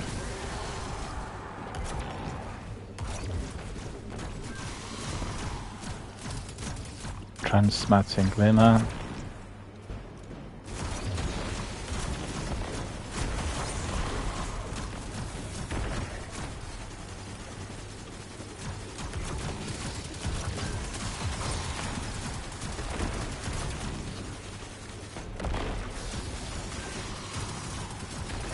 Few more left.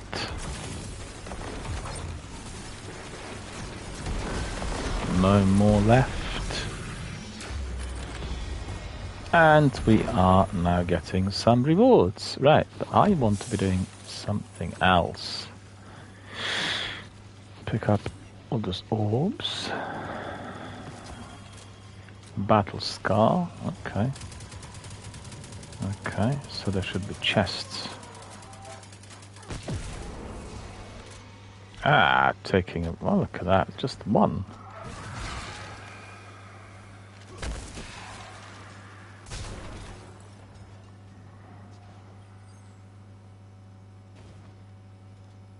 Ah, there's some encryption code on this datapad, but it's incomplete. If we find more, I could fake the authorization and act as a key myself. There's still one more cache on the tracker. So that will be uphill, I think. Yeah, that's the one. That's right. Let's see whether we can get these chaps.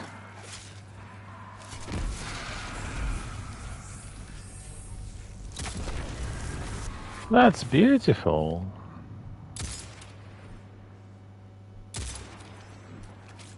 Ah.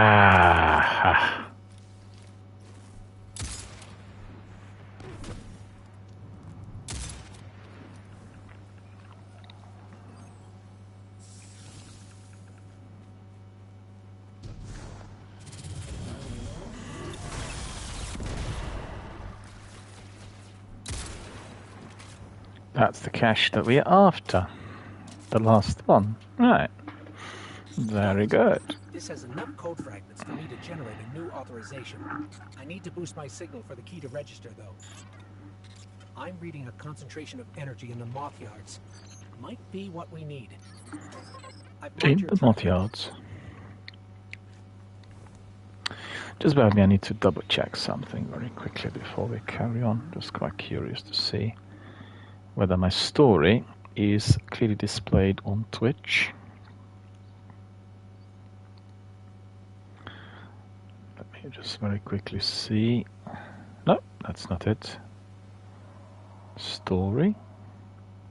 Campaign replay streams 27th of May to 3rd of May 2024. That's right. That's exactly what I wanted people to see. Very good. That is all up and running as expected. Telling our friend Ali about Miss Mika. She is the Elden Ring streamer. And he said he was going to check her out. She's one of those streamers in my community of Twitch broadcasters, and I wanted to see whether my channel is clearly displayed. Let me just see, where is it? No, that's not it. Bear with us. Categories, we have Destiny 2, 14,000 viewers watching. Okay.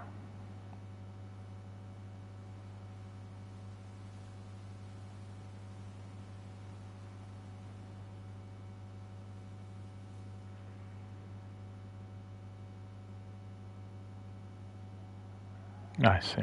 Okay. And the other one, Destiny 1, 13 viewers we have.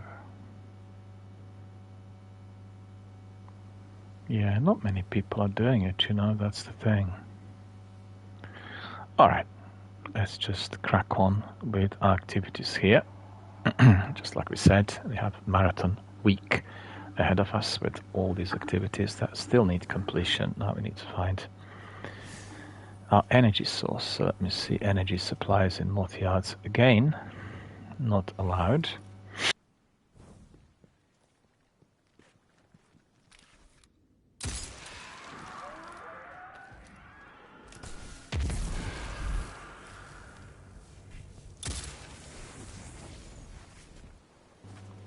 Alright, let's pick this up. This is my Sparrow. Looks like it's been badly damaged. Alright.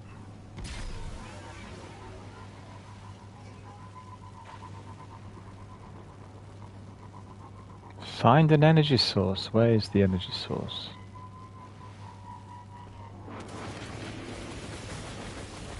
It should be somewhere on here. Looks a bit... It's ridiculous. I was able to miss them all.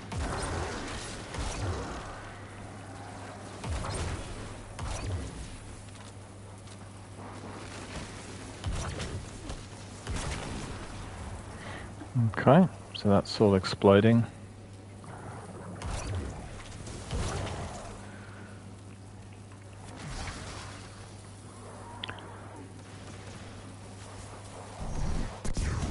So many of them, look at this.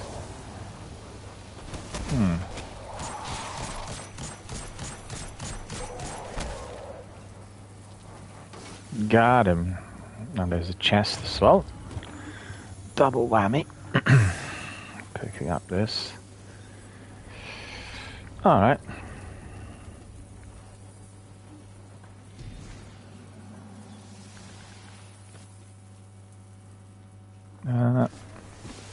It's up there, as you could see. Still. Or not.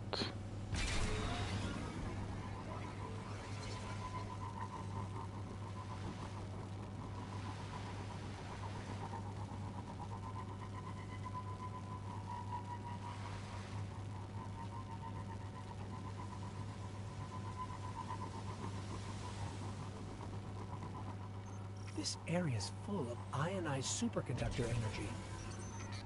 It must have dispersed when we activated the array. I can use this to amplify my signal. Let's collect the charges. I'm showing an alert from Rasputin that a Warsat unit is about to crash in the Cosmodrome.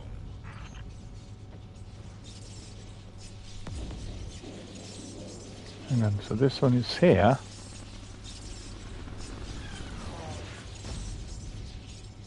I'll try to collect this one first. Ah, you need to be flying through them. Okay, I got it.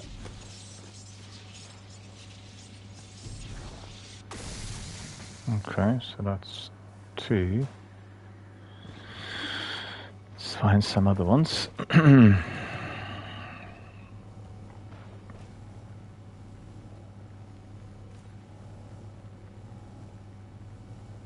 Ah, so you need to jump up here. Excuse me.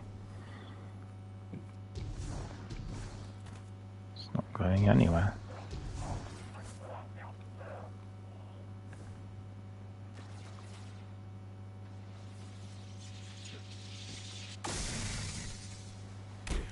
I picked it up. Just about. Nearly missed it. And then this one.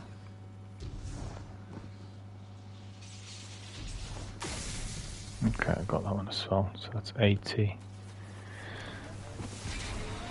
Go further up there, get the last one.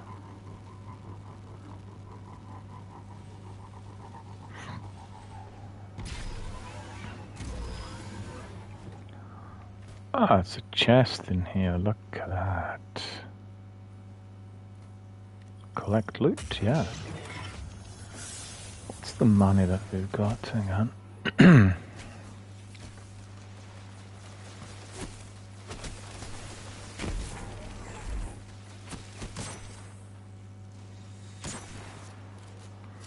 I thought he was gone. But no, that was not quite so. So this is really cool. What's this? Looks awesome. That's really a good screenshot. Looks beautiful. It's a proper representation of what Cosmodrome looks like, as well as multi-yards. Here we go. Starting recursive analysis. It's 100. Complete. I am now authorized. Let's hurry. So we need to go back. And we need to access the chamber.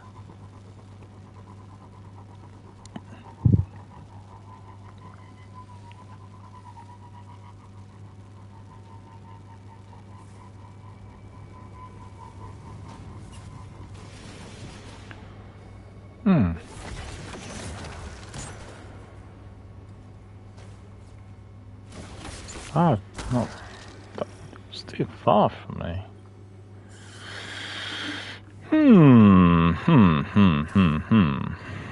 Right.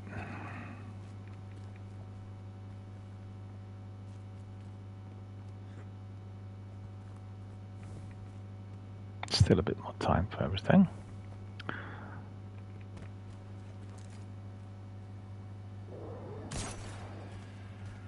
Explode.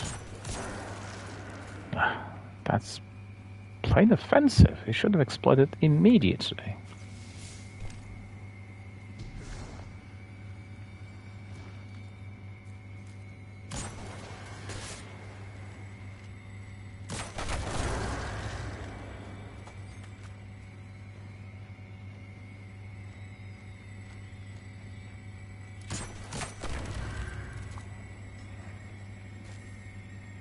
No, it looks like it's going to be up here.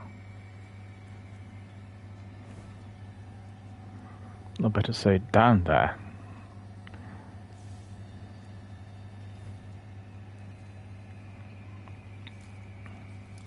Traps.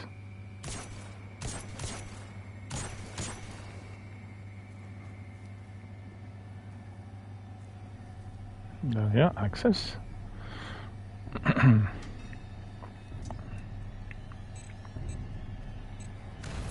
This place is brimming with hive magic. That explains why transmats were blocked. Hive magic everywhere. Ah, that's something else. Eyes up, Guardian. Navoita needs to be defeated. Okay. Unfortunately, I don't have my heavy ammunition there, so...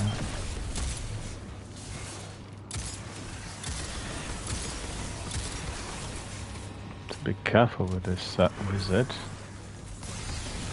What are you doing?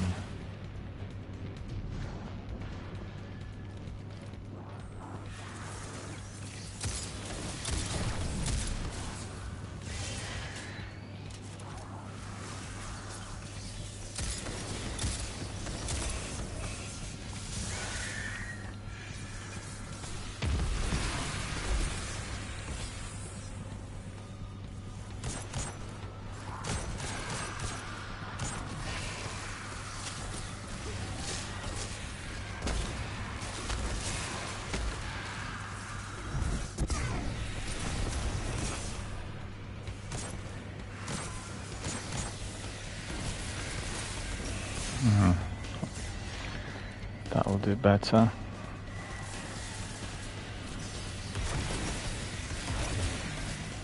What is going on?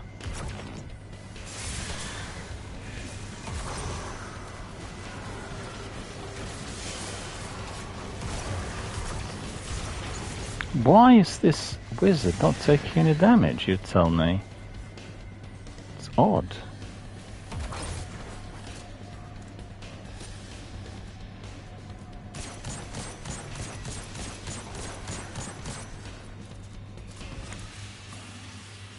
Oh, Gil's back.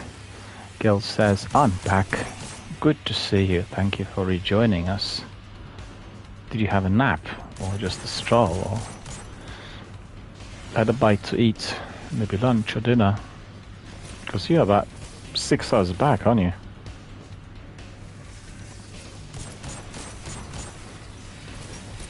It's 4:15 in England. At the moment. God, it's taking so little damage. What's going on?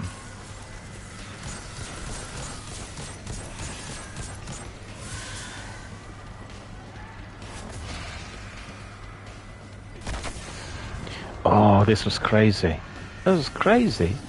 Went for melee on that exploding throw. Amazing I survived. A miracle. Gil said, I had a nap and then I watched some TV as well. Cool. Well, having a lot of rest is important. I guess you must be having some meds for numbing the pain and, you know, tranquilize you a bit. I'm gonna to reduce the noise levels because I can't hear myself.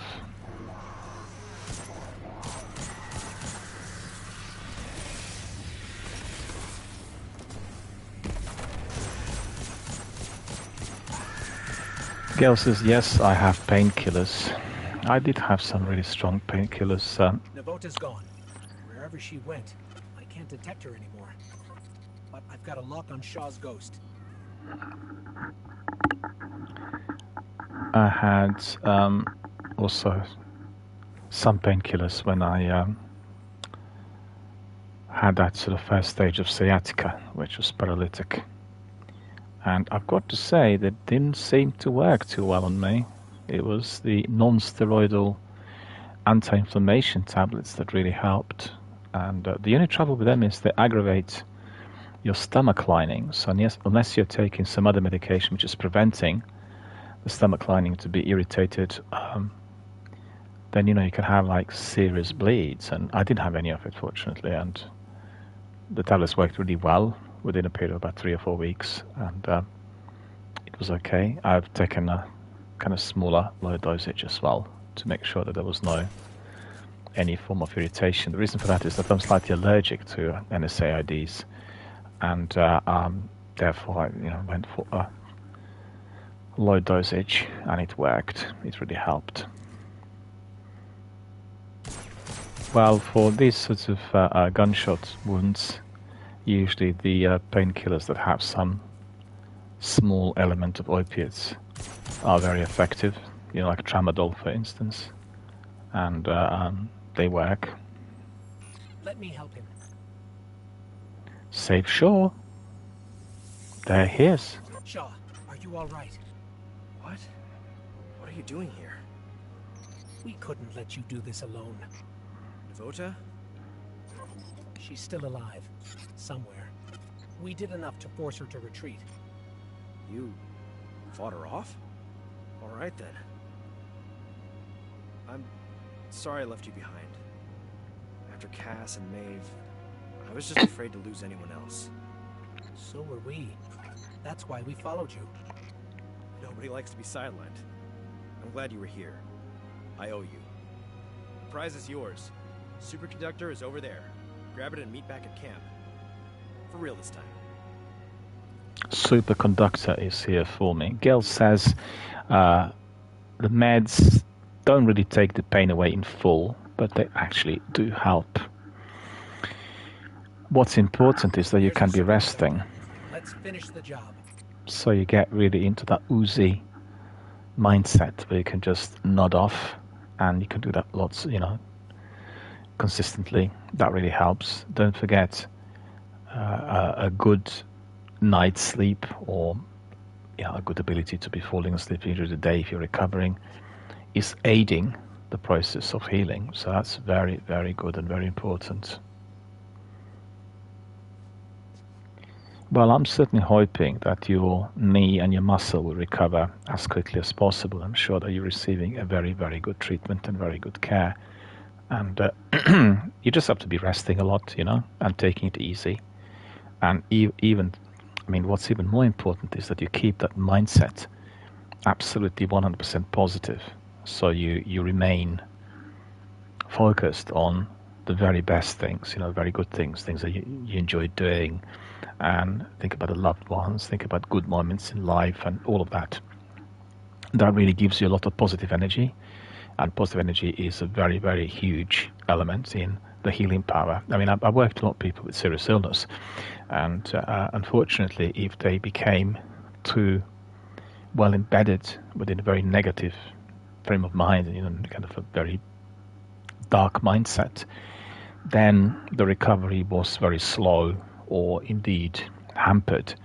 But for people who always remain upbeat and positive, the overall process was massively aided and accelerated. So it's very, very important for anyone who's recovering from any form of illness to keep this in mind. And also, when I was in such pain, I just had to keep thinking that this will go away and I'll be back on my feet. But I couldn't believe how incredibly debilitating it was. It was just really, it was a shocker. I've known of people suffering from sciatica, but I don't really think it was as severe, because they had difficulties with walking, but they could still walk. And I couldn't even lie down properly. It was so bad. I think for about 48 hours, I wasn't able to find a position in which I could rest at all. It was just such pain and such discomfort. So, taking superconductor. I can feel the arc light coursing through this. No wonder the Vanguard want to make a weapon with it. Let's head back to camp and then the last city. Home. So that's coming towards the end of Cosmodrome activities, and I've got to say they're quite substantial. There's quite a lot to do. It's a lot more expansive, and compared to what I experienced on day one, when the new mission was launched, and that came together with Beyond Light, I think.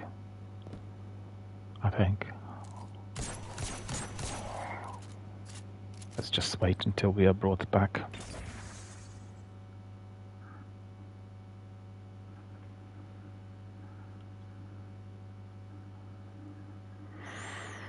It's going to be swimming for me tonight. Look forward to that in full, I tell you. Not been swimming on Saturday and Sunday, but did go there last week, 5 days in a row. Alright, so we go back to Shohan here. Hey. Thanks for the assist. Again. Wish you stumbled in a day earlier. Might have gone differently. Maybe Cass and Maeve. I'm just glad the Light chose you. I've got new orders to stick around and scout Navota's brood. Maybe I'll find some other new Lights to shepherd along. As for you, it's time you meet Commander Zavala. He leads Guardian Ops from the last city. I've told him you'll be arriving soon with a superconductor, so take care of that thing. No dents or scratches. Zavala's a great leader and a good person. Learn from him. Don't be a stranger. Guardians are stronger together, right? Guardians are indeed much stronger together. That is completely right. So, the last bit in here. Short thanks you for your help and apologizes for not trusting you to help him. With the superconductor in hand, his mission is complete. Zavala has given him new orders to keep an eye on Hive and Fallen activity in the Cosmodrome as he entrusts you to deliver the relic to the last city. Shaw says farewell with the final gift, Maeve's jump ship, waiting in orbit for new pilot. Hover the ship icon below and select it with X, then use the director to travel to the last city. Okay, so we will definitely pick this one up. That's the Granite Burrow, and we'll just enable it straight away. Go to ships, and we'll swap. And the old one we actually do not need. These are the old ones. See, we could have enabled this. Okay, we'll do that straight away. I quite like that old ship, I've got to say, so I'm not going to be deleting it. And in here, we have... Oh, that's... Wait a minute. That's not it, is it? Well, maybe it is, but it just looks very different, I have to say. Let me think. Cannon fodder. Yeah, that's not too bad. I quite like cannon fodder. Beyond sight, transmat. Okay, that's not too good. Ghost purple. Right, that's not too bad. And then this one here. It's the Guardian Games effect. Which one shall we select? Let's see. Pyramid entrance. That's quite good. I like pyramid entrance. That's pretty good. We'll maybe choose this one. What else have we got there? Guardian pink, Guardian green, white, Guardian gold.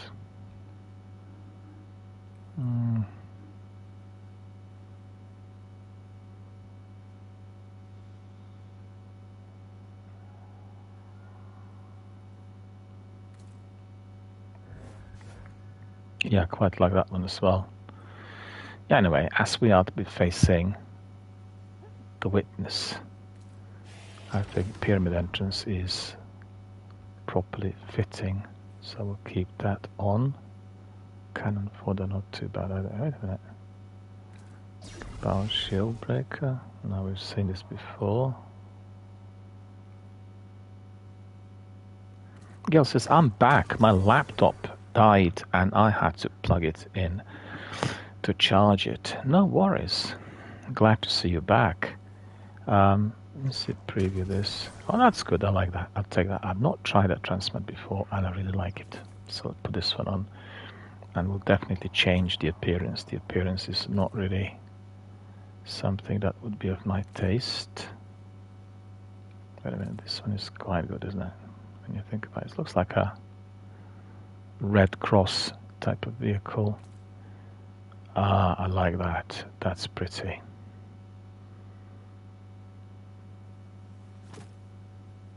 We keep that Queen's Guard Valor, so that's something. Aligned with Petra, I think. She has these types of insignias and colors on her. Okay, so that's sorted.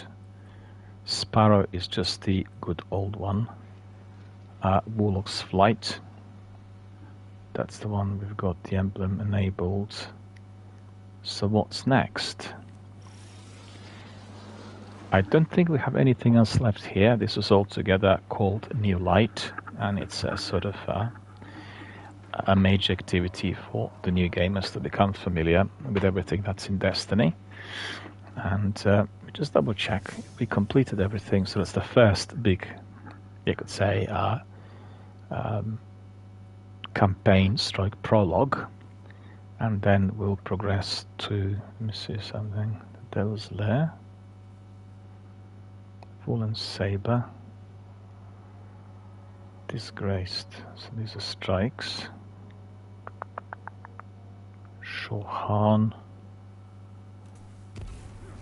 skip new light.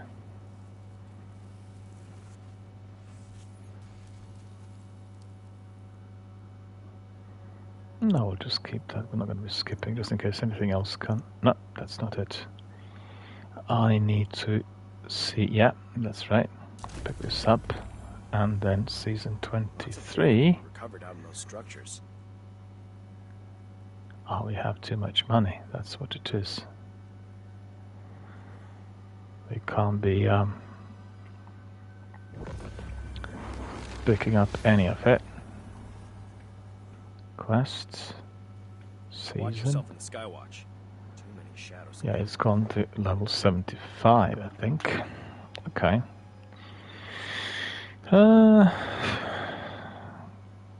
Quickly think of the rest. There are still some items to be picked up in there. Must not forget. And we'll go to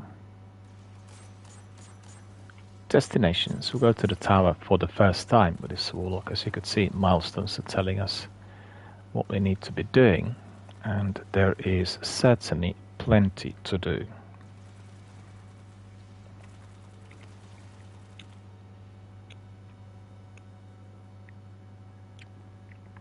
Advent. This is the first campaign.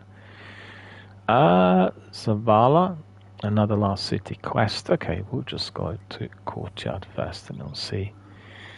Probably are going to be slotted into the mission more than anything else. But it's really good, very enjoyable, really loving it. Look at the ship. Look at this ship. It's like something out of Pixar. And looking quite pretty with its colours. Hope everyone else is enjoying it. It's been just a lengthy 10-year journey coming from Destiny 1 to Destiny 2 and then the final shape. But I've got to say, I've not played Destiny from day one. I jumped in a game as I was setting up the channel, and that was, I think, roughly about 6-7 years ago. This was at the time when Destiny 2 was released. Destiny 1 I've not played at the time of its launch. But I got reacquainted, so no worries, no problems, and indeed got to love it through our gaming community here on my channel. It's so good to see that there's nothing there to collect, you know, everything empty. Take a look. Synthwave. Don't know where my uncle finds these things. 350. Recommended items. I think I collected everything the other day. That's my assumption.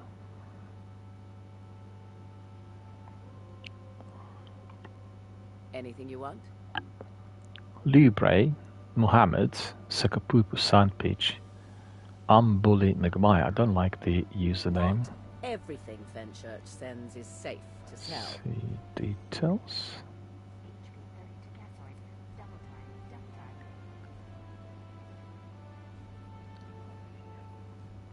Bev is in orbit. Okay. So we need to go and speak to Zavala for the first time, right?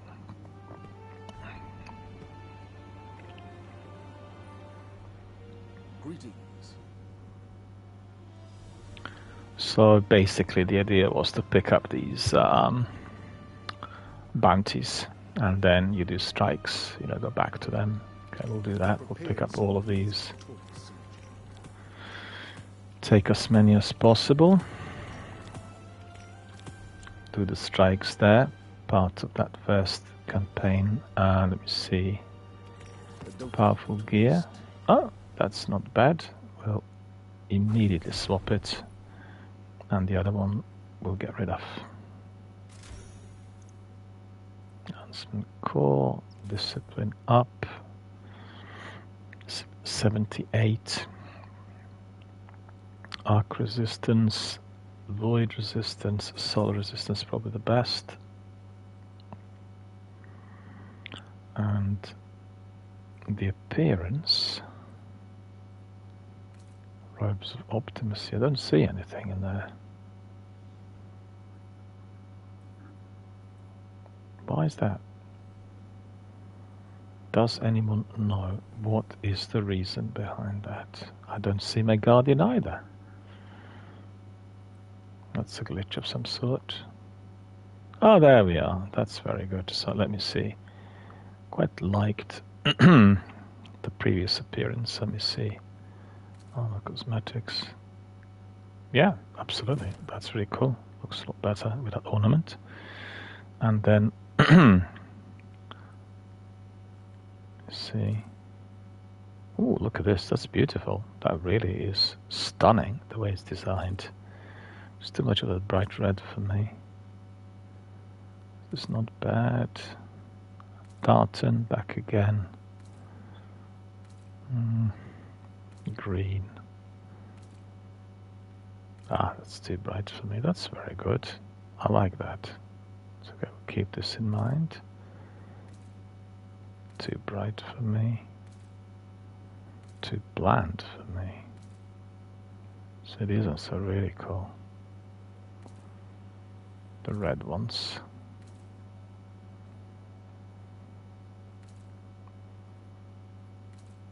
There are so many options, and we can really use any of the shaders. And as you could see, 5 times what's that? 4, 1, 2, 3, 4, 5, 6, 7. No, that's about more than 100. 150 of them. Where is this? That.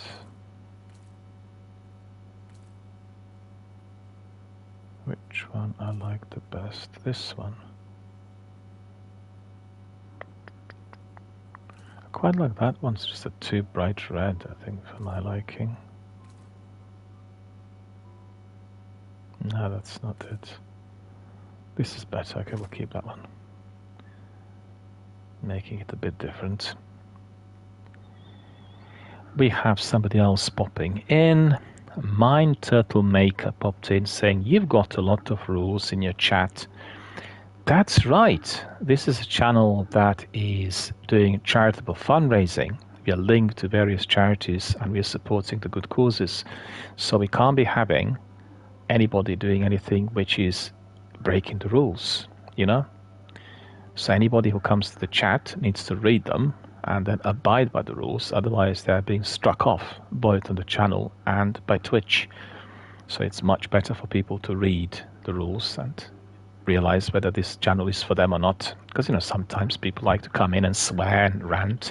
Well, this channel is not for that. So that's the reason for the rules, to keep everyone well disciplined, and most importantly, for people to realize that this is a channel that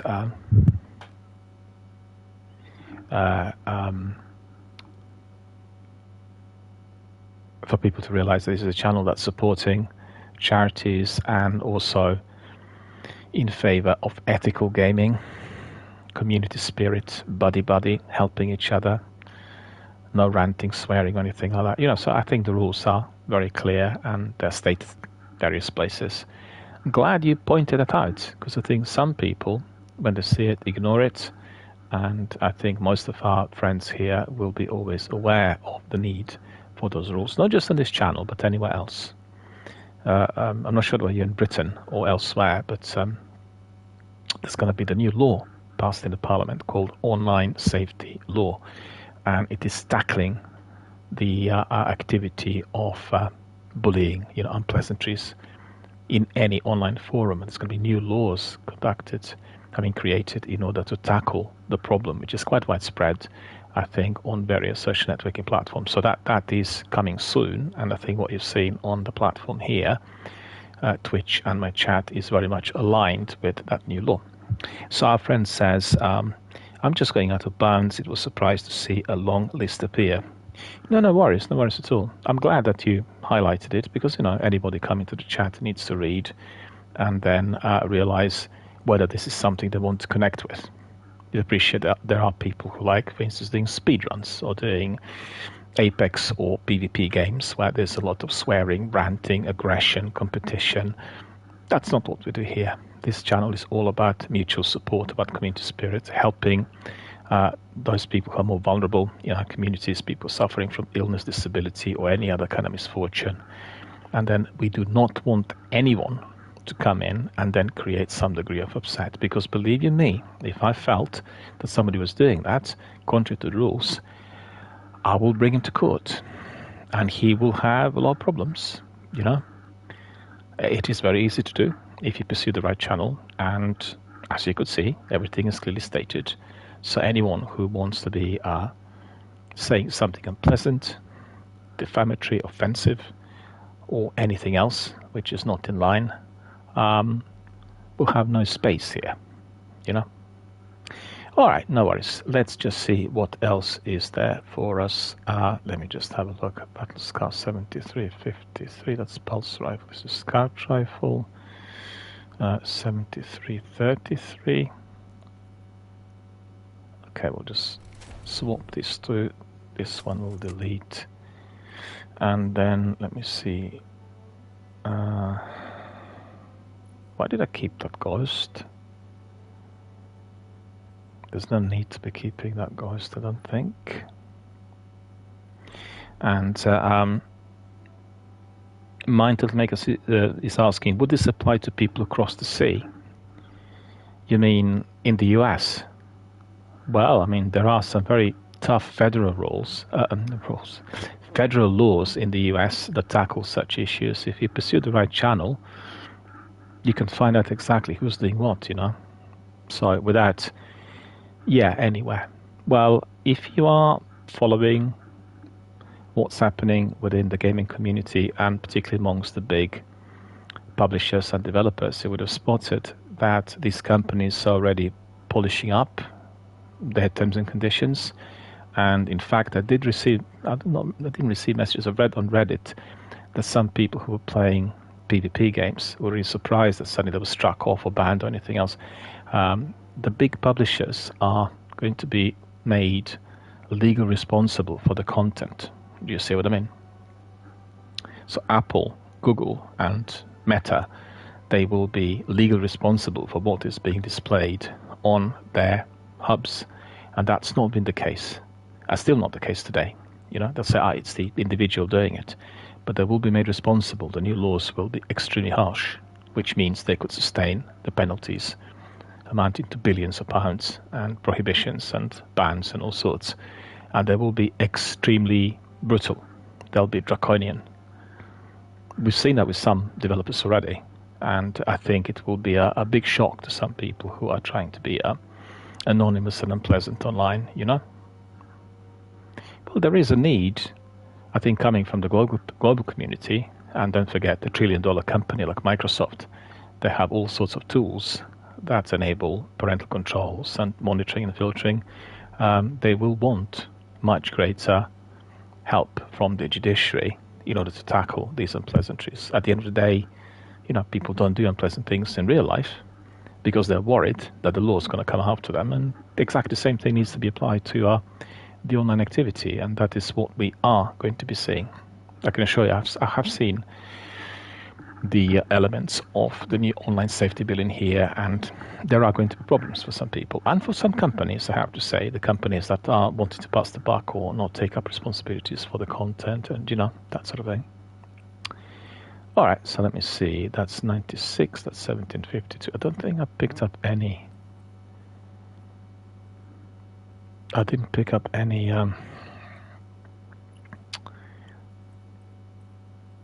upgrade modules. No, that's not there. So that is 72. This one. I could keep this one on just for the time. Oh, that was too fast coming from me. That is 1752, 1780. This one is no longer needed. Okay, so that's sorted. We'll pick up another reward. This reward as well. You see, Ascendant Alloy. We need that for leveling up our power level, energy level on our armor up to the level 10.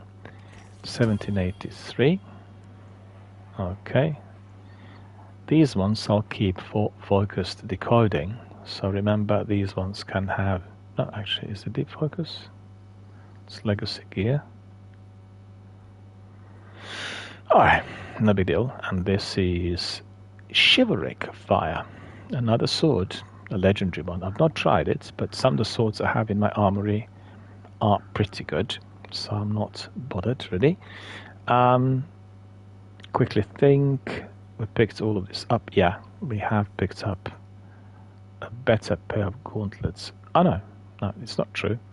What I want is I want to be wearing primarily the seasonal gear. So we have this on display during this week, unless we need something specific, like some exotic piece for some activity in order to celebrate or the arrival of the Fiery Shape. But most importantly, I want to be, not sure whether I should say celebrating or commemorating the disappearance of seasonal content. There are going to be no seasons after next Tuesday, and this is the last selection of seasonal armor that we are getting in Destiny. So, you know, best to be immortalized in such fashion, I think. I'll try to pick up. So I have already the gloves, and I have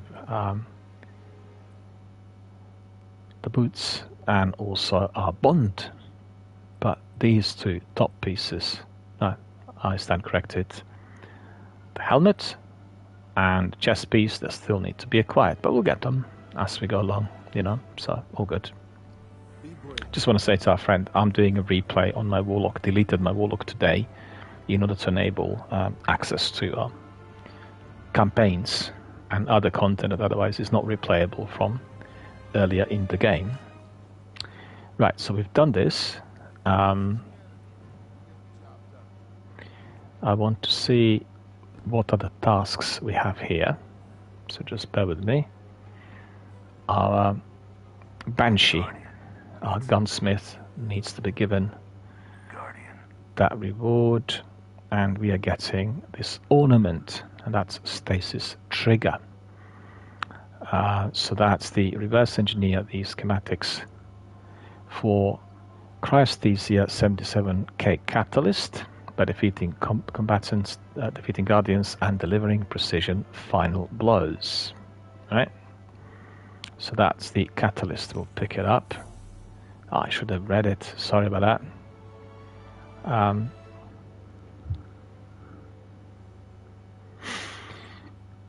Banshee 44 wants to speak with you about the history of Witherhoard. Okay, so let me just acquire this. So he says, hear me out, and Banshee says, as he slams part of jump ship drive and the data pad on the counter, your gun uses a Lorentz focuser to channel energized particles.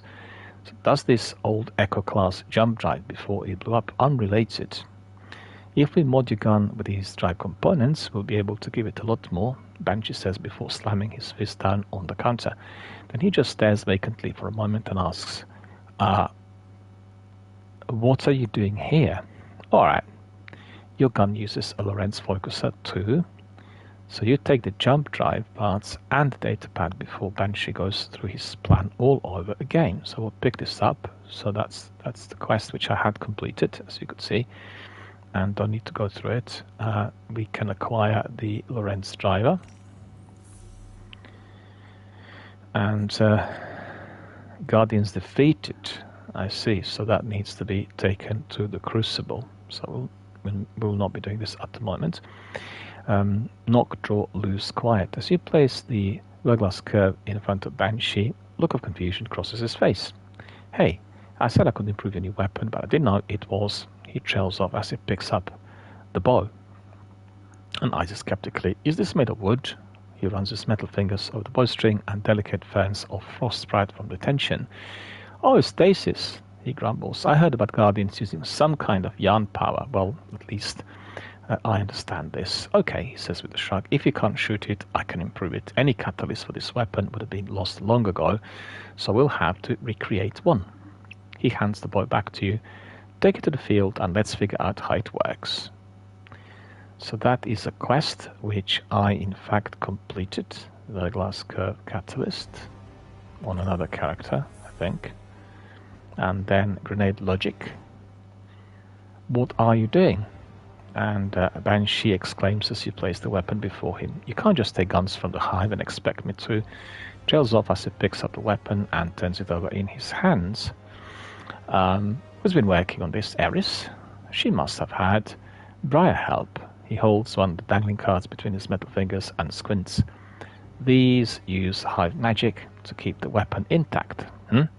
He says, smart, a little creepy, but still smart. Finally, he nods and hands the weapon back. You do not need to be a Phantonaut to see that this thing has some deep ties to the other side.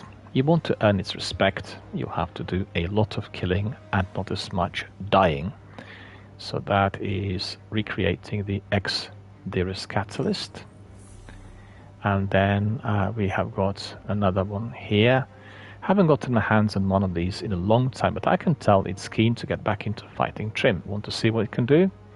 An old flame. And then another Last City. That is Arbalest. Can't remember what this was named after. Either way, it's a handy weapon. You know what would help tune its rust, right? Getting some data from Neomuna. You up for it? Okay, so we pick this up. These bounties will also pick up. We'll just beef up on the bounties, you know, to get as many XPs as possible. Plenty of money. Just get rid of it all. I need to be getting some of these. Let me just see. Did I pick this up? 1 second. 722, 1750, 1783. Okay, let me see whether I picked up. No, I didn't pick it up. We need to really get it through some in-game activity. And then here, focus decoding, gunsmith engram. We can toy with this. Basically, these are legendary weapons that work better than average, and you can be purchasing them from him. You can be also looking at perks, like for instance this sidearm, and I'm keeping the engrams in there, gunsmith engrams for some of it, but at the moment we are not bothered. We'll simply carry on with other activities, which means pursuing those strikes, I think, that need to be done in Cosmodrome. See on the map if there's anything else for us to do. Very quickly have a look. And our friend Mind Total Maker has been asked whether he plays Destiny, and he said, of course, yeah, I do play Destiny. Welcome to the Tower, the last bastion of humanity against the forces of darkness. Single player, so we'll just go to this one. That's part of the campaign. And let me just quickly see before we step in. Yeah, all of that's sorted. And in here we have trials. Okay, whilst we're here, I'll just go and speak to Saint. That is what I'll do in order to enable this. So just bear with me. He is down at the bottom of the pit. And then we'll go back and oh, nearly fell. Did you see that? I wasn't careful. Okay, so every time I come here I want to see Amanda, you know, it's just like down there.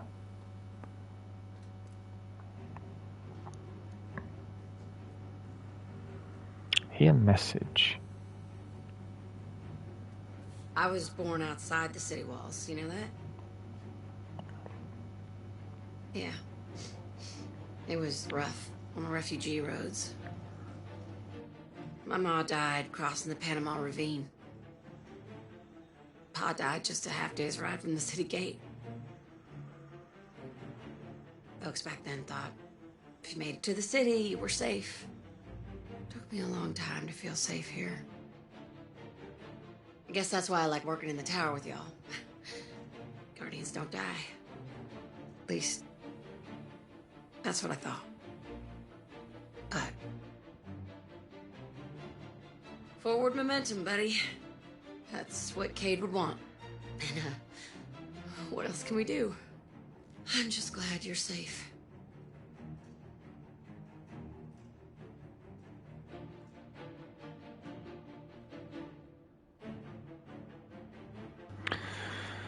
So you could see this is a message there left by Amanda.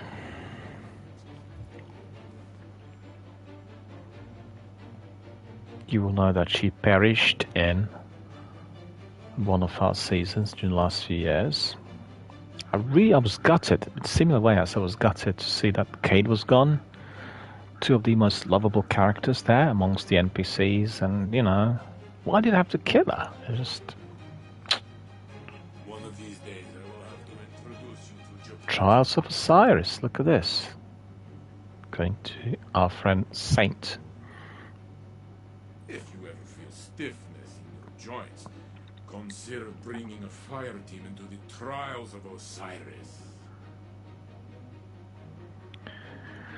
This is one of the most popular PvP activities in Destiny. It's been treasured during the years of Destiny 1 and people played it all the time. Then it got discontinued and there was a huge amount of dissatisfaction amongst the Destiny veterans and gamers.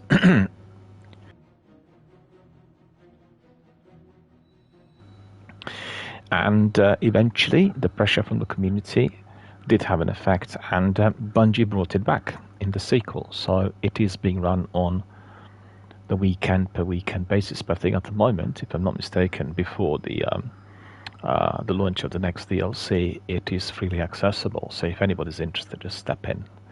Saint 14 bows his head to you. A fellow warrior of the light, come close, let me guide your path to the lighthouse, my friend. He explains that to enter the Trials of Osiris, you must possess a Trials ticket. Your ticket will track your wins. Each ticket has a different powerful effect. Saint looks over a blank ticket. You want as many wins as possible. And he continues saying that 7 wins with no losses grants access to the lighthouse for flawless rewards. This is very good loot. I await your ascension to the lighthouse. Good luck. So you need to be winning 7 in a row.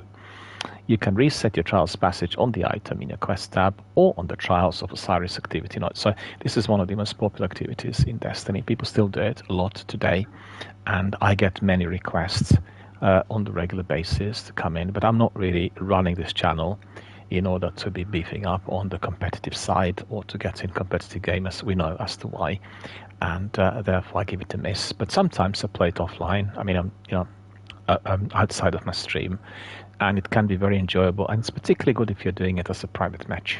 So welcome to the Trials of Saint 14. No. You have come to take part in the Trials of Osiris, have you not? To be formed into a blade of the light. I will help you achieve this.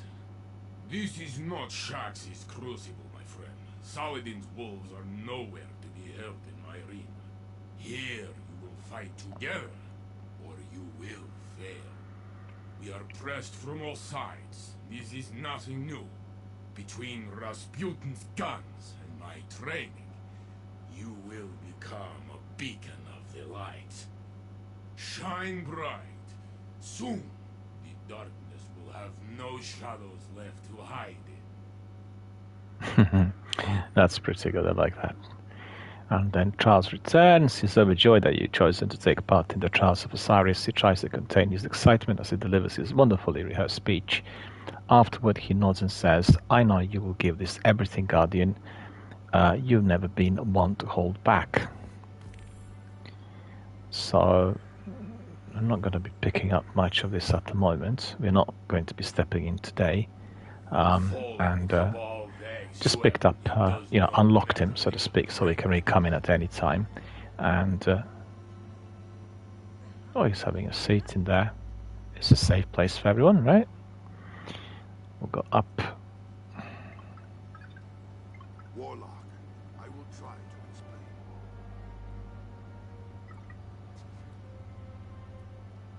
Who's talking? Oh, look at him!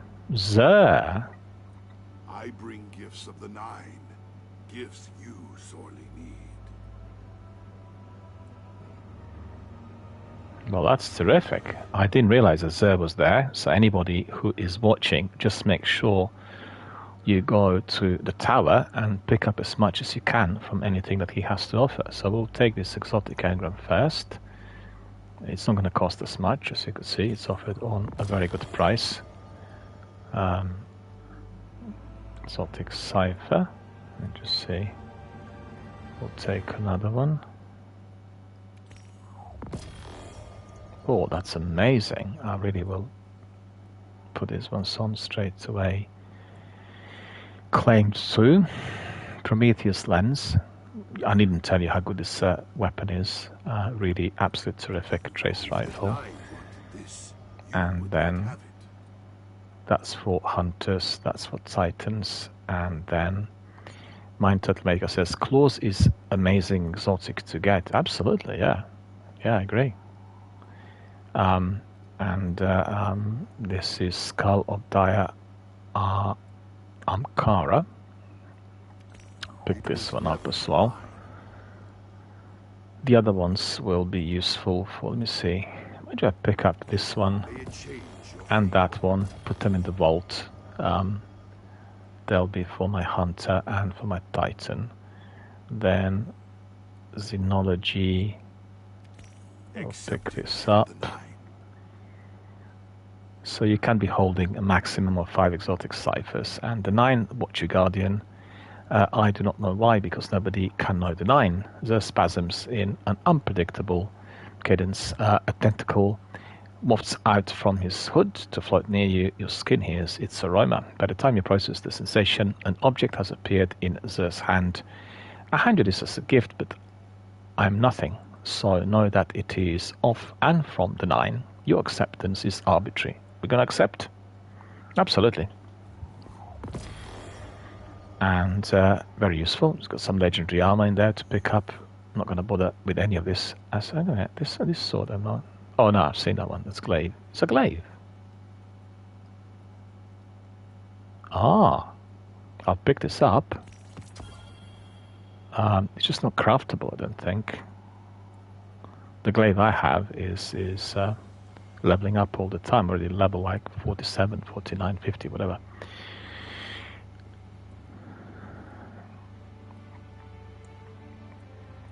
Okay, so that's finished. Xur is here, and we need to go back to the vault to stash the unwanted items. In other words, the items that will be used by hunters and titans.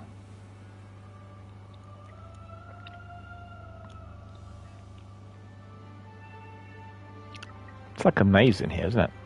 Walking around there, going to different places. But I'm not really making any sense, to be fair.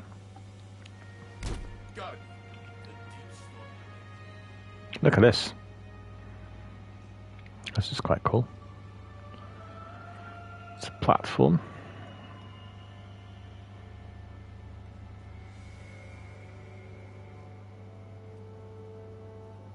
Just see where do I need to go.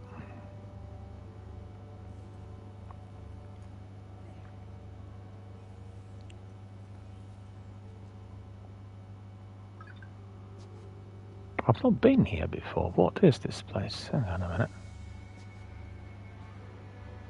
It's amazing. Look at that. I've not been to this place at all. Look at that. So we need to face the front. Okay.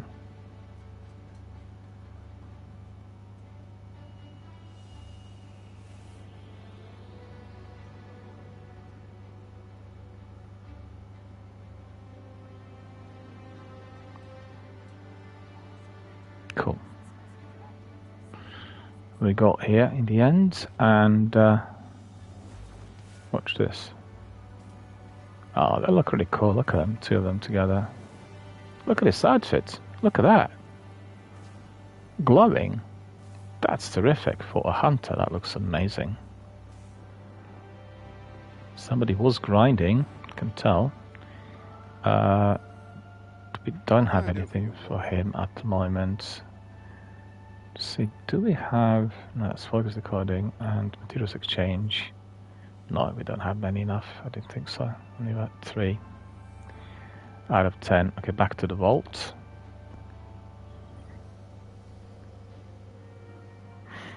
And then what we'll do is we'll stick the what is it? This one. Stick in. And that one. Okay.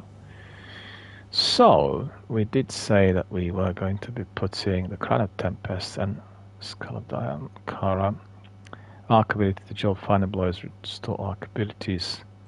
Nova Bomb kills ground super energy. Well, put this one on, why not? Ah, that's crazy. What did I do? Oh, go away. There it is. Good job, I found it. Yeah. Pick it up and then we'll put it on. So we better make sure that these are never deleted. And this is also needing to be... No, that's not the one. It's not it. Quite wrong. 1780. Let's see what the mods need to be slotted in. Let's level up with some energy. Look at this. That looks beautiful. Let me just increase the energy levels.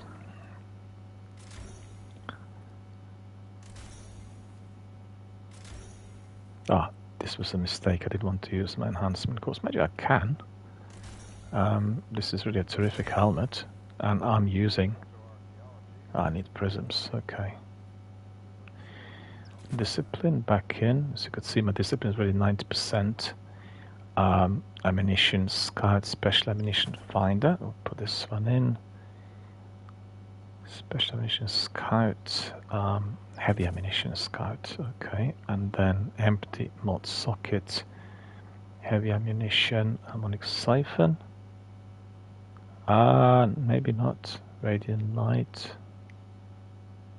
Yeah, this one is increasing the supercharge on your allies. So that's awesome. I like it. Look at it. Look at that. That's amazing. Take a screenshot of this. It's just amazing, beautifully designed. I said it earlier today. When you go to the creation of your character, it's very basic customization. When it comes to having your character and then equipping different pieces of armor, the design on some of them is just absolutely mouth-watering. It's tremendous. And I think in the future chapters of Destiny, we will see not just shaders, but the means to which we will be able to change certain sections of our armor, you know, similar to what you have in Starfield. They noticed that this was very, very popular, and I think it is likely that they will be applying the same type of mod to it, so we'll be able to tamper with color, with shape, with all sorts. And I'm always astonished by the beauty of the creative art directors and, you know, the designers that work on Destiny. So many interesting pieces. And I was watching Vidocq the other day, and you've seen that the new weapons, the exotic weapons like the Hostov rifle that will come in after next Tuesday, has embossed different types of images of guardians, of shapes, of creatures. It looks so great. You know, it's just like really as if you used stamps which were personalizing your own weapon. It's really, really good. So I think everyone's going to love it.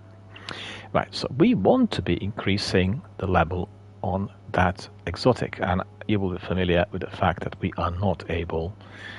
The Claws of Amkara that our friend was talking about are really good, and they give you a very, very mighty melee charge. So it is also an add-on to what you have in any case. So you become really more popular. We'll try this one first. I want to see how Nova Bomb kills will be functioning in activities, and then we can just swap and put another exotic. It's the same principle. You can't have many more than one exotic within your armor or weapon slots, and, you know, choose carefully, so to speak. But it's interesting. I've started out today on the new Warlock, right? I've deleted my old one. And you're starting from scratch, and actually you are collecting lots of interesting pieces, and you have plenty of space, which is really liberating compared to what happened in my Hunter. And I was really brutal with my vault. I deleted about 170 items the other day, all the legendaries from, the old seasons and previous campaigns, in view of all that is to follow. We just want to keep craftable weapons, the very best stuff in there, and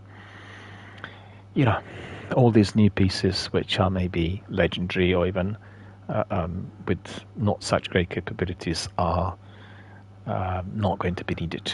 You can always try them. I think if you're a streamer, it's always a good idea to pick up a new weapon and display it and present it to other people. You also have weapon collectors. People kind of like collecting all types of items. And, well, I'd like that too if I had like 2,000 or 3,000 spaces in the vault, but I don't. And I realized that, I was picking up lots of same pieces. Like, for instance, in the Seasonal Wish, we're picking up Elsa's rifle like 300 times, and I didn't really need it that many times, so I deleted everything and kept just one of them. And the principle seems to be pretty much the same for everyone. Just keep what you are going to be using and keep your favorite weapons, and or make your own armory and then have your showcase events live on Twitch. That's also a possibility. But I think Sekapupa told me that he had crafted some weapons from some legendary items, and he did say that a few of them appear to be more powerful than some exotics. I've not really gone down that route, but certainly with the new system of customization that will emerge on Tuesday, this is very, very likely. We are going to be able to personalize our Guardian and do everything accordingly, the way we want it to be. So that's one exotic, and let me see, that's gloves. Yeah, that's right. Yeah, I have to say that shotgun didn't perform too well, and not really my favorite. I want to ask our friend, Mind Turtle Maker, right? Have you been using this tractor cannon? I used it on my Hunter quite a bit throughout the last sort of 12 to 18 months, and it didn't really seem to be too impressed. It seems to be a weapon that needs to have a very close quarter engagement. Mind Turtle Maker says, I haven't really used it. And he says, I'm more of a Sunshot person. Sunshot is definitely very good. But, it's interesting. If you look at that tractor cannon, right?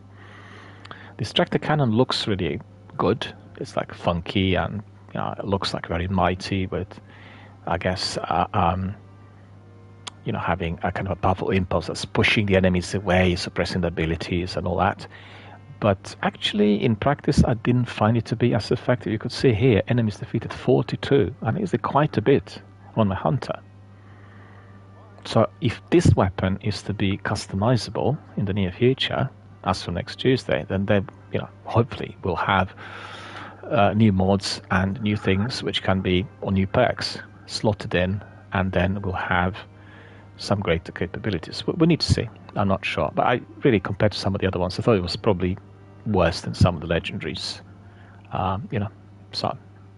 And Gale also tells us, I really don't like this weapon. It doesn't perform. You have seen the encounters there in Moth Yards. I was quite close range, and none of the enemies were taking any damage. So unless you were literally 2 feet away and aiming for the chest, no major result. I don't know, maybe it's just my own personal experience. Whatever. I could see that our friends are agreeing. That's good to see, really.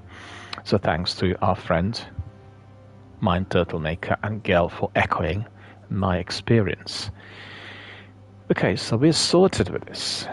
And I think now is the time to engage with that new mission. It's a campaign mission, so let's just step on it. That's Advent. Okay. The Last City. It's a long time since I played that one, so that will be exciting. Going back to it, and let me see, weapons-wise, Scout Rifle, and then I have a Sniper Rifle. Yeah, this one I need to get rid of. Should have really kept something else. Doesn't matter. We'll play it by ear. I could have brought in something from the vault, increase the levels, but the idea is to see what the actual generic progression is. There we are. The last survivors of humanity's collapse call the city home.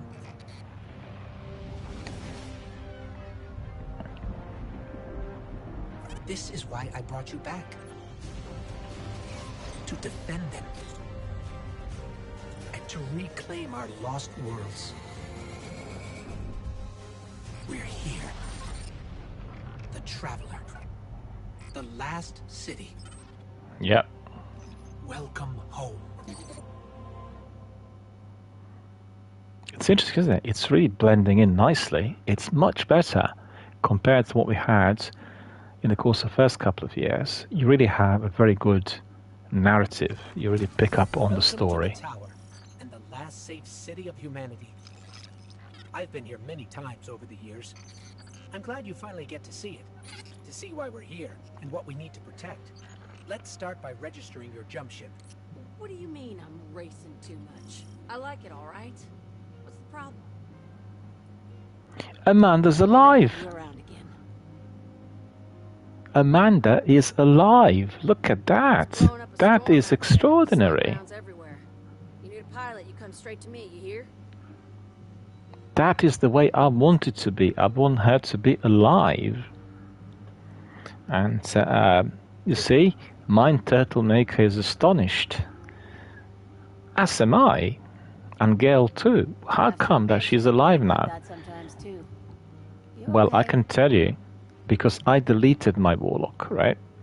And I've started out right from the beginning. When you delete your Warlock, or any other of your Guardians, you start from scratch. So you're literally getting into the game from the beginning, and you've not gone down the route of reaching whatever the season was when she got killed. So it's really good to see her back. It's really, I mean, I really didn't like the fact they killed Cade, and it's funny because if you had Hawthorne or Devrim, I don't know, even Akora to a degree, gone, you would not feel the same pain. They really had chosen two of these most lovable characters, Cade and Amanda, in order to be destroyed by enemies. And Cade will be coming back, so I'm not sure about Amanda. Maybe they'll rescue her as an exile. We'll see. But I guess they have heard what we said, our community, and we made our kind of viewpoints rather clear, right? And Mind Turtle Maker says, check her wares. Okay, so we need to be approaching in any case. And here we go. So, hey there, she says, as she stands up from a disassembled Sparrow engine. She wipes grease off her hands with a dirty towel. You must be sure, Spal. He told me you were coming, said to take it easy on you. She offers a casual smile. Name's Holiday. I run the hangar here in the tower. You need anything relating to ships, sparrows, or any other kind of engine, you come to me. I'll take care of your bird here.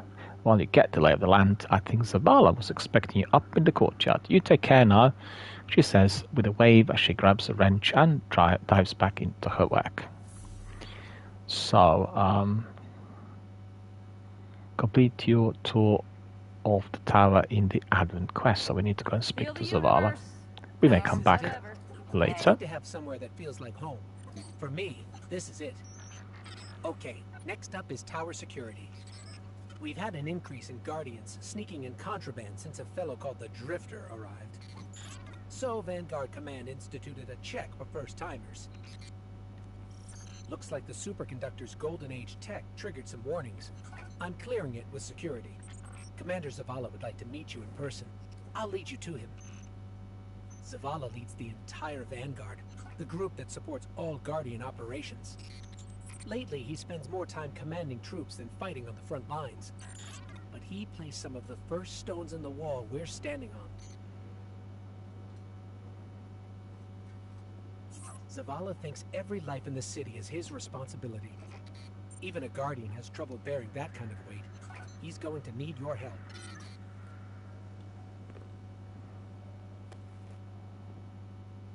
Ah, went the wrong way. We need to go to Zavala, talk to him. So where are we going? Let me see. High up. we can't go in here.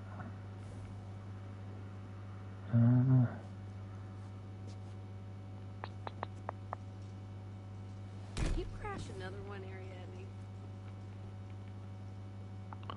This is the way. Oh, is it? Hopefully it is. Yes, it is. We did find our way back in. It's like a maze, the big basin here, and there are some corners. Just discovered that corner today with those structures looking like spotlights that I've not seen before at all. Not even once. I've not gone there. Up there in the sky? So, you know. That's the Traveler. It's where I came from. There. The light you wield came from.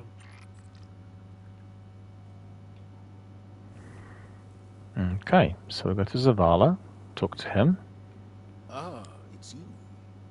The one that saved Shaw. Thank you for that. Your ghost has been looking for you for a long time. I'm glad he finally found you. And now you found the light.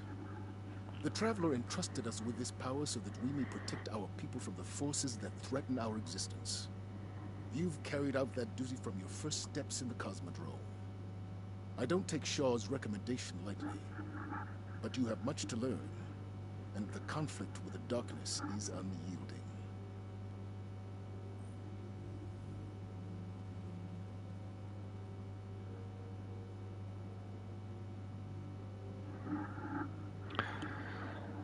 Gail says that she's going to nip out and have some lunch, and then we'll be back again. Just, you know, walk slowly, make sure you use the crutches, and take it easy and have a very good lunch. Very important. I had my snack, but generally with me, what I do is I have a very large breakfast. You know, it's a very big mixture of oats and muesli and a lot of fruit. Today I had 5 types of fruit. I managed to pick up some really good fruit yesterday in our local Tesco's. They had a big sale 2 o'clock in the afternoon, so I picked up everything. It was very, very cheap. It's a 90% discount. And I had peaches and blackberries and apples and bananas and grapefruit, all of that mixed together. So it's a big meal, and it really is like massive, and it gets me going, you know, from early in the day. Today I was up very early, and then I have a big dinner. Maybe sometimes like a snack, I have a few biscuits, and sometimes I have it with yogurt and bread, like 2 o'clock in the afternoon. Or I have a big dinner earlier, around 5 o'clock, depending on what I do. And, you know, so I've not had like a major lunch today. For quite a few years here in the local area, I was going to a restaurant which is nearby, and I would have my dinner every day at 4:30. Every day they cook for me.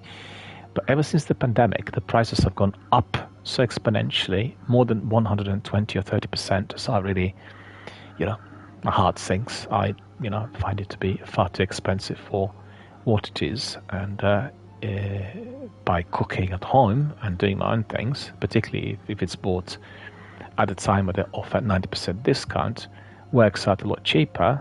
And also the portions are generous, and I make it, you know, I made fantastic, honestly, fantastic chicken steaks grilled yesterday, the day before. In fact, I bought 2 packs of chicken steaks that are sold as Tesco's Finest, right? And each pack would cost you £6. And the steaks are not that big, you know, it's like the best possible white meat there. And once you start grilling them, they come out as very substantial. So that would have been costing me £6 per piece, like 2 pieces per pack. And I paid,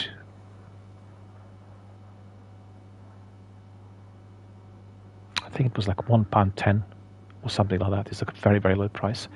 And it was just so delicious. Such good pieces, the best possible meat quality. And then with lots of different vegetables, carrot salad, green salad, mixed salad, cabbage, gherkins, you know, all sorts. It was a fantastic dinner. And I had it like 2 days on a trot, but the side dishes were different. I had it with a bit like a couscous stroke grains, Moroccan style yesterday. Also very, very good, very light and very tasty. So it worked out on both levels, you know, budget-wise and quality-wise, as well as the portion and everything else. Anyway, talk to Zavala. Zavala welcomes you to your new home, the Lost City. He encourages you to continue meeting the residents of the tower and informs you that there is a gift waiting for you in his office. New step, complete your tour in the tower in the Advent. So Zavala's gift collected. Hang on a minute, we need to go back to him then. Talk that much. You should take that as a compliment. I've marked his office on your tracker. Careful not to break anything in there, and don't touch his music. Zavala's office? Really? I've not been to his office. Have you been? Has anyone been to his office before? What is going on? This is just new content for me.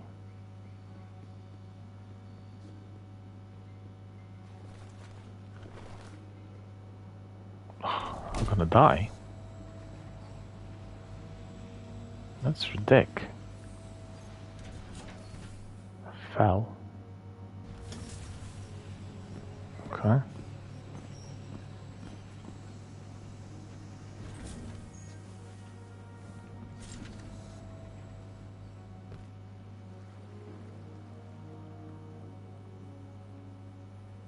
No, I've not been here. I definitely have not been here.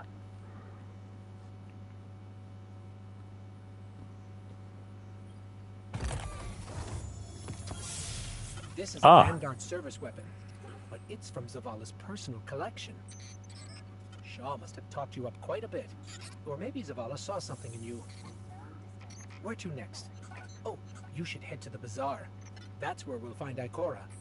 She likes to meet all the new warlocks personally. You know, the introduction is just really amazing. It really is good. It's nothing like we had initially in Destiny 1 and the sequel. It blends in so perfectly together, and it's very similar to what you get in RPGs. It's very easily played. You find characters nicely, and really, really good stuff. It's a very good introduction for anybody coming in as new. If I knew nothing about Destiny, let's say I popped in today, never played the game before, what I played today, within the last 5 hours, would have given me a perfect introduction. Truly amazing. I'm really, really happy with what I'm seeing. Let's interact. No, I think we had completed that, and also we picked up, we can maybe have a look at some of his laptops. But I'm in Zavala's office. This is remarkable. Sikapupa, where are you? Have you been to Zavala's office? That's incredible. I've not been there before. I'm delighted to have done this. It's such a good plan to be playing a Warlock from scratch. Really, really good. Recommend it to other people to do exactly the same. Obviously, you choose one of those 3 Guardians, which is not the favorite that you play the least. What is his personal weapon? Let's see. Sniper rifle. That's glaive. I think I'll try this glaive. I'm quite curious to see what it's like. And then scout rifle. Yeah, definitely we'll take that. Carbine, automatic. That will be much nicer, much better. Proper Zavala stuff. Enhancement core. Just let it roll a bit. Just getting rid of 1 or 2 of these, and then we'll take a mod, which is major specs. Yeah, dealing extra damage against powerful enemies. Increasing range. No, we got definitely Hammerforge is better. Flared Magwell, increasing stability, and Seraph rounds, increasing range and stability. And the rounds are bouncing off hard surfaces, and that's very useful.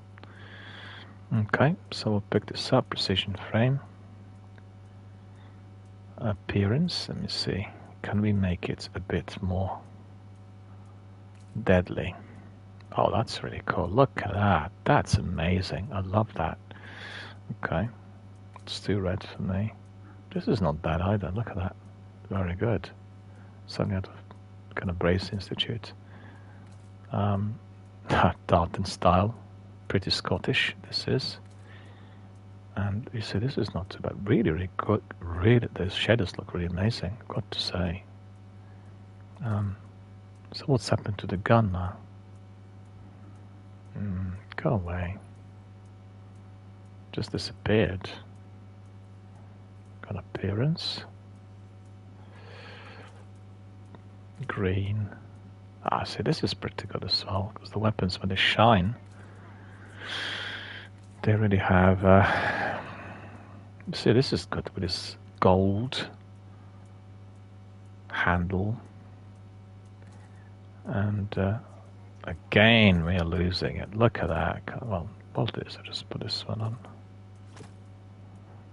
So that should be good enough for the time being. See that? Battle hardened is the idea. Battle hardened, my friends. Let me see. Take a screenshot of this. Rasputin's Arsenal. Okay. I find it so enjoyable. I think probably one of the best sessions of Destiny 2 I had for a long, long time today. Really enjoying it. Despite having these technical issues with PlayStation 5 right at the beginning, where everything froze and the stream was all dead, and you know. So this is Aquatusk Shell, and then this is... What do I need this for?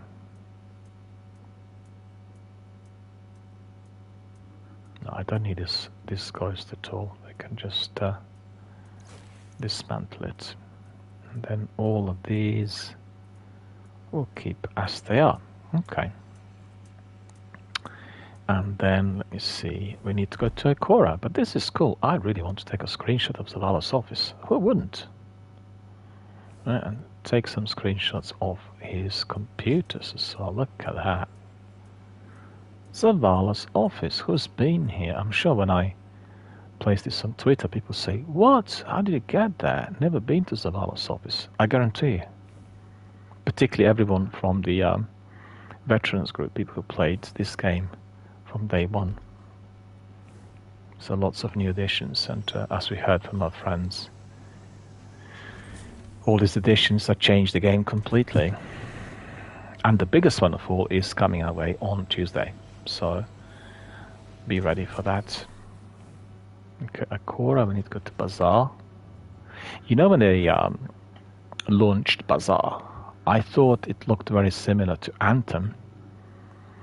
Anthem has a big bazaar. Don't know whether you guys played it. Anthem is a great game, just that didn't really perform well when it got launched, and many kind of technical issues and problems. But otherwise, once you get in the full swing of things, and after the game was patched, it really works well. She leads the tower's warlocks, like Zavala leads the Titans. She does a little bit of everything, guiding the warlock orders in research and development, enemy reconnaissance, and internal affairs. And she's a sight to see in the Crucible.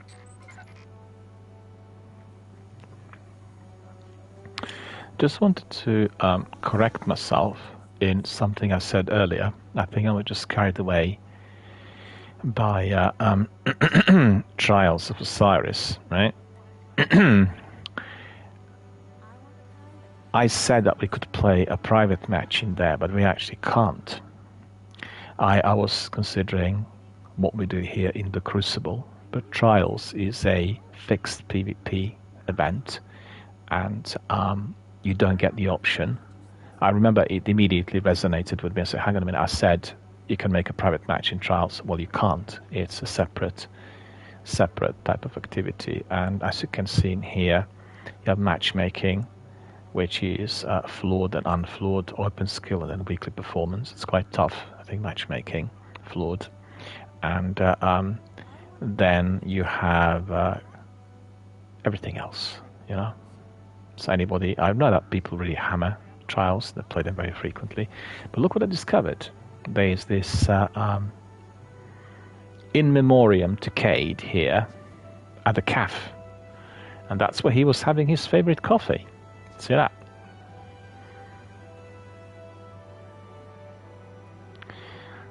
So we are going to talk to Ikora. A good introduction to all of our chums in Destiny 2. Welcome home, Guardian. I heard your journey to the last city was an eventful one. It may not feel like it now, but the tribulations you faced were a blessing. The Guardian's path is one of hardship and peril. The Traveler's gifts paved the way, but the road is still a hard one to walk. Shah Han told me what you experienced in the Cosmodrome. How you witnessed the true death of the Guardian Maeve at the hands of the Hive Wizard Navoda. And how you were guided by what remained of the light from Maeve's ghost. All Guardians, at one time or another, are shown by the Traveler how to refine their connection to the light. How to feel and express greater sway over the powers they have been gifted. How to grow stronger. Your first guidance was born of Maeve's tragedy, discovered alone. Your next will be from me, and the lessons I have gathered from hundreds of others. We can start as soon as you are ready. Accept help where you can find it, Guardian. Our light shines brighter when we're together. Well, you see, that's something favorable to take away from Ikora. Our light shines brighter when we stick together. And that should be like a creed for anyone coming to Destiny. This game is always the best when played together with your squad, with your mates, with your community, with everyone else. As you've seen here on the channel with Destiny 1 and Destiny 2, any time we've done it with our chums, our dedicated community veterans, we had a lot more fun. So don't do it by yourself, don't do it alone, and don't try to solo activities which are being created for a multiplayer. You know, it's no fun. And if you watch Vidocs, you will see that everyone at Bungie, when they're testing the game, are playing together. They're playing against one another. They play the Crucible. They play private matches. They play against the environment, and they do it in a squad. All of them join together, and you know, it's just a huge amount of fun and entertainment that you can have, like she said, when you are together. So. Welcome home, Guardian. I heard your journey to the last city was an eventful one. Ikora says as she gazes at the Traveler, it may not feel like it today, but the tribulations you faced were a blessing. She turns to address you. Her stare is piercing. A Guardian's path is one of hardship and peril. The Traveler's gifts paved the way, but the road is still a hard one to walk. But you need to walk it alone. The Vanguard is here for you, as are your fellow Guardians in the last city. She hands you a small lacquered box. Accept help we can find it, Guardian. One light shines brighter when we are together. So it's our shell, a shell that I've been using quite a bit at the time. And just double check something. Okay, I quite like that shell, I've got to say. And what's the benefit of having this one? Well, as Ikora gave it to us, you know, we'll just stick it in. And then we'll keep the other one as well.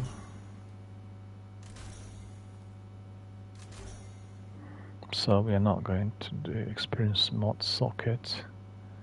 Let me think what we can combine in there. That's combo detector. 2. Then we'll have Glimmer Booster, Considerable Glimmer Booster, Prodigious, Resilience Armorer, Recovery Armorer, Mobility Armorer. We'll put in, we need Mobility. Activity mods, and then here we'll probably have just, well, it's not ideal, but you know, we'll have a bit more, and when we increase the energy levels, we can probably up it. Actually, I want to do that because I want to have better mobility. Let's see whether... No, hang on a minute, where is it now?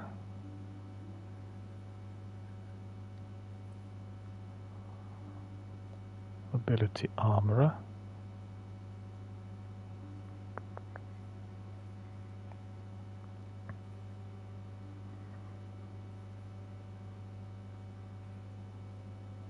Okay, so that's not it. Increase our XPs by 8%, so that's better.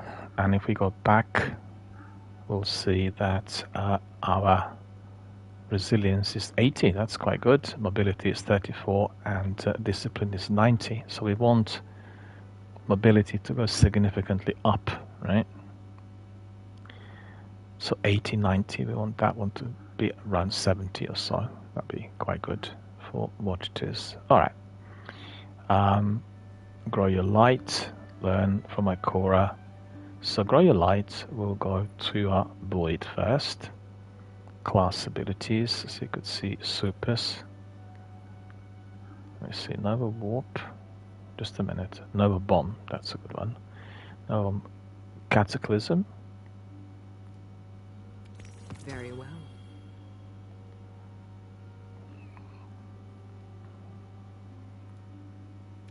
Yes, of course. So what would that be? Meditate to receive the new class abilities. Yeah, okay, I'll do that. And yes, of course. So that's the, yeah, these are the ones.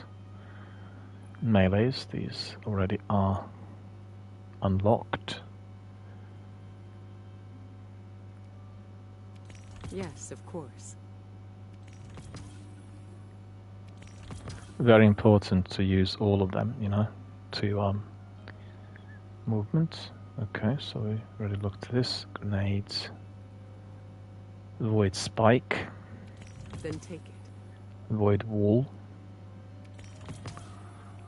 Suppressor Grenade. We'll try various, because Nova Bomb I like the best when it comes on my super. Scatter Grenade. Magnetic Grenade. Axion Bolt. Yes, of course. All very good. Excuse me, I'm losing my voice yet again. Aspects and Fragments. Open. Glimmer. So that will be Chaos Accelerant. That's will recharge your grenade, and then cast your Rift to create a Void Soul, right? So that's quite good as well. So in fact, I'd unlocked almost everything in here, I think. Fragments. No, we need to unlock fragments. Aspects. Yeah, okay. We have plenty of money, so we should be okay. So remember, in the course of this week, you can be customizing your Guardian according to the system that's presently here. And this actually, throwing in fragments and customizing your super abilities is the best step forward in view of all the changes we'll get next week, and particularly those linked to Prismatic subclass. It is going to be combining the abilities of, well, the supers of the darkness and the light. And very similar to this, I've seen the slides from what that's going to look like. It'll be slotting in different perks and different fragments in order to enhance your super and abilities. You'll be able to combine the both of the two, and also from other Guardians as well. So not just for just one Guardian, like what's been the case so far. And this is going to be good training for everyone, right? So let's just enable everything in here. I will need to get some water. Hang on a minute, I'm getting a bit dizzy. Bear with me.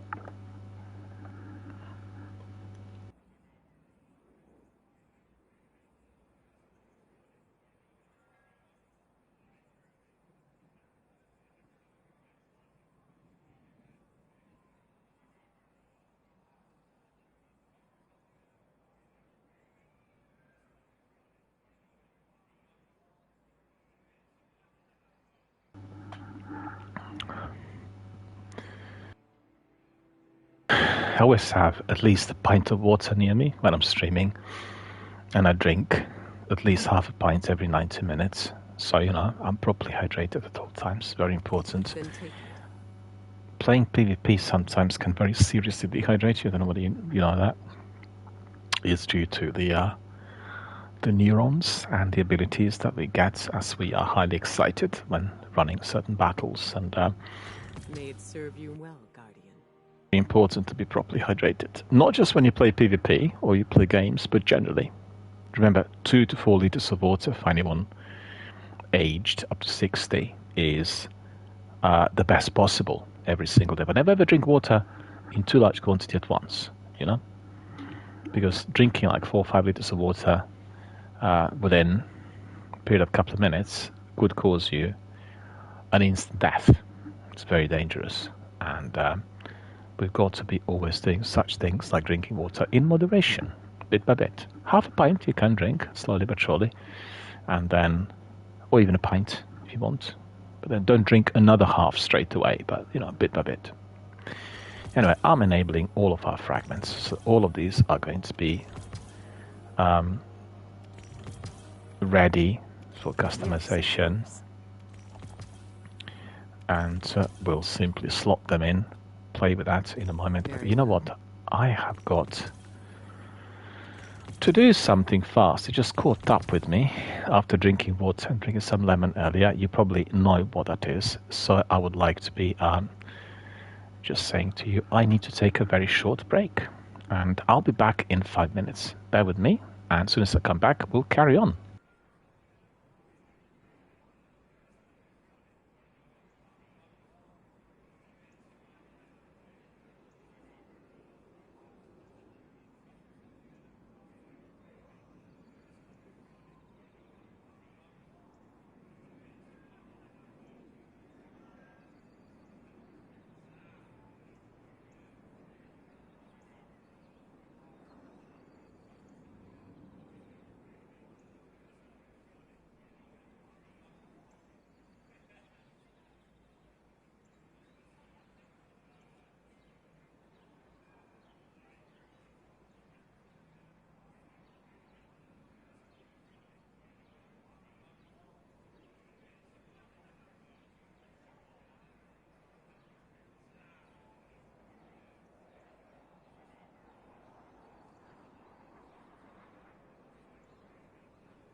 Perhaps. How can the Vanguard help?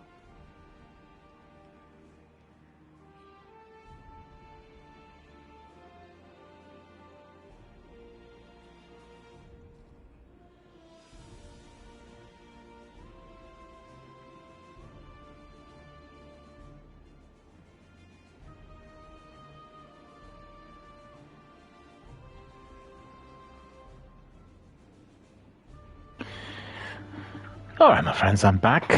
We'll just carry on with our activities here in Destiny. Let's see what we've got here. We need to do some meditation in order to get all the abilities acquired from Ikora. So that is what we'll do next. And she says, you and I have seen our share. We have our stories, our successes, our regrets, a tapestry of beautiful experiences. We're united by strange forces which we barely understand, and they afford us a life we could never ever have dreamt of. Through the challenge, through the pain, through the worry of tomorrow, we must always recognize this truth, and it's good to be a guardian, and don't ever forget it. I certainly shall not. New light, kids.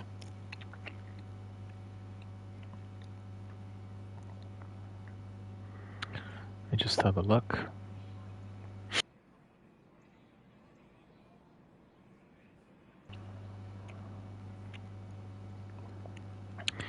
Take a screenshot of this. This is also differently designed. I don't remember seeing this before when I was doing the initial run on all of my 3 characters. So Warlock new light kits. Choose a new light kit for your Guardian. Campaign ready gear. Subclass abilities. Got Voidwalker. That's recommended for anyone who's new. Dawnblade, which is solar, and then Arc Warlock. So we'll go by the recommendation. And a Master Void Light. The Voidwalker empowers their own health and ability regeneration while dealing massive damage to groups of targets. And just remember, anyone who is entering this will be getting their own super, and the super can be used in combat really very successfully. And you can modify the super with those fragments and the perks which you have seen already displayed there in Ikora's Vault. So just select this one, pick it up. So that's gone in. You can see the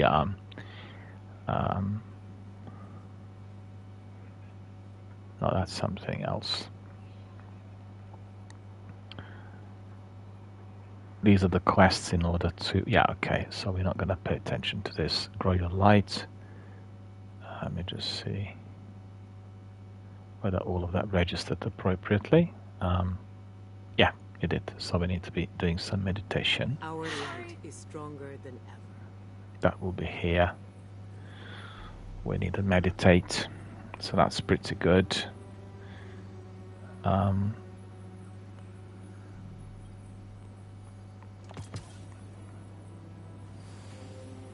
me. These are troubling times. Well, I'm curious to see whether all of them are unlocked now, you know. So let me just double check this.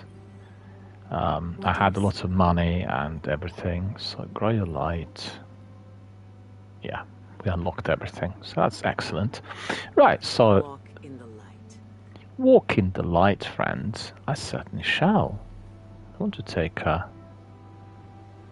See this? This is like the new sky compared to what we've seen there with Zavala. Loyalty to the Vanguard does not So I want to take a screenshot of this place for everyone to remember. See, we have lots of different people in that. Look at this. Okay, we've got up here. It's a good view. A very good view, in fact.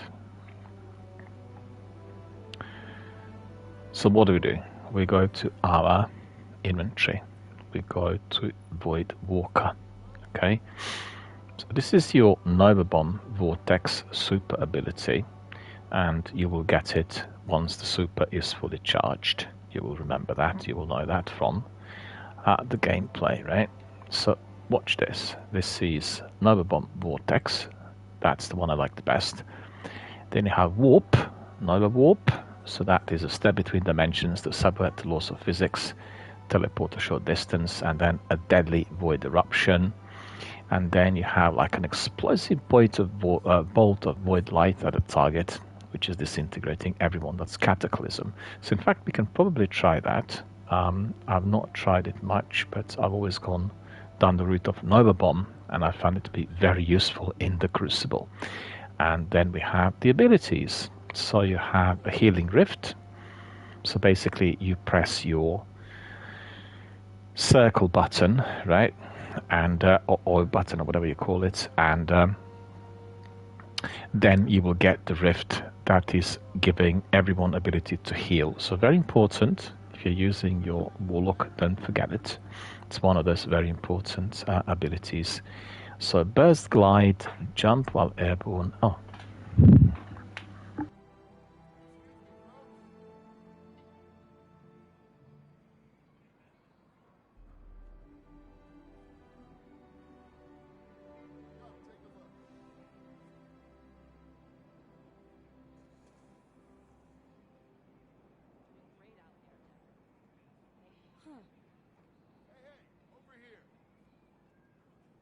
I do apologize. I just realized I left my window open. I didn't want the neighbors and everyone out there to hear what we are doing.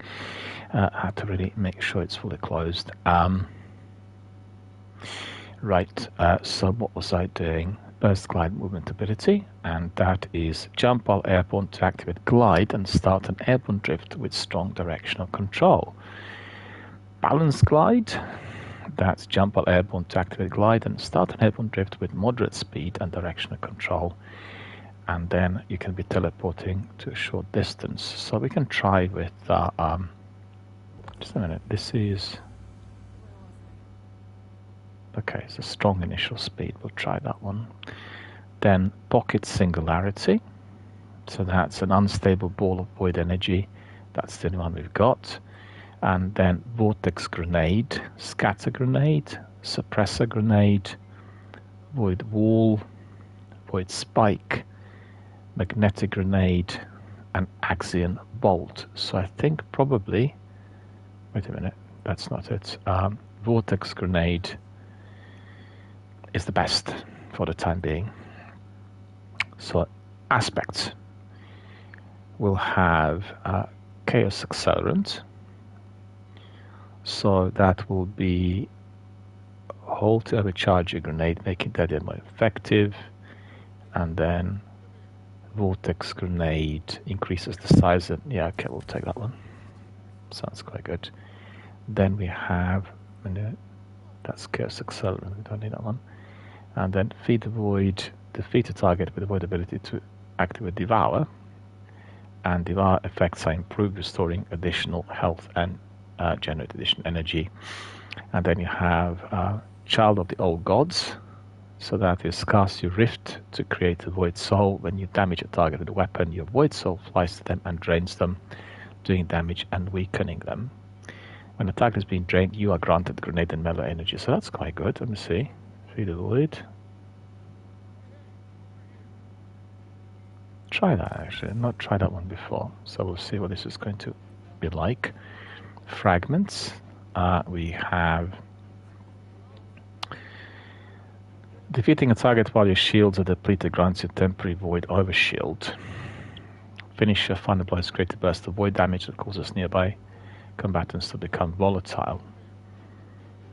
I'll take that one. Then the next one, Echo Expulsion, void ability final blows cause targets to explode. That sounds good. And then we have melee energy,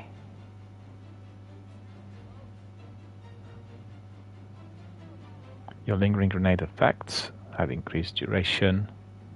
It's all very good, you know. Roller terrains to void weapons. Well, we can try different things. That's I quite like this one. Grenade energy, and your lingering grenade effects have increased duration. Let's put that one on, and then let me see. Health regeneration. Well, that's good. What's this? Ability, resilience, Oh, I see. That's here with the super. Okay.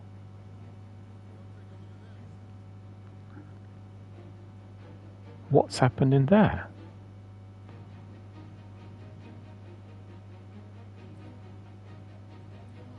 Oh, I see. We're just given a different piece. Never mind. We'll put.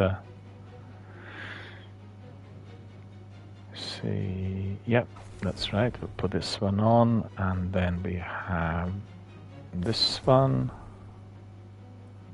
and then this one back in. This one back in, and really the ones that we don't want we'll just discard. Don't forget she's given us this armor, so if you're at the beginning it will be seen as quite pretty, but really it doesn't make much difference to us. 1750, and no need to be keeping anything of that sort, you know. No use really, generally. It's just totally obsolete. And then weaponry, we got some new stuff in there. 1620 pulse rifle, scout rifle 753.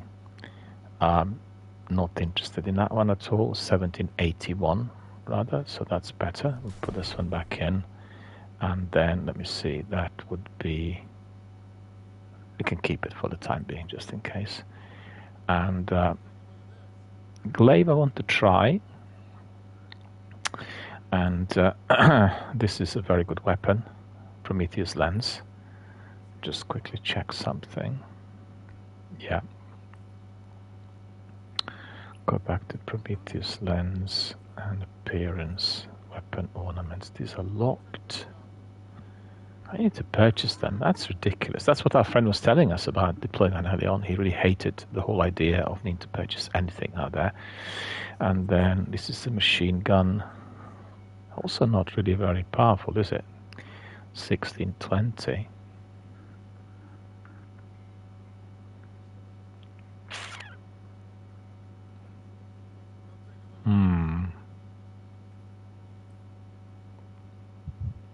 What is this? Pulse rifle. Well, I need to try that pulse rifle. Graviton lance. I need to just lock the exotics so they do not get accidentally deleted. We know that's all unlocked, and this one needs to be locked. You see what the oh, melee charge, yeah, okay. Okay. It'll be quite useful with the abilities I slotted in there with my void, my super. But look, this looks really quite good. Actually, my Guardian looks very handsome, I've got to say. We'll take a screenshot of this, and I think that's probably it. I don't want to bother with any more. We'll take some of these consumables I want to be using as much as possible of them, I got to admit. Where's the last one? No, that's not it.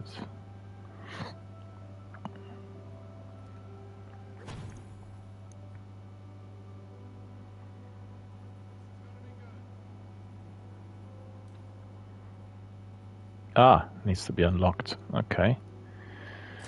And what's this? For Divinity.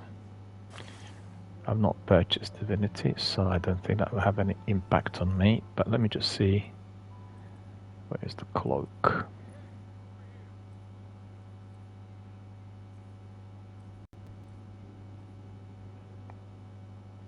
No, that's not it. What am I doing? I just don't know what I'm doing. Bond.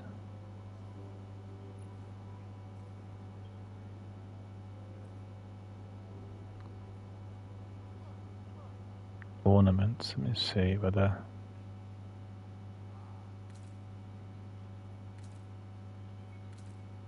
No, I think I quite like the one that comes together on default. Quite like it.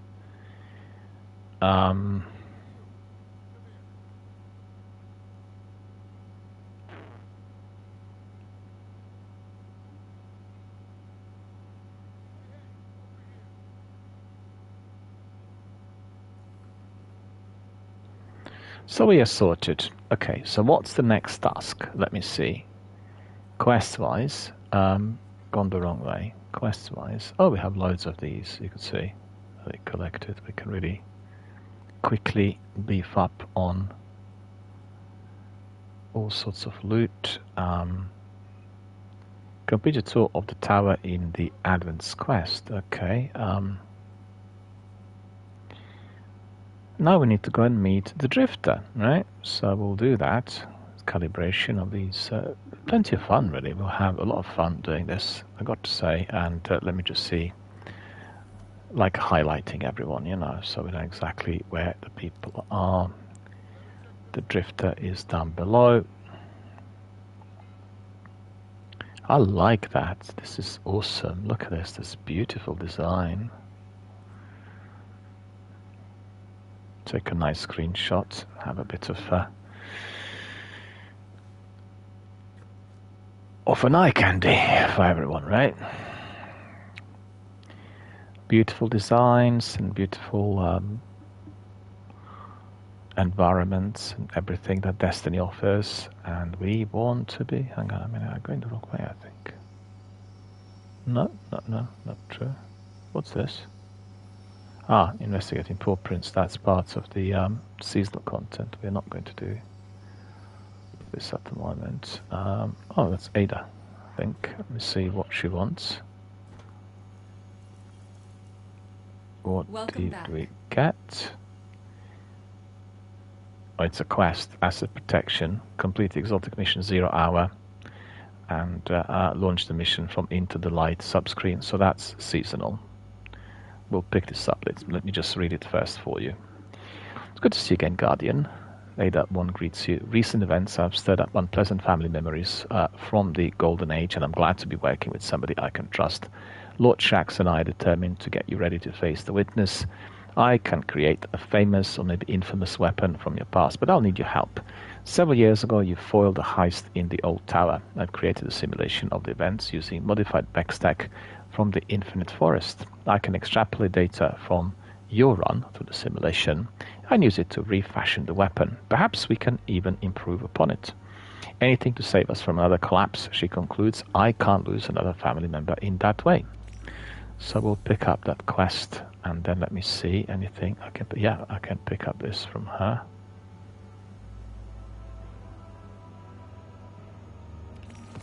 This, two of them I can pick up. And what's this?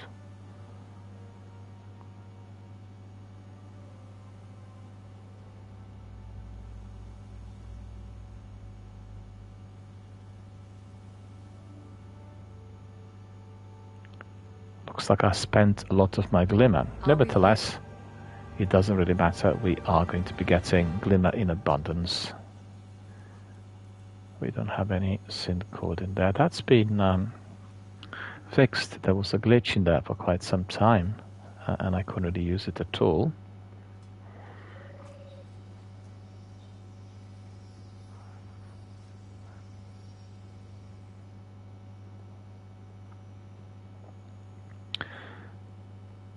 Here is our friend Drifter.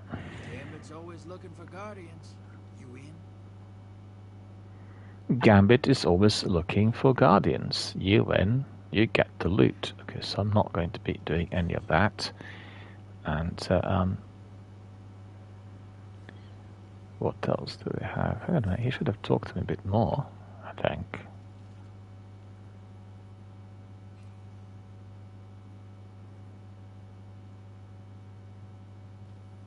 Speak with the Drifter.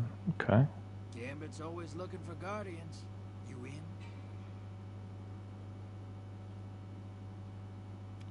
Yeah, that was made for you.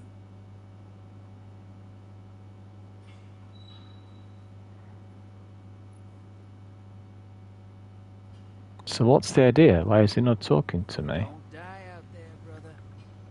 Don't get it. Hang on a minute.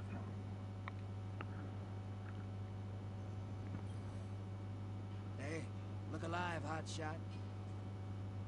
No, actually, he's not talking to me, and it says there that I will need to be completing my tour of the tower So I don't know what the idea behind that is. Can't be accessing him for some reason, don't know why. Bit odd.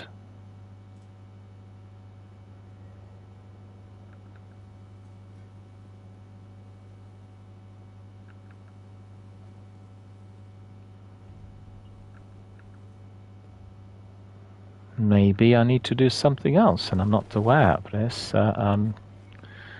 Let me just see again.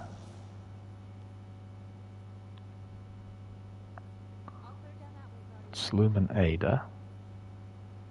It's Drifter. Quest.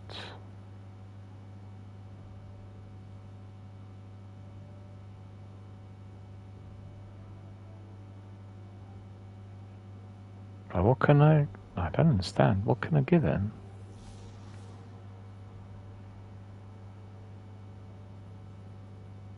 That's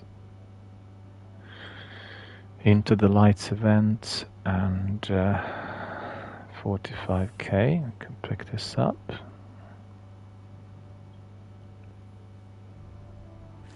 I'll tell you what, I'll go to Orbit, because maybe there is a glitch of some sort, and then we'll go back in and try to pick up from him. I don't know, we'll see. Whatever.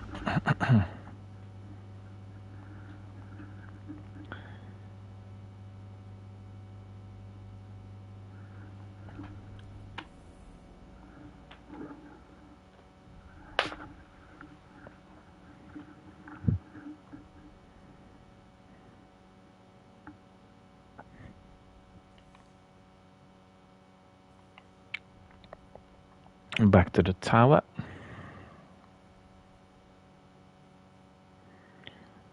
Drifter.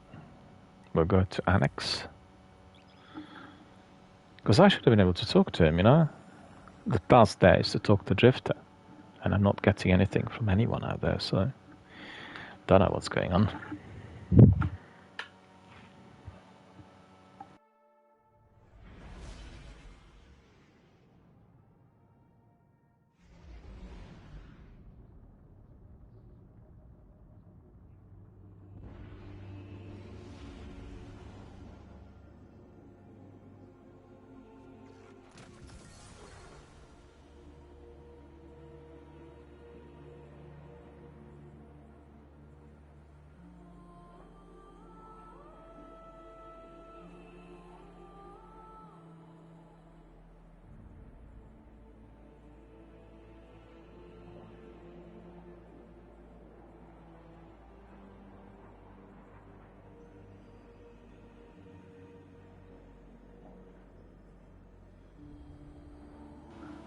Alright, let's go back to Drifter, see whether he is going to be talking to us at this moment. The bullet always comes when you're not moving. You ready to bang knuckles? Competing Gambit. He's not talking to me at all.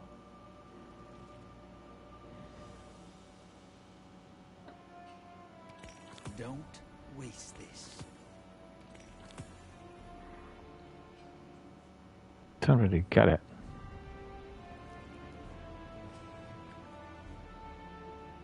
So what do you need to do in order to move forward? Don't get it.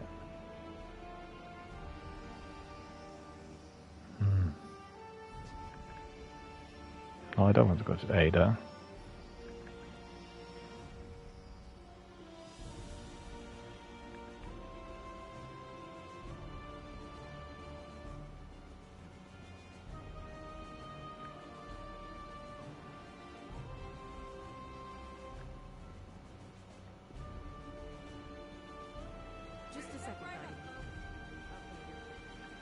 Hawthorne is there, so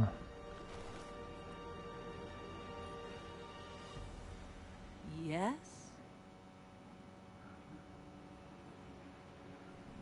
no. Catch you later. So let me think. What do I do then? What do I do? I don't get it. Quests. Wait a minute. See what Milestones, Constellation, Legacy, Travel to the Moon, Beyond Light, The Witch Queen, Lightfall.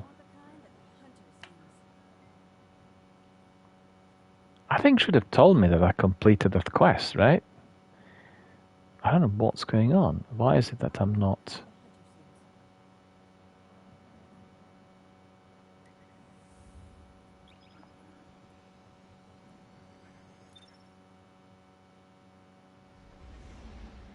re-enter the activity? Maybe that's the reason. I don't know. Been there already.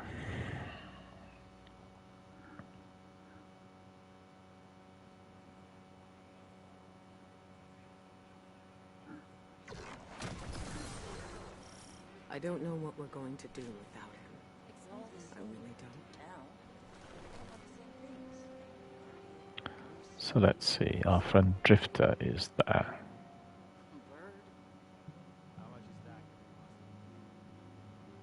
Guardian Rises, Sagana, Korra, Soraya.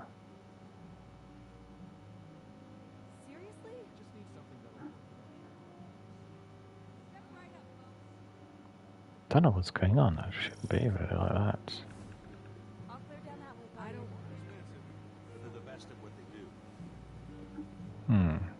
Okay, we'll see.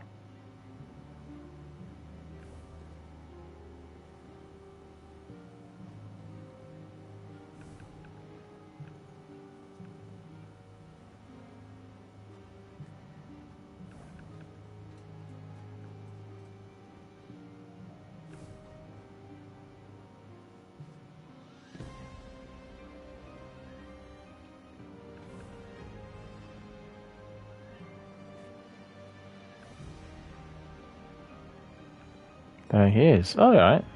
Now it worked. So if you're experiencing the same glitch, just simply go out to orbit and come back in. You ready to bang Knuckles? You look like you could use a friend, Drifter says with a smirk, back from the grave with almighty powers, just to wind up in his stuffy place saluting Commander. Stick up his butt sounds like a bad beat. A coin appears in Drifter's hand. He casually rolls it across his knuckles. I could use a friend too, you know. And what you need to understand is old Drifter always takes care of his friends. His smile stretches ear to ear. Heard you tore the hive up good back in old Russia. Tell you what, since you like tussling with knights, you can have this sword. No charge, of course, for a friend. Just swing back when you're tired of being Zavala's errand runner, and we'll talk business. So this sword will pick up.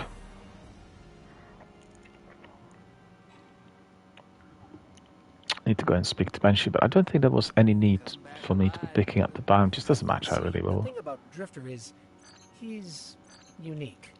Let's leave it at that.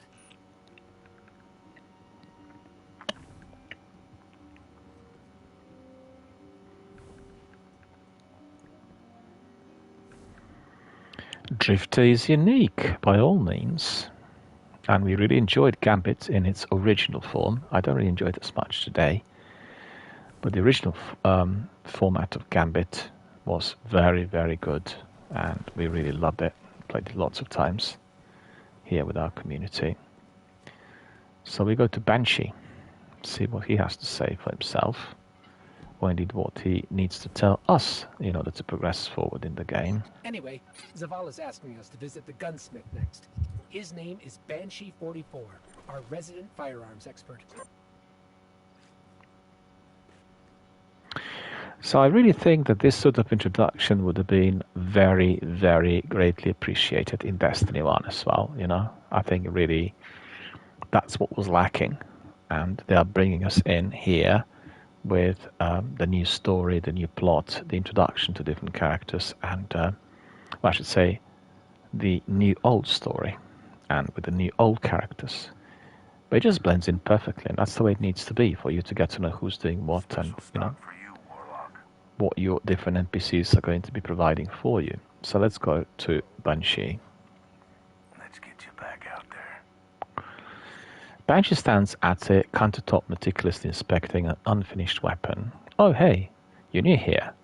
Don't think I've seen you around before. Then again, not good with faces. trails off, his attention back to some detail of the rifle in his hands. He regards you carefully for a moment. Oh yeah, that's right. Commander told me you were coming. Asked me to get you set up. Got it on a note right here. Here, take this and it's solid. His eyes look past you for a moment before snapping back. Oh hey, wait, we spoke already. Alright, stay safe. So that's Snorri fusion rifle. Bit more powerful to what we have in our inventory. Last stop is Master Rahul, the Tower Cryptarch. That's short for crypto-archaeologist. Crypto-archaeologist. Okay, so now I know what it means. Cryptarch. 1753, so that's 81, 16, 20. Let me see what this is. Scout rifle, pulse rifle, shotgun. So we have a selection. Glaive, and then we have Snorri fusion rifle. Okay, we'll keep these. Stay here, owner. 1782. Less complicated. Mm-hmm. Don't stop fighting. We all appreciate it.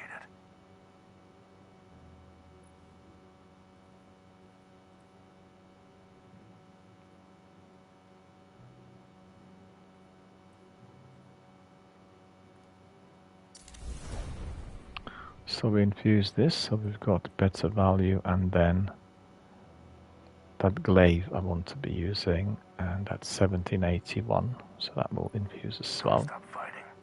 We all appreciate it. Fusion rifle's a bit slow, you know. Oh, that glaive looks awesome. Really love it. Okay.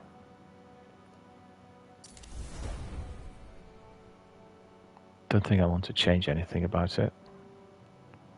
You know, like with appearance, looks good. And then in here, increasing handling, increasing shield duration, decreases range. Okay, tempered truss is better. And then alloy magazine, faster reloads. Yeah, can fire distances. Very important. Glaive is a very, very powerful weapon. If you used it and tried it, you'll know that it gives you... oh, we can even craft it. You see, that's terrific. Look, deep sight harmonizer. And I can help you. Apply.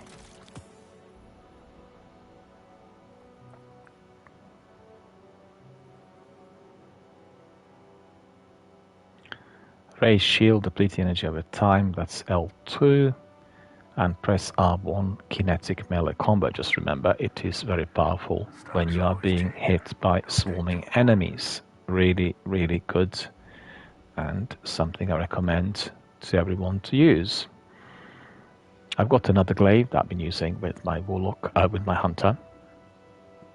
But that will give a miss. 1781, 1781, 1782. 1780, 1750, right? So we really would need some acceleration in there. 1781, 1780, 1768, 1620.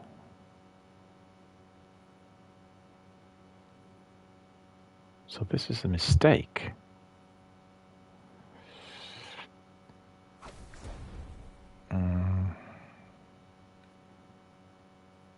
That's 1752, but I don't have any more.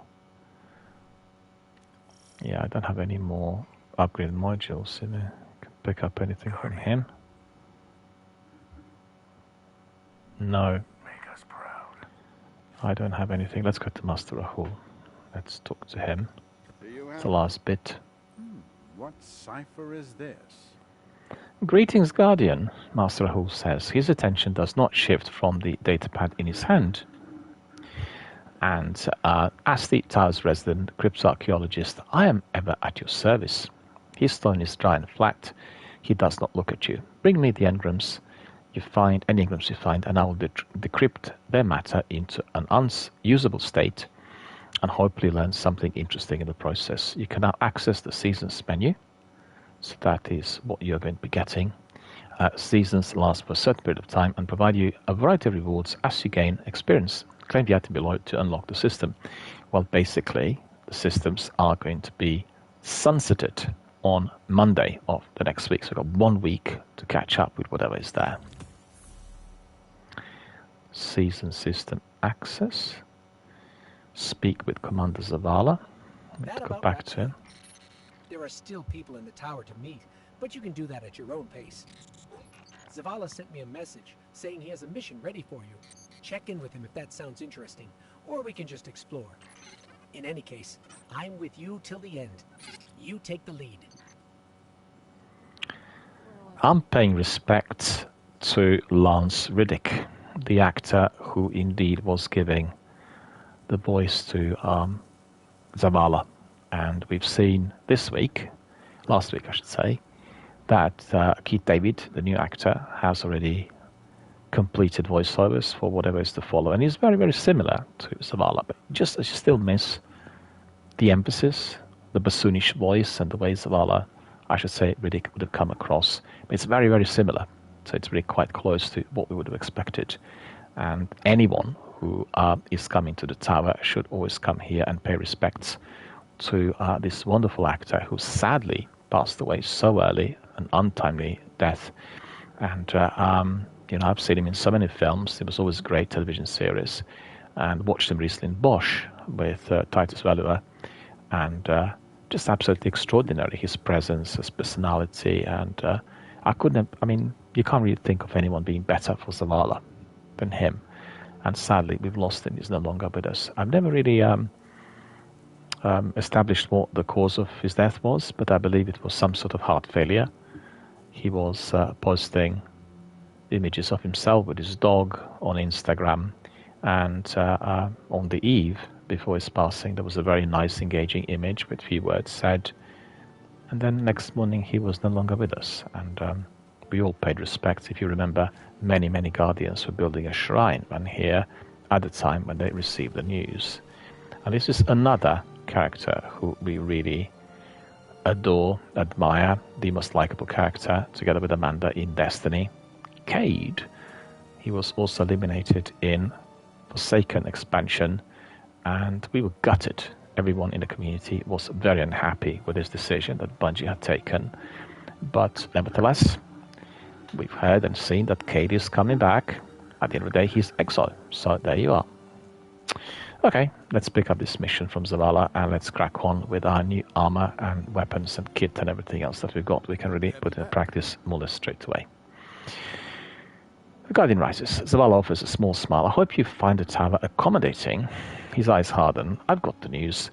The Hive Wizard you and Shaw were pursuing. We've pinpointed her location in the Cosmodrome. If you're able and willing, we need a Guardian on the ground. Shaw offered to run support. Accept this mission and you're in. You fly your first strike as a Guardian. So it's the first strike that you are going to be getting. A Guardian rises, and that's the strike disgraced. Right? So we are going to be introduced to what the strikes are like. Let me just quickly take a screenshot of this. That's really cool. Looking really very good.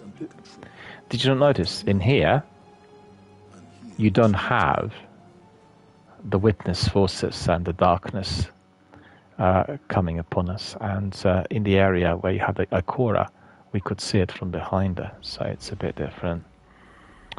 Cosmodrome, it's disgraced, so it's one of these, I think. Hang on. Yeah, that's the one.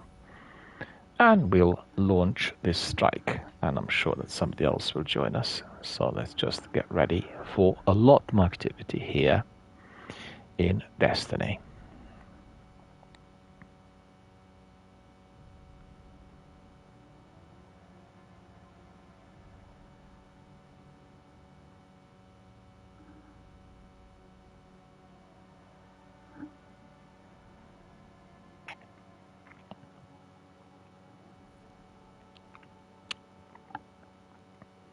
Well, we did manage to get some chums to join us.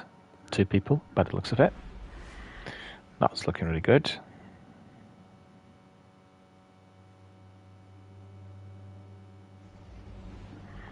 Today we are having a lengthy stream. It's like a marathon session introducing you to all these niceties that Destiny have been giving us already for full 6 years in the sequel. Also an introduction to all that was indeed part and parcel of the series for almost 10 years. And the streams from tomorrow will not be as lengthy, but nevertheless we are having a lot of fun today. Everything is thoroughly enjoyable.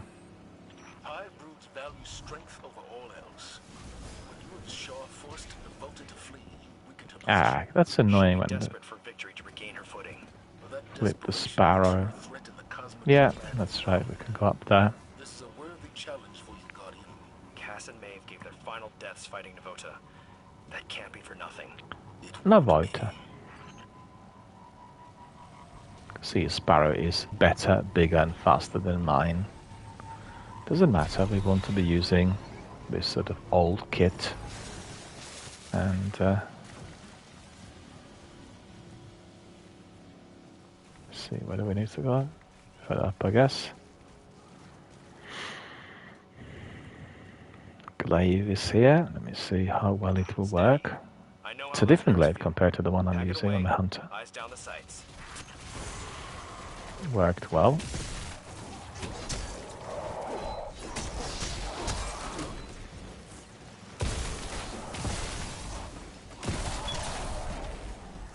You see, that's pretty good. They're exploding.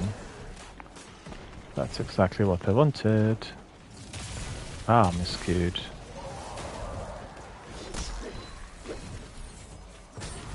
Ah, I had my finish on him.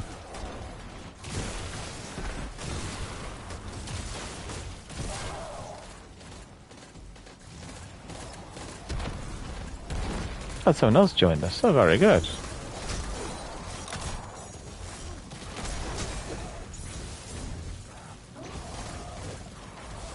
Where is he?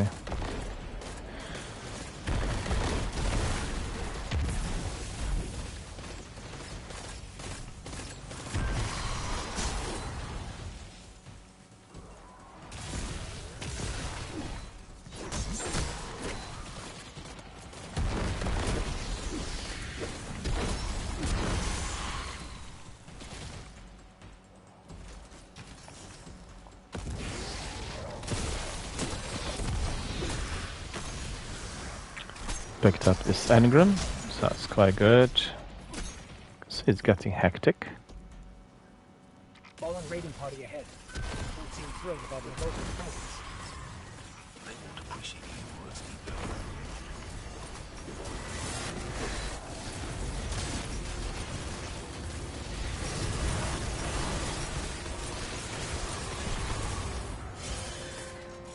Ah, these witches need to be destroyed ASAP.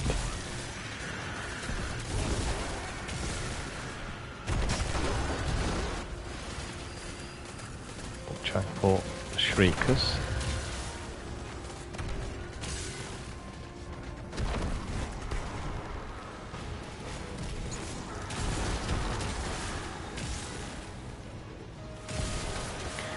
Yeah, my Super's recharging slowly, so that's not particularly good. I need to see as to why that is.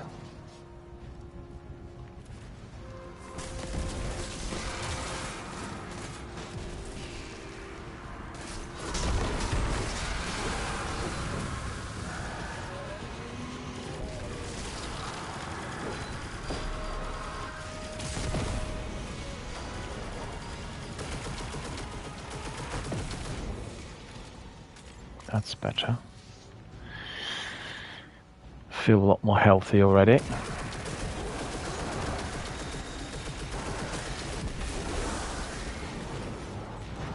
This is what you call really very good orchestrated teamwork, right?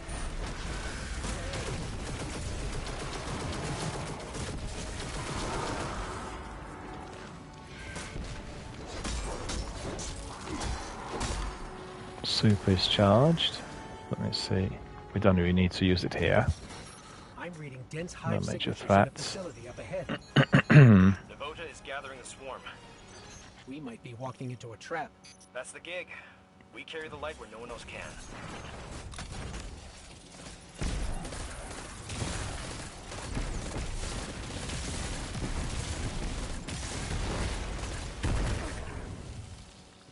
That's pretty.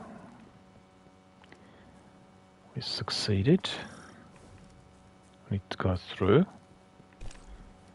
Okay.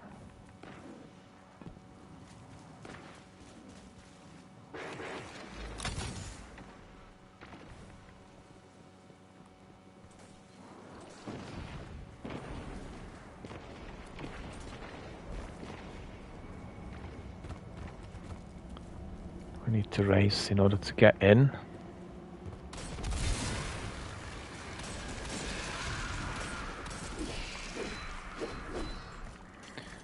Well, this chap is definitely snatching my ads.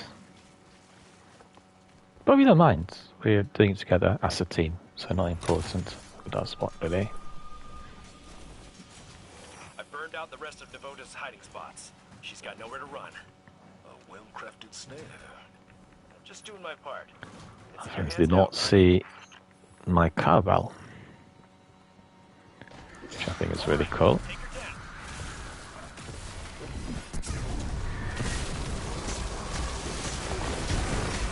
This is Omnigul, really? If you remember Omnigul.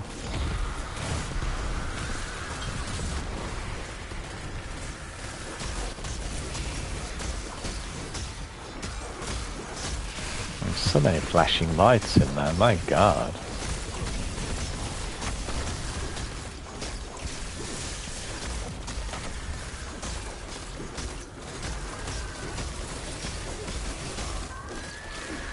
Finally, gone.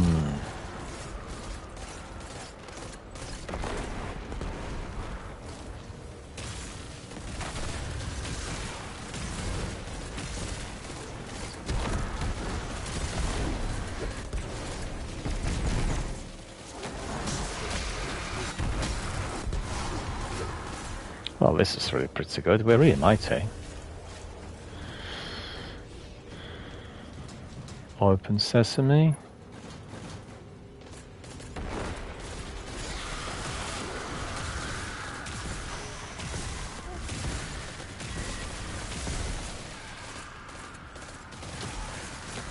Ah, this is ridiculous.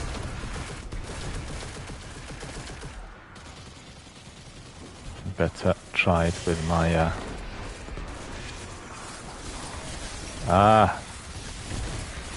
the wretched gas. Keep forgetting.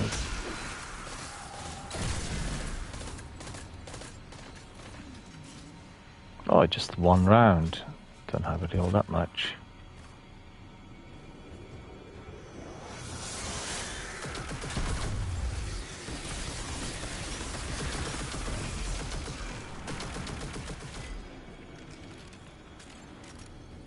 So what's our heavy? Try that one.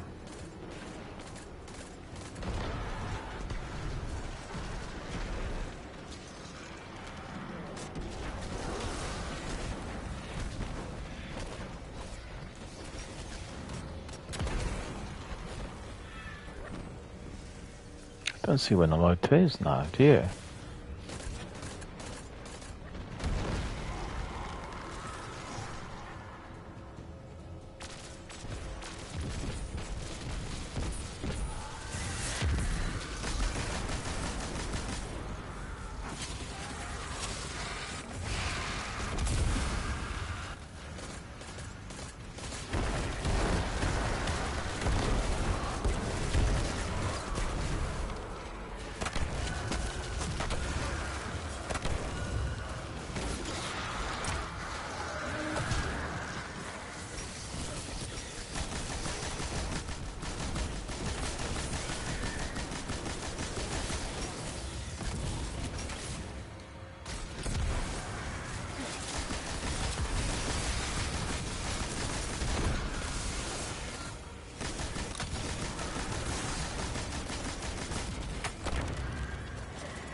And that's it.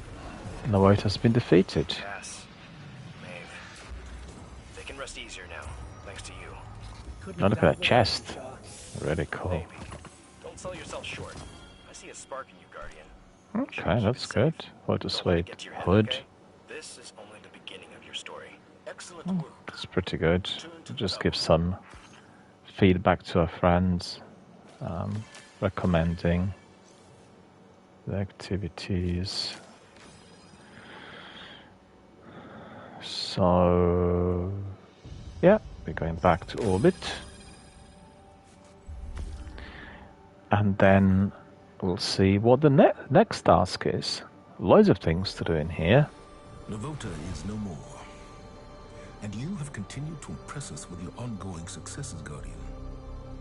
With help from Guardians like you, we have come to a greater understanding of the truth. The darkness is not what we first assumed. Like the light, it is a powerful tool of paracausal energy. Despite my earlier misgivings, we have learned how to harness it to help humanity. Just as our enemies have found ways to wield the light against us. What we once thought was the darkness, the vile entity responsible for our great collapse, is now known to us as the Witness. For the first time in hundreds of years, the Traveler left the last city to directly confront it in Earth's orbit. And the Vanguard needs you now more than ever. Come see me for some important assignments, Guardian.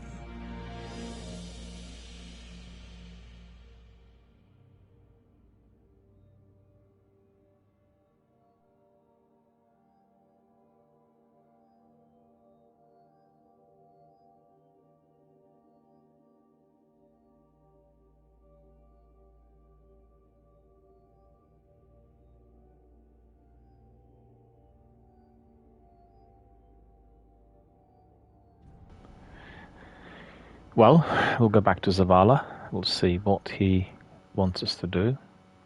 I've not seen a cutscene either before, so it's been really quite educational. And it really makes us really... The harmony in the tower can lead to unity in the Warlock orders.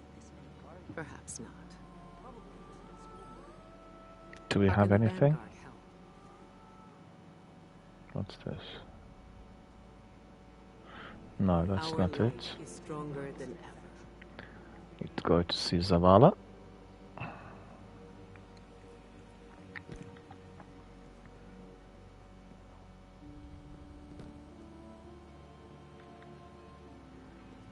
So beautifully designed, you know, so many corners out here that can always be explored. Really cool stuff.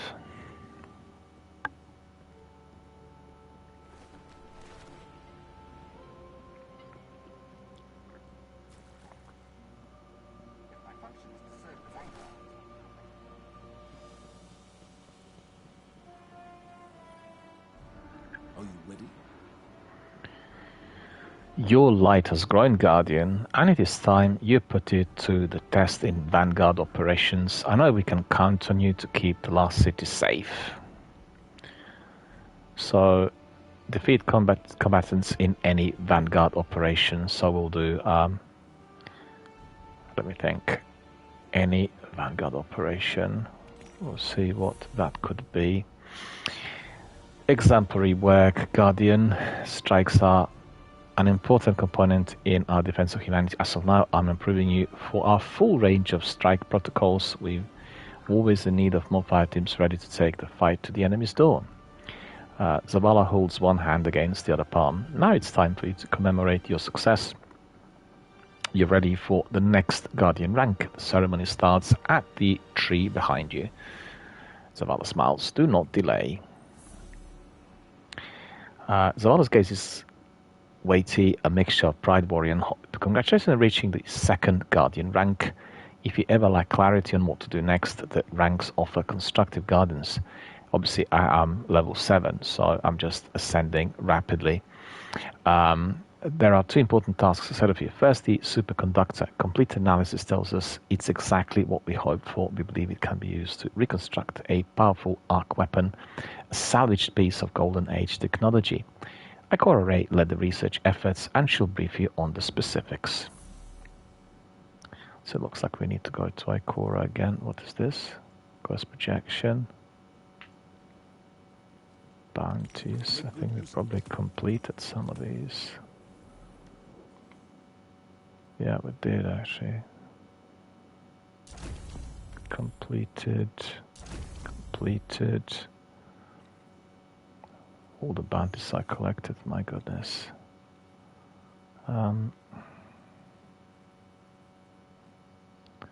We need to have a look and see what needs to be done. Stasis, finisher, pulse rifle, super.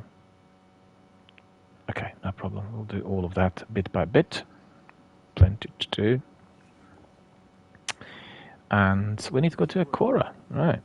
So she's just not too far from us. And that's Lord Shaxx as well. We've not talked to him at all. Always good to see another hero of the tower. Let me tell this Guardian, Lord Shaxx bellows, his horn helmet towering over you. Did the Cosmodrome sufficiently hone you? Are you prepared to face all the darkness you can muster?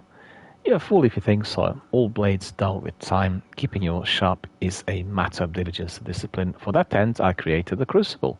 He gestures at an array of screens, streaming video footage of Guardians battling each other. Pit yourself against your fellow Lightbearers, and we'll see if you have your edge yet. Shaxx invites you to participate in Crucible matches against other Guardians and to complete the Crucible bounties he offers. So I'm not going to pick up any of these and leave that for the moment. Light Reforged, what was this? Just a minute. Need to see what that is going to be.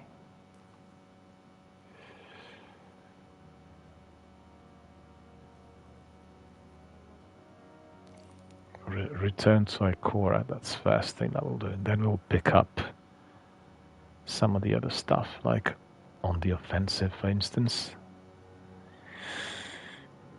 Do I have anything else there? No, I do not. And, right, we said we go to Ikora. Quite a bit of walking, right? Here. A transaction to make, Guardian? Yeah, one of those. That is High-Minded Complex. 86, 82. Get rid of that one. And then we have 86, 1750. Yeah, I'll just keep that one there. 82.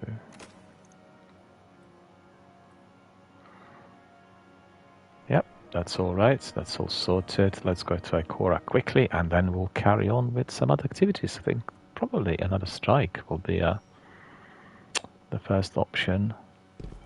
So we need to kind of level up a bit and complete the quest.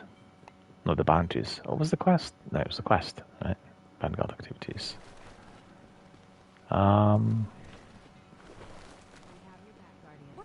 She is going to giving us. She's going to be giving us something exotic. So that's pretty good. There, your timing is fortuitous.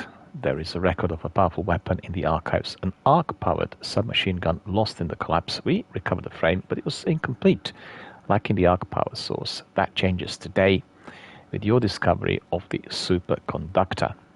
Ikora clasps her hands together as though slotting a key into a lock. Find Devrim K, our scout in the EDZ, which is European Dead Zone. He can direct you to the inoperable frame. One final consideration, she smiles grimly. You will need all the tools at your disposal to succeed in this task. The light has many possibilities for you to explore. Expand your mind, deepen your experience, and learn to harness the light in new ways. So this is our ornamental container. So it's a small box containing symbolic curios that represent the forms of light, arc, solar, and void, gifted by Korra as a reminder of your journey to master the light. Okay. So now we need to go and speak to Devrim. But before we do that, I want to double check something.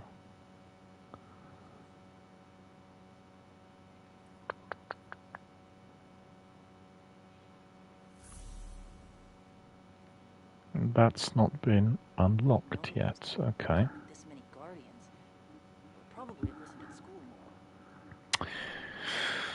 Well, that's also very interesting. It's a bit different to the way I remember it to be. Okay, we need to go to Devrim, and he is in European Dead Zone. So he... Oh, what's this? European Dead Zone. Yeah, play that, really. It's a bit of a tricky, exotic quest in there. That is him. That's Devrim. I'll just make sure that everybody can see him clearly. How's everybody today? You enjoying this walkthrough? So far it's been so good, and I'm excited about playing the game from the beginning and finding that it's changed tremendously. There have been several parts in there that I played today I've never witnessed before. And I remember doing Cosmodrome day one, and it was just a tiny little quest, which was even, I think, identical to what we had in the first mission of Destiny 1. So, very interesting to see that, and definitely very enjoyable.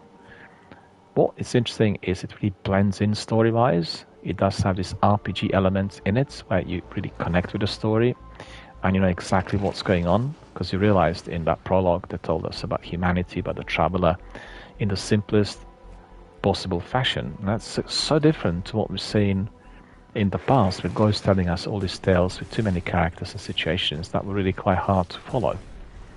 That's really interesting, and I really enjoyed it. Find it to be really good.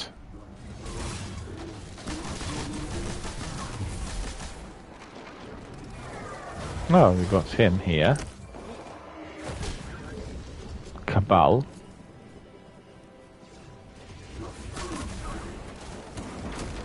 It's just a very powerful machine gun. And we will want to use our finishers, have some bounties.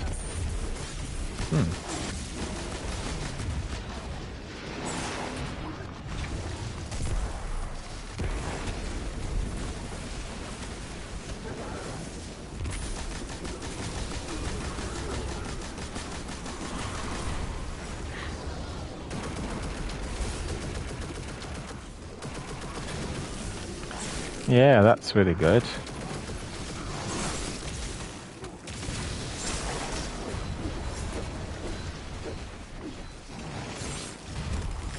Oh, this whole thing fell on me. Did you see this? That's so distressing. Honestly, a bit heavy on my head. All of these could be just got rid of by melee.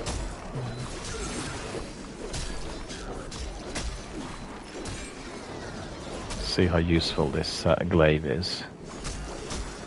Glaive was not present in Destiny 2 until a few seasons ago, and also a weapon that's craftable, can enhance it, can make it better, more powerful, more suited to your taste.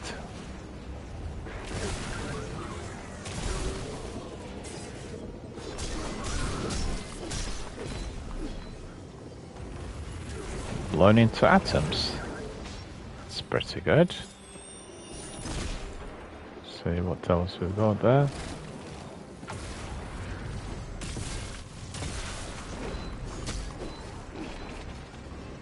Well, even Yellowby enemies are being whacked instantly, so... Where is that friend Devrim? He's up there, we'll go to him. Don't have to really talk to everyone in there. Ah, that's a shame. I got that one wrong.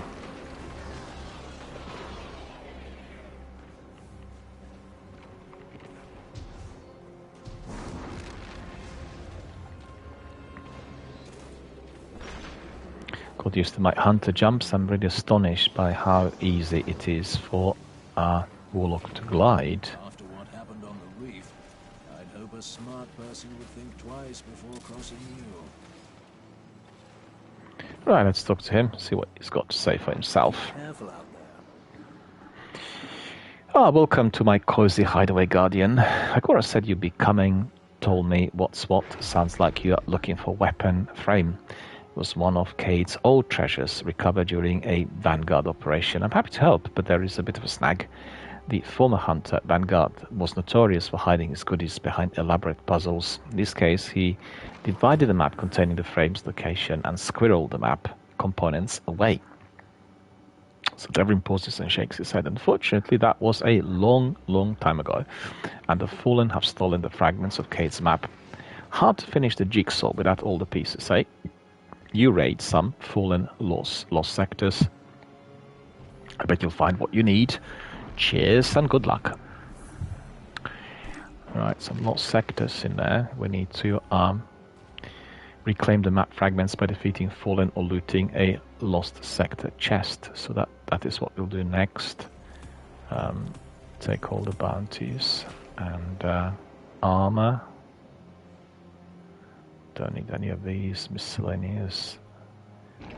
Let's see. Case command. Oh, quite pretty. And this one. Maybe this one too. This one we don't want.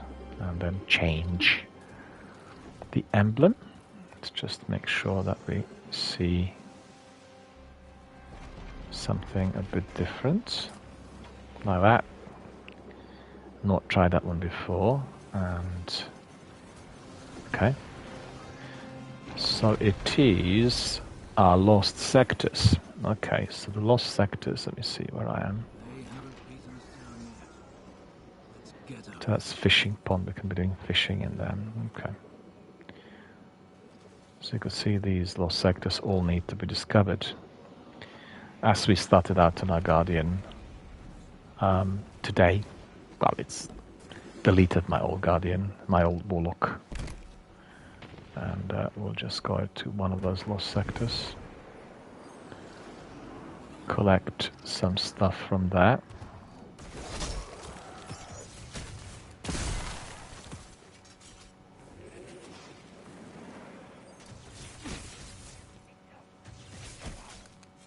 No, I don't think so. Incomplete map data, look at him. What's happening to him? Odd. I have to remember where the lost sectors are now. No, this is not the one. But we do have several nearby. Yeah, that's right. So we better have a good look.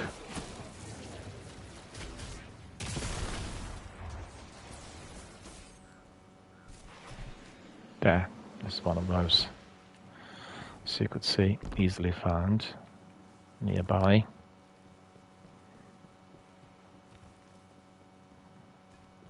Yeah, I remember doing this a little while back, so that's familiar compared to some of the other things we've seen. You find a lost sector. These are dangerous areas where powerful combatants guard chests or loot. Whenever you see this symbol out in the world, that means there is a lost sector entrance nearby. Yeah, that's correct. Look at this.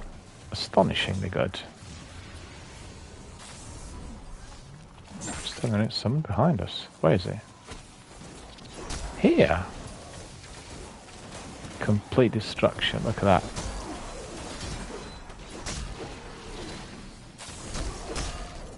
Loads of these. Loads of these.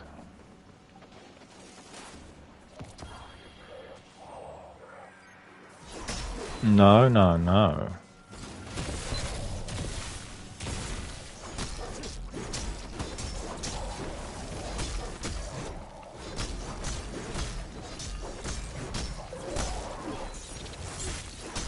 So we've got the cache code. Still need to eliminate those ads before we open the chest. Okay, where is he? 2 of them left here.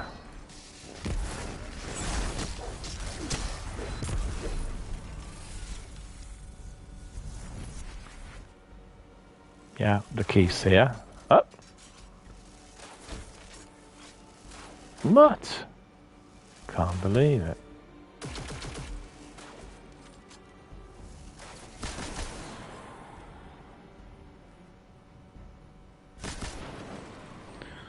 So that should resolve the problem, right?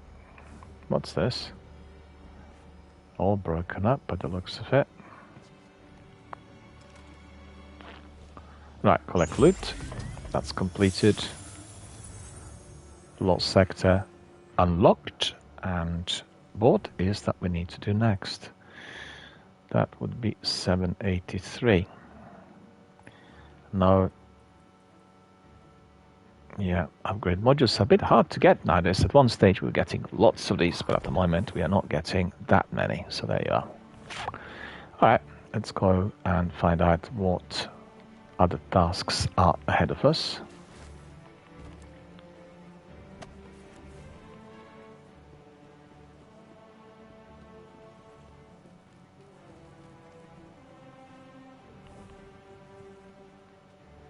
Got stuck in there. It's not really the right way. This is the right way.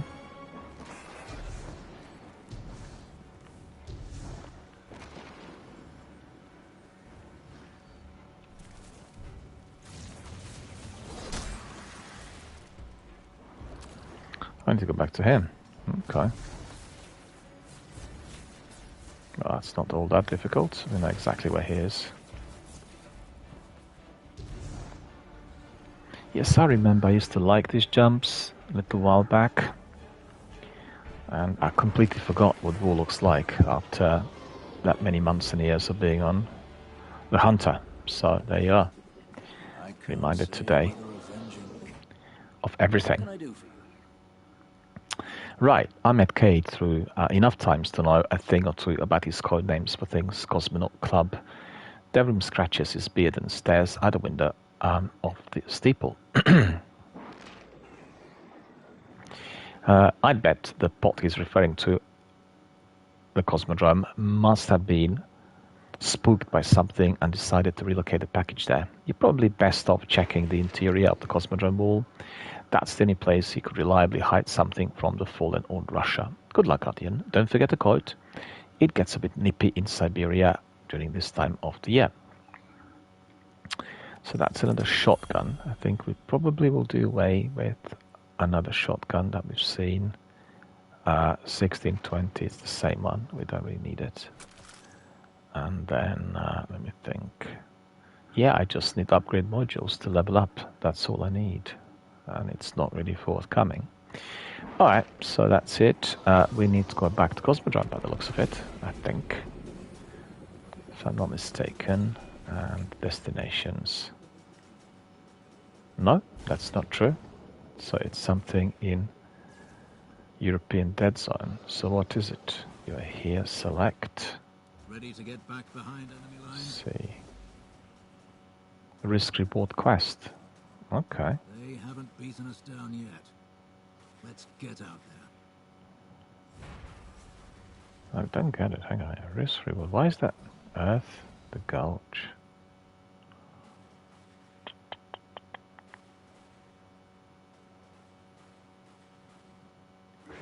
Not sure. Because really, at the end of the day, if you go to destinations, Cosmodrome is elsewhere. It's not the same map. So why is it popping up there? Not sure, but it's not important. We'll just simply go there and enjoy the quest, right? Risk reward is the title of the quest. Well, I'm not hungry, but I look forward to my swimming session, and that will commence immediately after we conclude our stream, and that will be in about 40 minutes. So still a bit more to do for today. loads of activities, lots of introductions, and plenty of community content. It's been a wonderful, wonderful Destiny day. Really happy by the way it went. And so happy to see this, as today is the first day of my proper return to our stream here, I mean to my channel and our usual Destiny streams, so it's really been very, very good. And also I just want to say to everyone, don't forget that I'm running a charitable fundraiser here on the channel, and I'm supporting a charity, a British-based charity called Mind, that is providing services for people with mental health issues.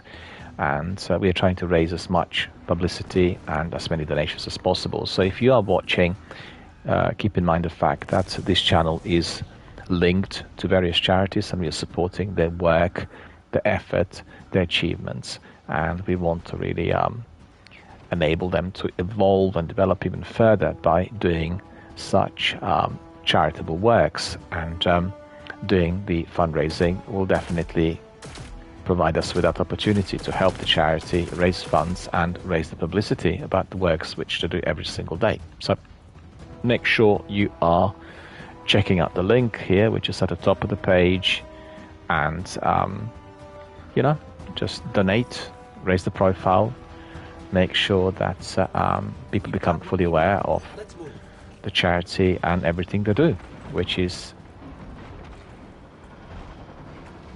they save people's lives, you know, every single day. And if you donate, if you become involved, you become an active participant in that very, very noble cause.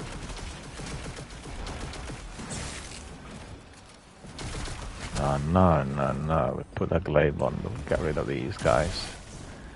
It's just too terrible.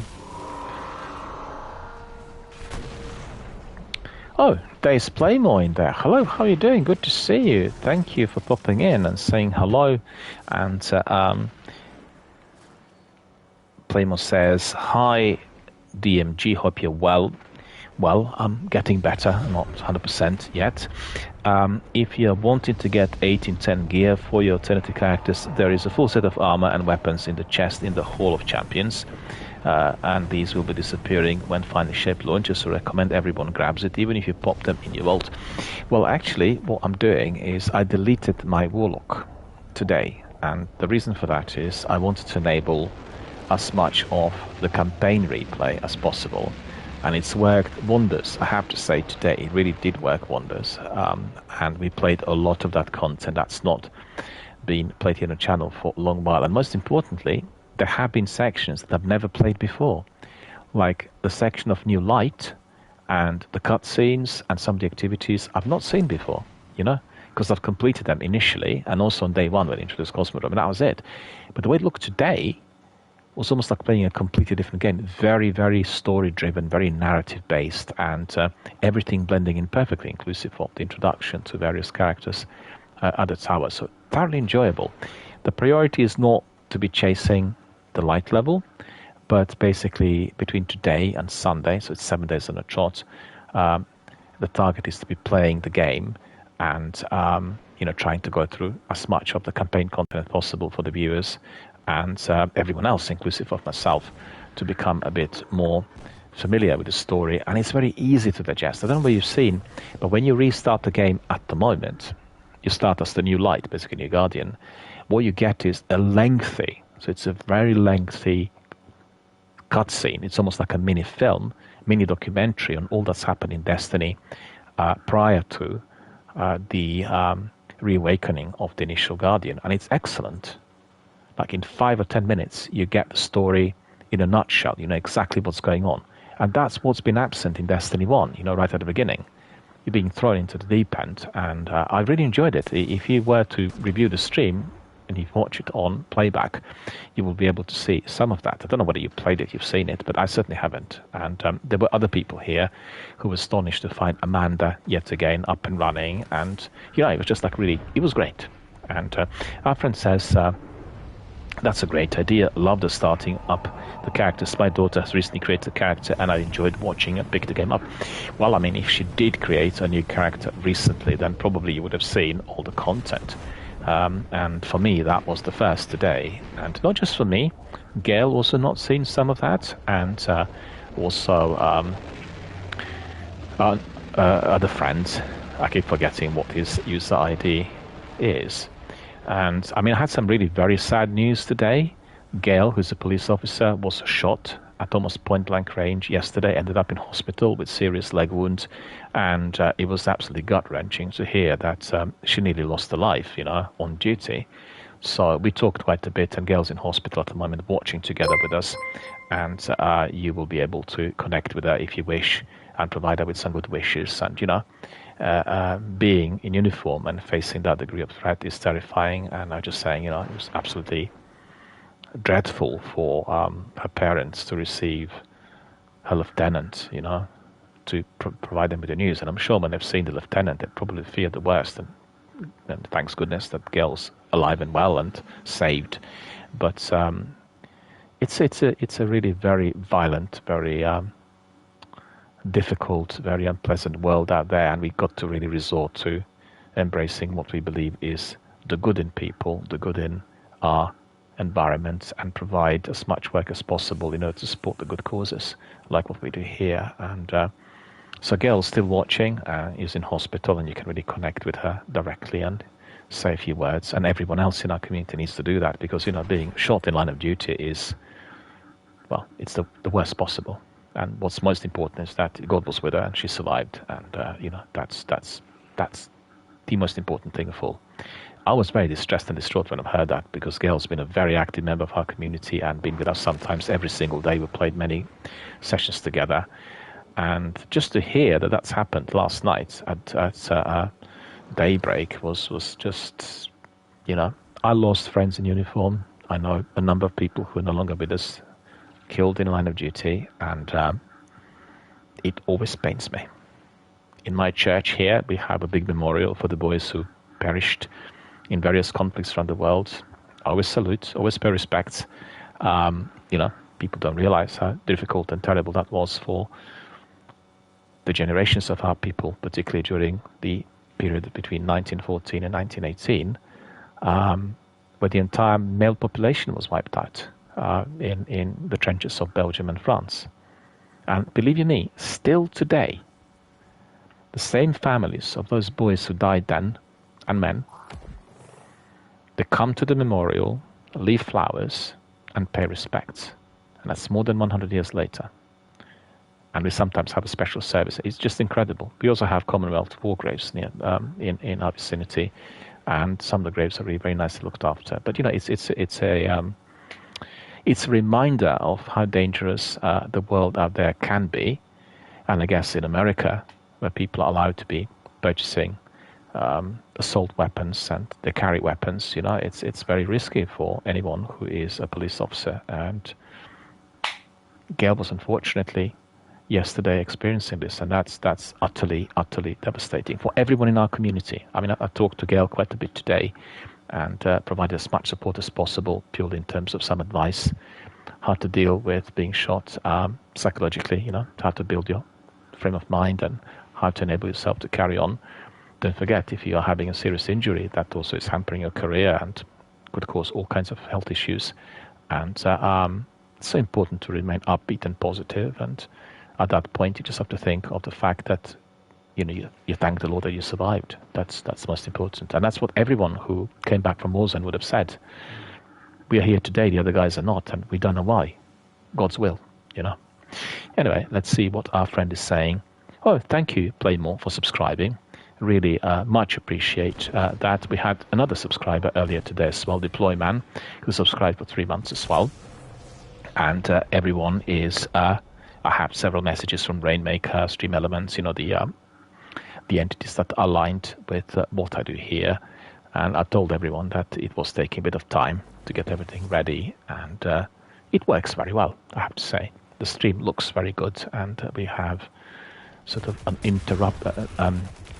uninterrupted type of activity, and the visuals are quite good compared to what we had in the past. And so, it's going up the ladder. It's still not perfect. I would prefer to have full fiber internet-wise, but still not able to access it. But the one I've got at the moment which is on 4G, is much better than before.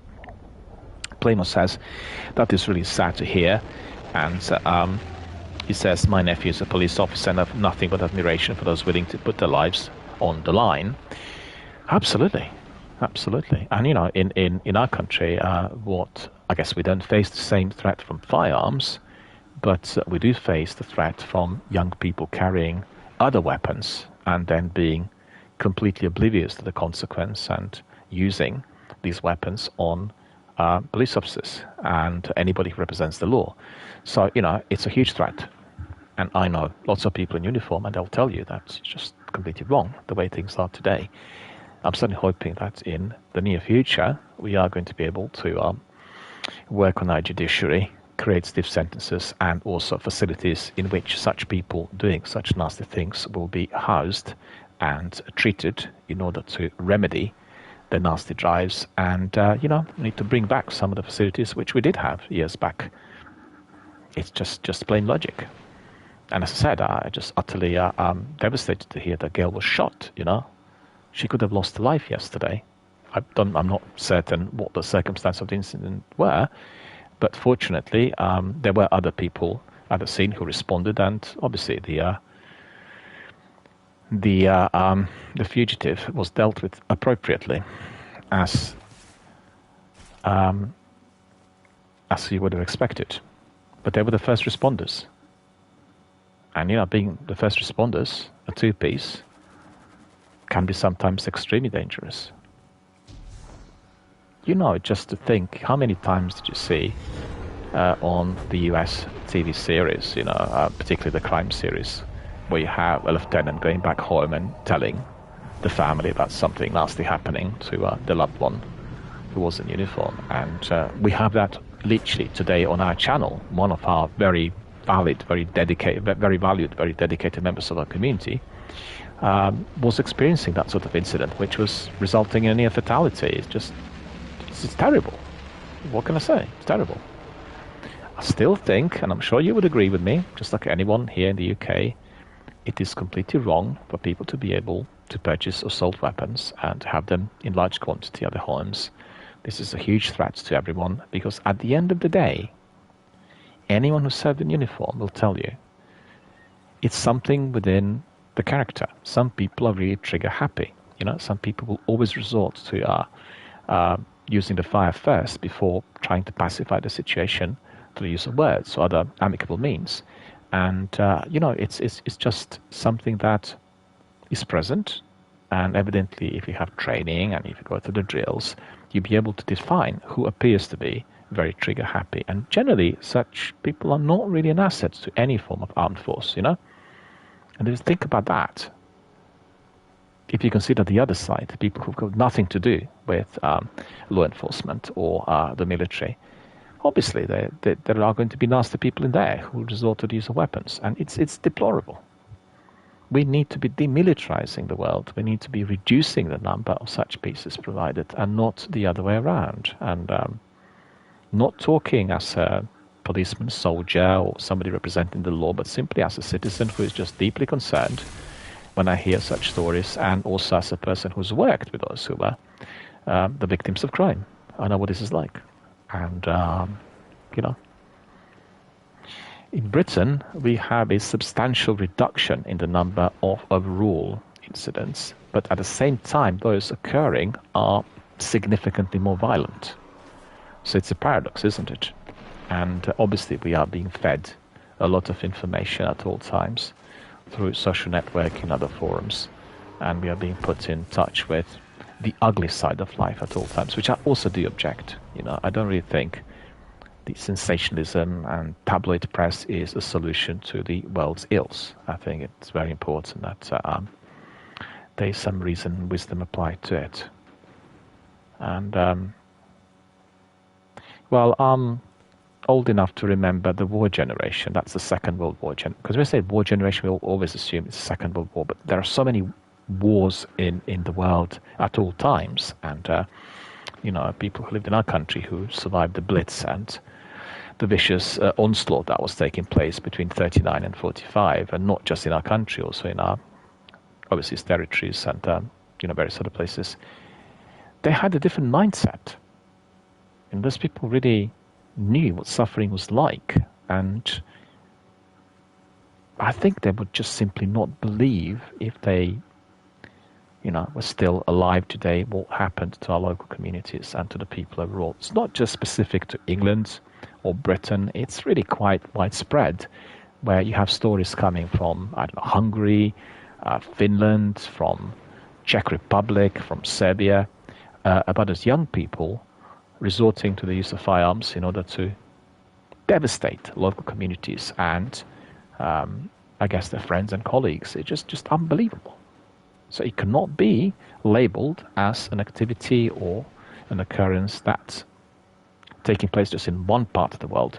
Frequently people say, oh, that's in America, it's like carrying weapons, everyone. And no, it's not quite like that. There's a different reason for that, and we need to really spend more time analyzing what the reason for that is and what we can do in order to prevent it from fomenting and ascending. That's the most important thing of all. Anyway, I digressed a bit, but it is certainly very painful for me to hear that we nearly lost one of our dear, very dedicated community members, and it's devastating. I did have some news during the pandemic where, again, a few of our community members were seriously ill, some due to COVID, some through other illnesses, and particularly one of our friends, Tonzak from Australia, who was very, very frequently present in here. You will remember him, Playmore. He would be here always for our Destiny 1 sessions. He suffered a serious relapse of his health and he had surgery.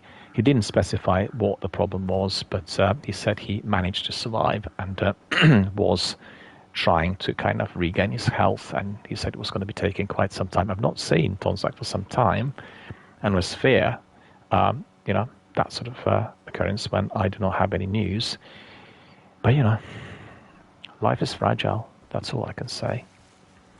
And we need to do our utmost best to protect it, for ourselves and for our loved ones and people who are close to us.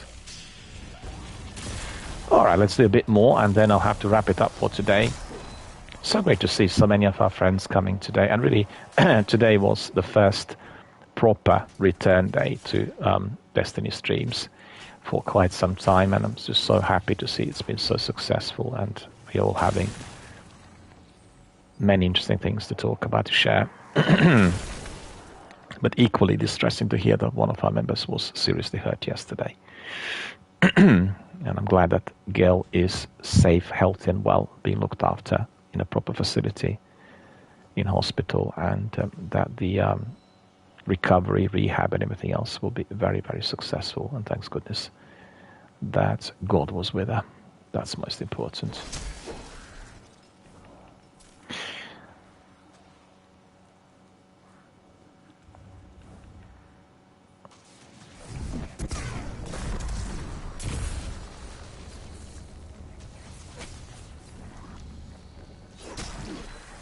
It's funny, I just feel that with this new structure that Destiny has, like for instance today I played it for 7-8 hours, and it just reminds me of what Captain Jack, other community member, used to say: I live in this world, and I really feel like I'm living in this world today. It's a Destiny world. I got to know the story, I know the reasons as to why we are here, what the Guardians are about, how the supers and kind of special powers work. All of that is so nicely, neatly laid before us, and it all works perfectly, and there are always these other activities blending in nicely. So it's coming to a really very, very perfect structure. And I think if Pathfinder and Prismatic subclass work well, we'll have a lot more fun in here, and probably more than ever before in Destiny. So the future should indeed look and feel very, very bright. See this? That's pretty good. That's my perks, or whatever they're called, fragments. Geodetic HSM. Well, we'll just keep what we have at the moment. So what do we need to do? We need to go here, interact.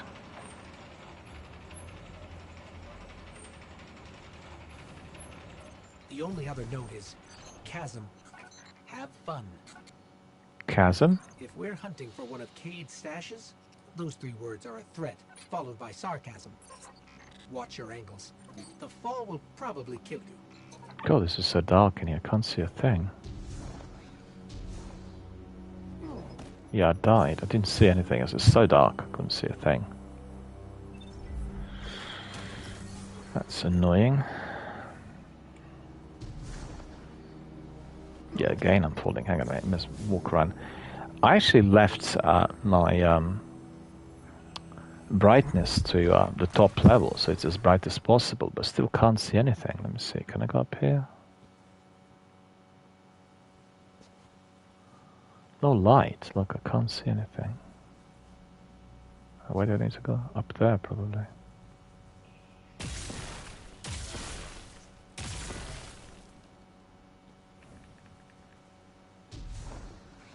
No, this is not going to work. But why is it so dark? Hang on a minute. Let me double check. But my settings had been altered, which I believe should have not been the case. Let me just quickly have a look. Entry. Video. Brightness. Yeah. My brightness is on 7, but I can't see anything in here. It's just completely pitch black. I have to apologize. I need to just nip out for a second. I'll be back in 30 seconds. Bear with me.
So the big question is, how do I illuminate this? I can't see a thing.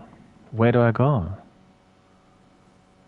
You know, it's just all dead dark. I can't make it brighter. I don't see at all where I need to go. I think, how do I make it brighter? So this is also death. Right in here, there's no through. Because I don't have those jumps, you know. Playmo says it's tricky Warlock jump. You need to float across the door to jump twice. Yeah, I don't have my double or triple jump. Let me see.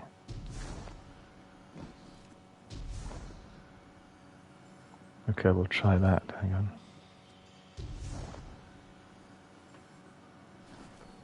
Yeah, it worked. It worked this time. But then the question is, where do we go next? Probably to this place. Oh, no, I'm going to fall into the abyss again. No. Ah, fell. Look, I'm dead. Fell back. Okay, at least I worked out the strategy, thanks to Playmore. Let me see. Where is it?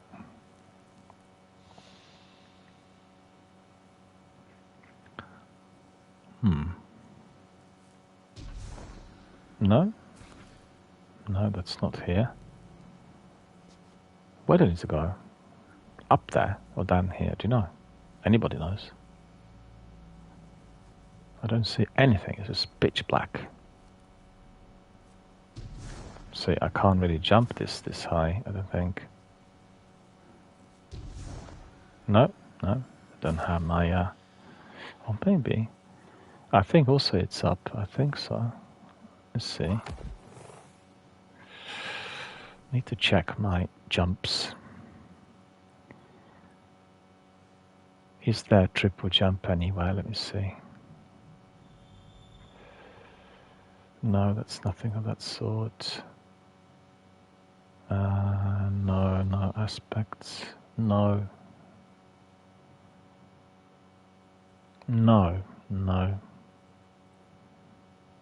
Let's see.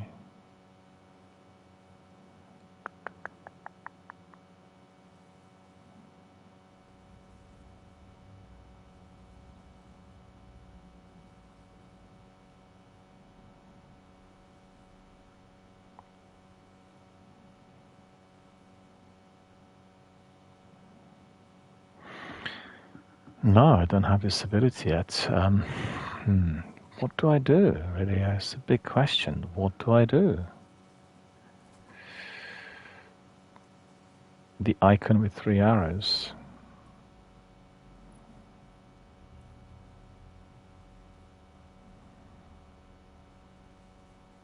No, that's...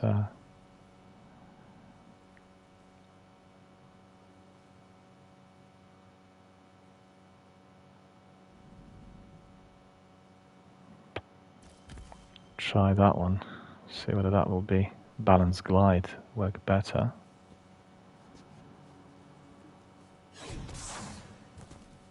No, that's not it. So that doesn't work. Then let me see the other one.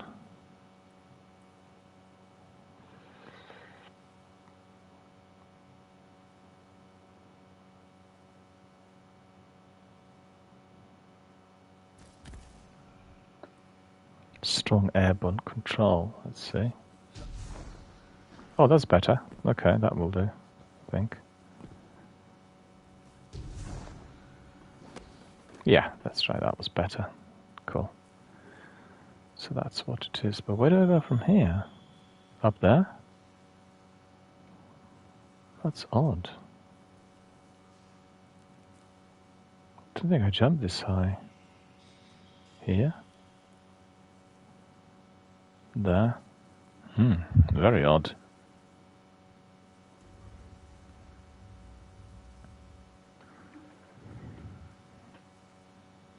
Up there. Okay, let me try that. Hang on. Run, race. No, I died there straight away. Oh, that's annoying. Just when I thought we were going to be able to have a nice, gentle... What's this? Yeah, but where do we go from here? See, that's really weird. It's up. Don't think we have to go there.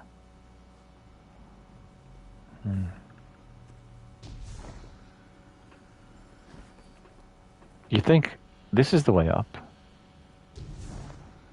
No, I don't think it is. Don't think it is. We'll see. I'll try. So let me see. Yeah, there. It was a bit better, wasn't it, this one? Okay, a bit tricky. You wonder whether this is like a tutorial to show you how to be using your jumps or something. I don't know.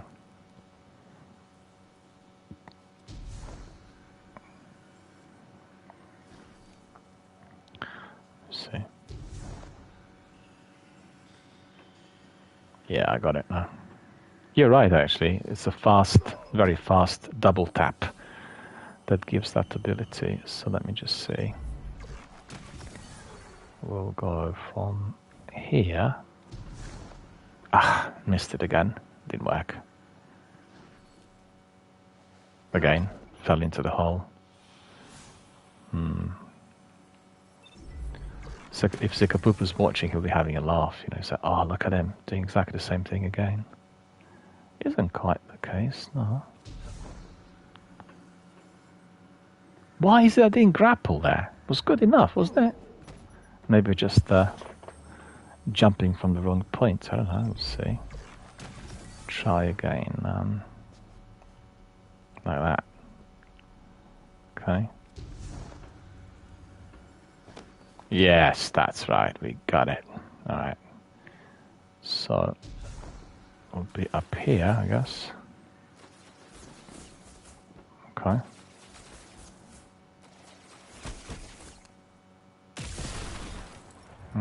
So we need to go there, right? Yeah, that's right. Oh, no, please. No, no, no, no, no, no. Slid in the pit again. That's ridiculous. Okay, we'll do that slowly but surely.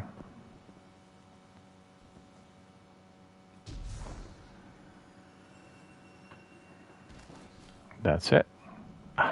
This is not the way in. This is not the way in.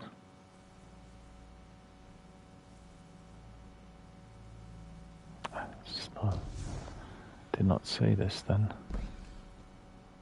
And then when? What? Where?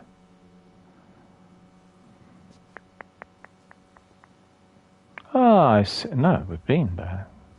Gone through there.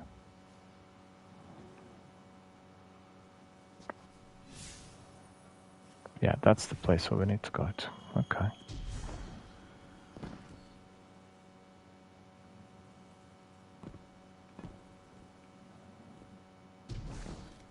Nah, I just completely lost it there. Went the wrong way. Oh well. Go further down. No, no, no, no. What is going on? This gliding is just annoying. Okay, so that is it. So we go up here. And then what? This platform there. Oh, that's too high up. I don't think I can go up there.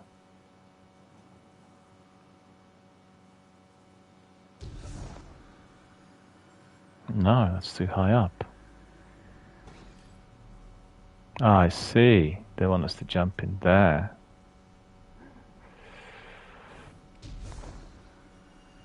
That's it.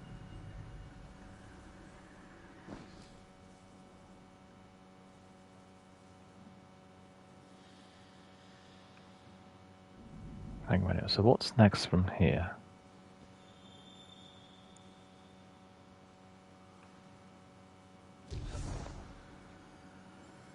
No way. No way.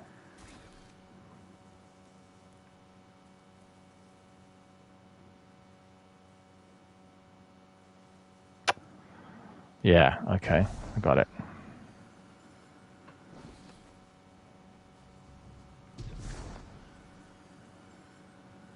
Cayde would have liked you. You have his explorer spirit, and you're not afraid to take risks. Careful now. Okay, so we pick this up, and then what?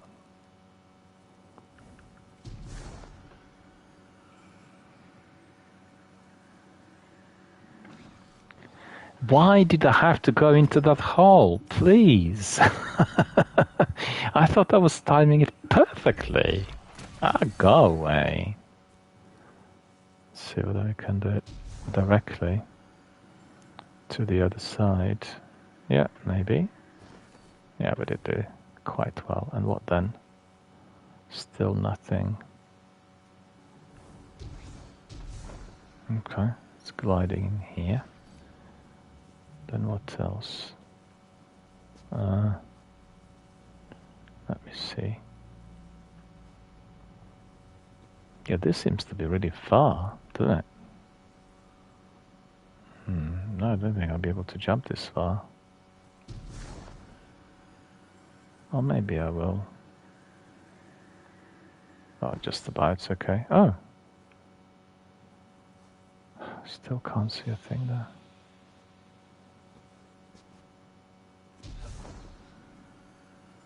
No.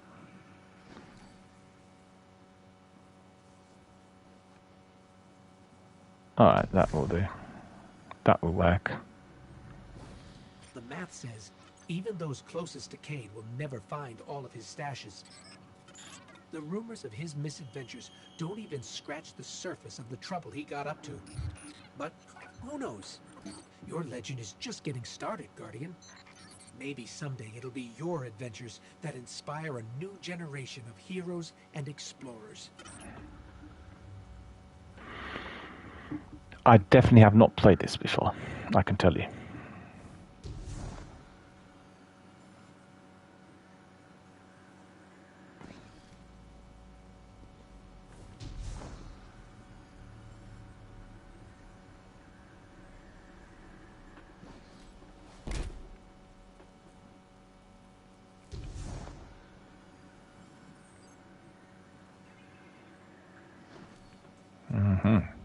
Okay.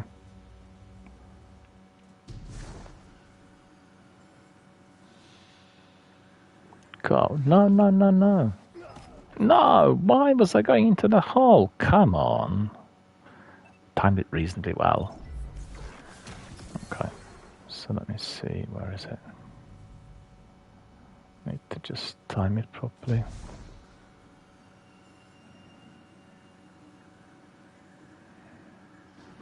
Oh, yet again, Barnstaff. Alright. But this one's tricky, I think. You can either jump higher up or you need to slide and glide. That's probably the idea behind it. We'll see. No, that didn't work. Should have been on the initial jump.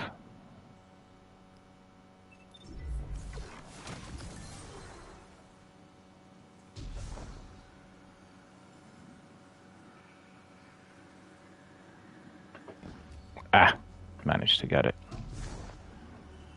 Okay, I think we're nearly there.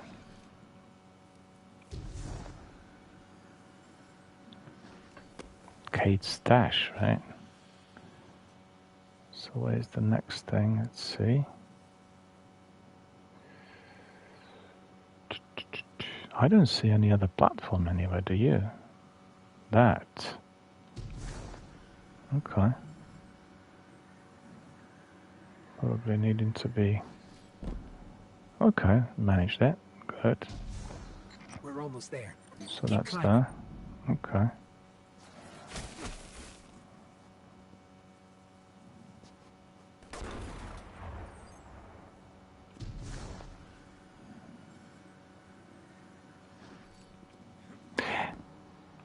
Nearly fell into the hole. Keep climbing.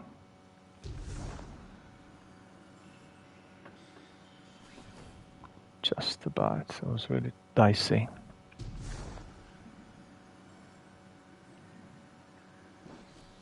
Okay, managed it. Oh.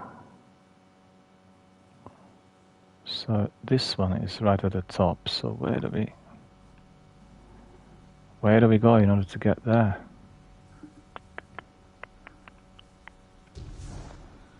No, this is not going to work. I'll be here. Oh, okay. That's it. Yeah, that will work. Finally, look at this. Banshee was right. His funny chicken-loving friend left us a present. I've definitely not played that before. I don't know where this would have come from, but I definitely didn't play this before. So this is what we were to be recovering. Recover arc conductors. And we'll take these conductors. Guess what? Our arsenal keeps growing. Scrana. The technology in your hands hasn't been seen in hundreds of years. Which is to say, watch where you point that thing. Playmore says, well done. Taken me years to get to grips with the Warlock jump. Well, to be honest with you, I've had serious problems initially when I started playing Destiny. That was about 6-7 years ago. I played Destiny on Warlock initially. And you remember in Destiny 1, towards the end of the game, there's this one campaign mission when you have to be catching up with different platforms that are disappearing. I died 150 times. At that point, I just couldn't do it. And the problem was with this glide, with this style of jumping, and Captain Jack and a few other people helped me. Eventually I completed it, but it was very tricky. And I have to say, even after many attempts and after playing the same campaign many times after that, still this glide was causing me problems, because I would just about time it right and then the platform would disappear. The problem in here was not as much the jump, but visibility. I couldn't see anything at all. And I have like state-of-the-art setup, the latest consoles, and Sony Bravia TV, so it's a very, very high-quality resolution. And just something I wanted to ask you, in fact, as you're here with us. Have you played Hellblade 2, Senua's Saga? Really curious, because I talked about the game the whole week, and I played it extensively, not finished it yet. I'm just curious, if you played it, what your thoughts on the game were. Because I'm quite astonished by the quality of the overall project and how they managed to make it so cinematic, so immersive, glitch-free, and at the same time it's immersive and terrifying, and you kind of want to go in to play, yet you're terrified of both what's happening in your environment, i.e. with these ghouls and enemies, and then on the other hand, with what's happening to you in your head with the voices. It's an astonishing achievement. Honestly, it's just really incredible. And Playmore says, no, I haven't played it yet. Well, when you do, bring me a message after you've gone through it, halfway or so. I'd be really, really curious to hear what your experience is, because I think our studio, our British studio in Cambridge, Ninja Theory, have produced something which is like genre-defining, generation-breaking. The way I see it is this game has the capacity to merge film as media together with video gaming on a level we've not seen before. So it is like an interactive film. You do not have, a lot of in-game mechanics. It's like a walking simulator with fighting sequences, and also with very, very strong emphasis on the audio direction and audio quality. But I think it opens up possibilities to which such films can be made. We need some new tech applied as well.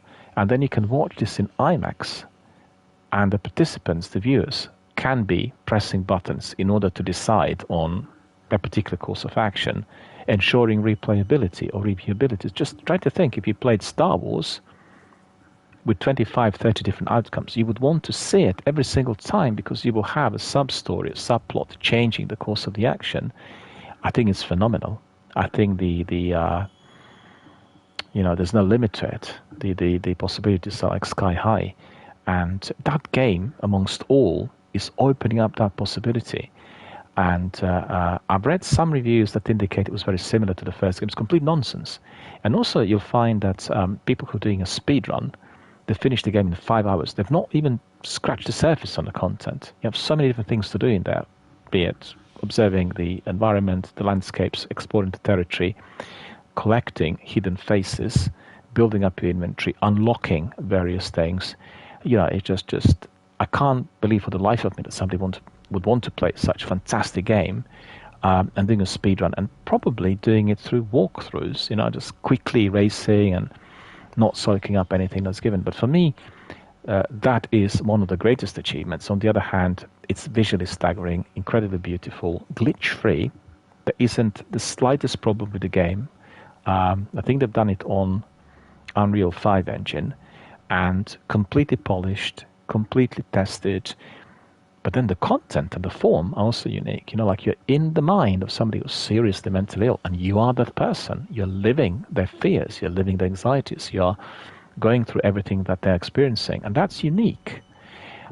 What's similar with The Last of Us is that they had escalated the brutality. So the first game was violent, it was nowhere near as brutal as this one, and also melee attacks and the kind of sword fights really elevate that blood and gore that was not present in the first game. And they explained that they wanted to present the danger of that quest for her survival, and the danger both ways within her mind as well as coming from the ghouls and the environments. And it's very interesting how the concept works, because both games, The Last of Us 2 and this one, the premise is on you experiencing the pain of the lead character, or the losses, as is the case in Naughty Dog's title. And then, so that experience of pain, what you do have is you identify with the character, you become that character, you feel what they feel, and you kind of fear for them, you weep for them, you don't want them to be hurt.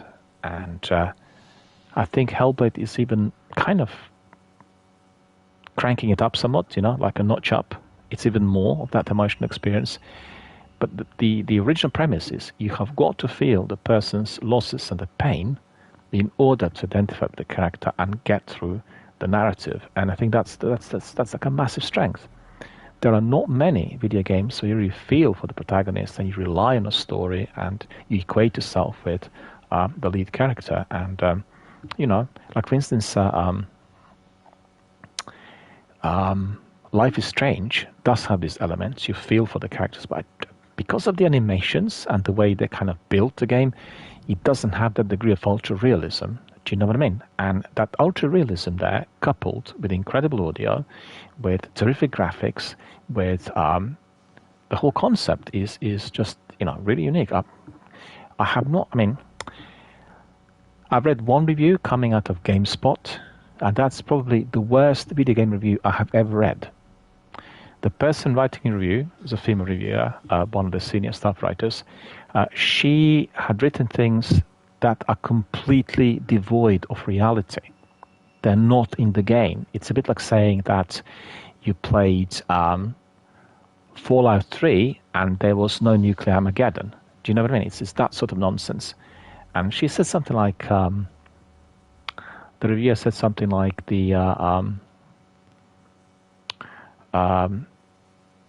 that mental illness was not portrayed well, very poor in-game mechanics, flimsy story, nothing to do, environment that's not particularly appealing. On those lines, which is complete nonsense. It's just divorced and devoid of any reality as far as the game is concerned. Everything which is the strength of the game, this person said, was not there.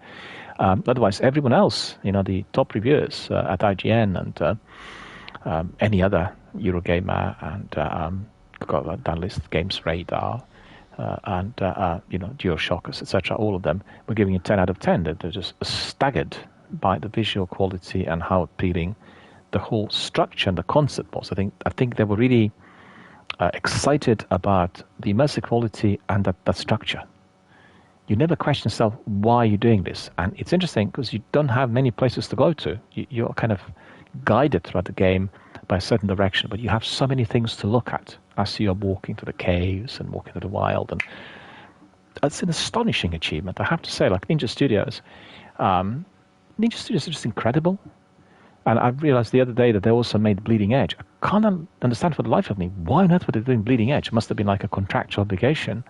Like Bleeding Edge is a multiplayer very similar to Overwatch, and a mixture of Overwatch and Borderlands. With sort of funny, quirky characters and lots of activities. And I remember playing beta, and then I remember playing it on release, and it didn't perform at all. It was like a million problems. It was really, really poor. And this goes back a few years, and the game was released after Hellblade, if I'm not mistaken. So I'm very, very surprised to see that they worked on the title. Whilst Hellblade is a completely different ballgame altogether. And anyway, let me just wrap up my stream. I need to complete this. And Playmore says, some reviews I read just simply baffles me. It's like playing a completely different game.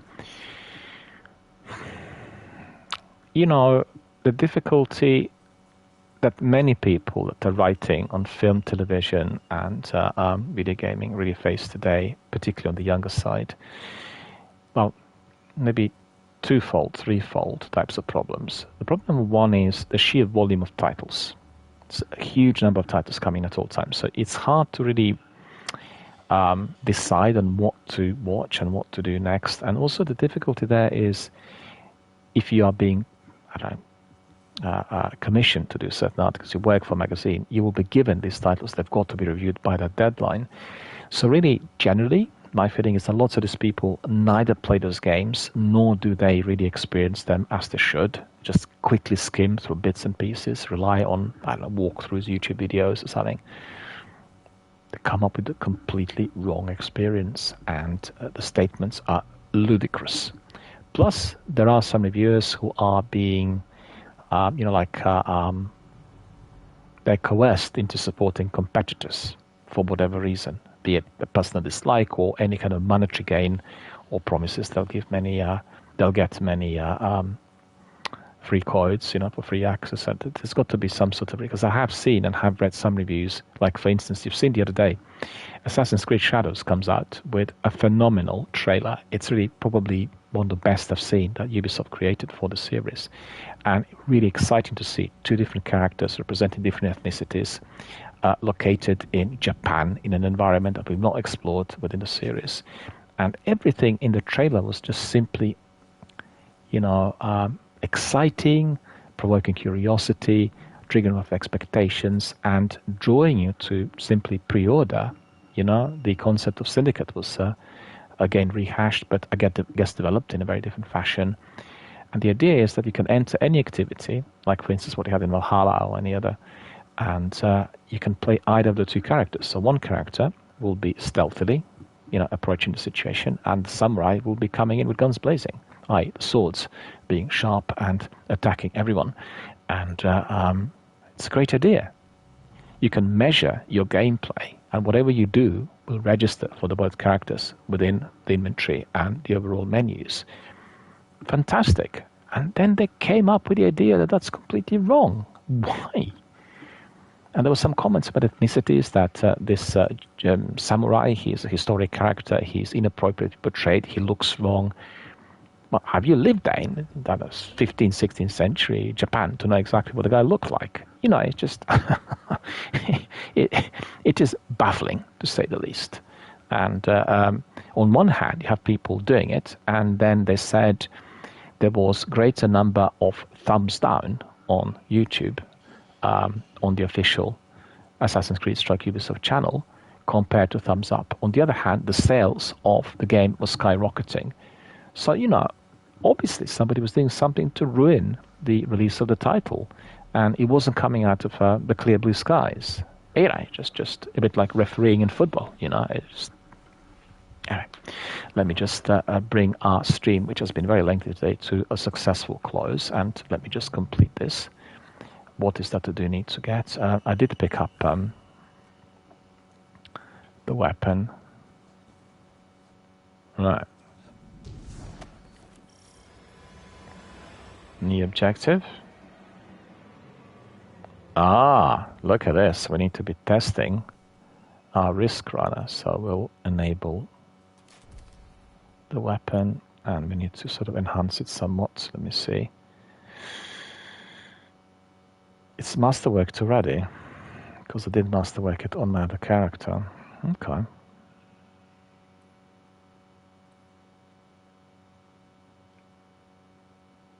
Okay. That's good. And now the question is, where do we go next? Do we go down below? I don't know. Probably.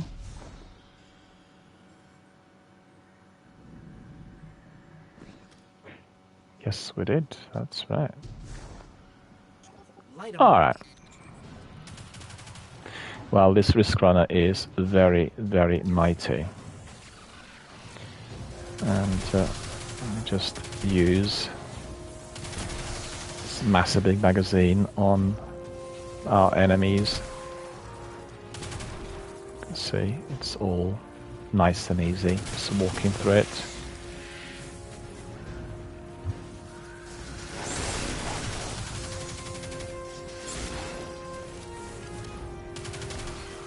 Yeah, I want to use my finishers as well for the bounties to be completed.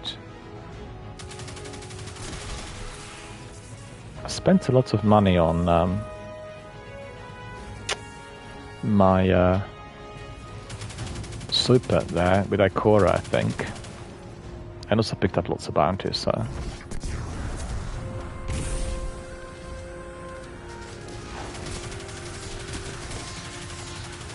Yeah, this is useful. Another one.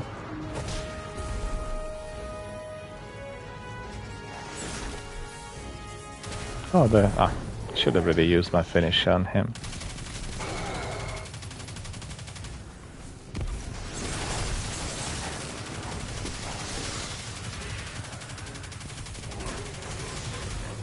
It's amazing, isn't it?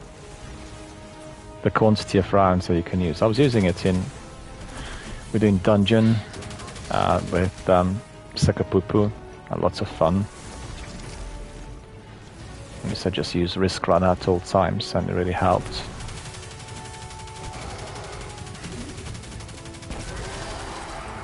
The only thing is its recoil. It's a massive big recoil.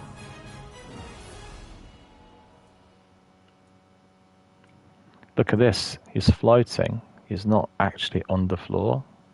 See that? That's funny, I've seen that with some enemies in the most recent season. Season of the Wish, I think it is, isn't it? What is it? Keep forgetting, hang on, let's see. Give us a second. Yeah, that's right. Alright, so we go back to Zavala and then we'll wrap it up for today. It's been a lengthy stream, but thoroughly enjoyable. Really loved it and thought it was so much fun going through the old missions and then me discovering there are lots of those I've not, well, lots of content I've not seen before. So it was both pleasant and exciting for me to engage with this, as well as to provide everyone who's new with a tutorial. In fact, I was learning myself, as you could see with this particular quest in which I was jumping and trying to see where I was going. Feeling a bit like a bat. Season 23, did we pick anything up? No. Open director, go to Zavala. He is at the tower. And then I am off to my swimming pool. So that's what I'll do next. A short break and then off swimming. That will be good fun. And then tomorrow we get back to this. We get back to all of our activities. Got 7 days of extensive Destiny stream. Just want to remind everyone that we are raising funds for the Mind charity, a British-based charity that helps people who are experiencing mental health problems. And so if you're watching, if you are a regular member, please make sure you donate. The Tiltify links are on my About page, also pinned here to the very top of the chat. And I'd like to ask everyone to just have a look at it. And you can also watch my stream through Tiltify links and then support the campaign either by donating, which will be greatly appreciated, or simply by sharing the news, indicating to your friends, relatives, colleagues, workmates that this charity is indeed around and is providing a very valuable service to those people who are less fortunate amongst us. Okay, so that's... oh, look at this. I really like the outfit. Absolutely awesome. Sakapupu told me that he was grinding for that little while back. I was not. A Spark of Hope, Risk Runner suits you, Guardian. I had planned to add it to the Tower's vault, but based on your performance, I think the only suitable place for it is in your hands. Weapons like these are the backbone of our arsenal, so as you continue your journey, you would be wise to seek out other remarkable assets. Only by combining our light with the most powerful armaments can we hope to succeed against the enemies of humanity. Remember that, Guardian. So that is Rogue Warlock. I don't think I've ever had this emblem before, actually. So we'll put this one on straight away. Let's go to emblems. Rogue Warlock.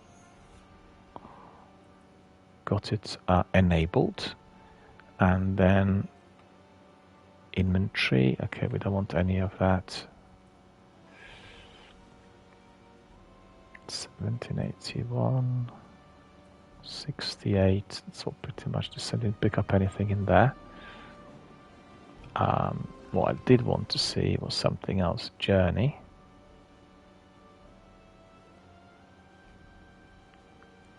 I did complete something. I've just been given the message, but I'm not sure what this was.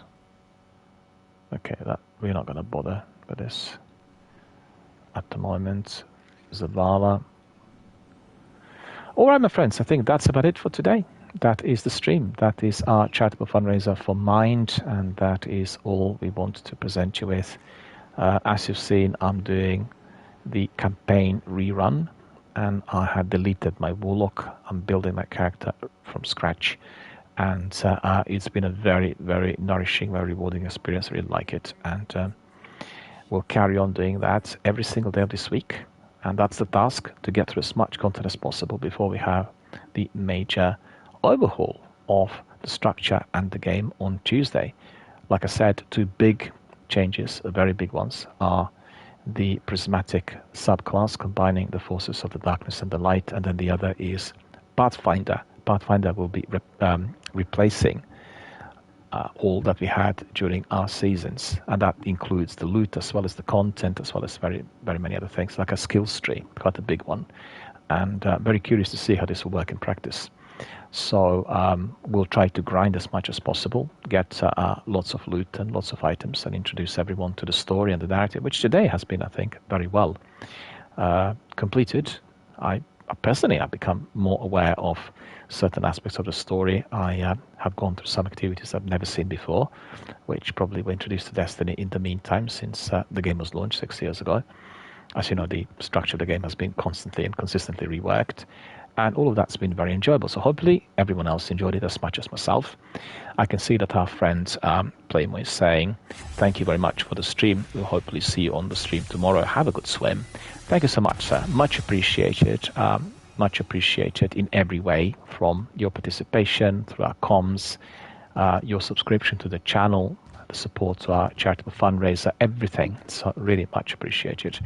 And it's been a good stream, a lengthy one, with quite a few old friends coming in. We had about 2 or 3 newbies who had equated themselves with what we do here, so we'll hopefully see them again. And, you know, it's been very, very good in every way, on every level. So, thank you everyone for watching. Thank you for supporting the channel. Thank you for being our dedicated community members. I will wish you all a very, very good night. I'm off swimming, and I shall see you all tomorrow. Also, don't forget to check out my news podcasts and my news bulletins, which are also featured on Twitch and YouTube channel. Previously, we've had them fully integrated here with the gameplay, but I'm providing them in separate sections. So have a look at that as well. Anyway, have a good night and take care.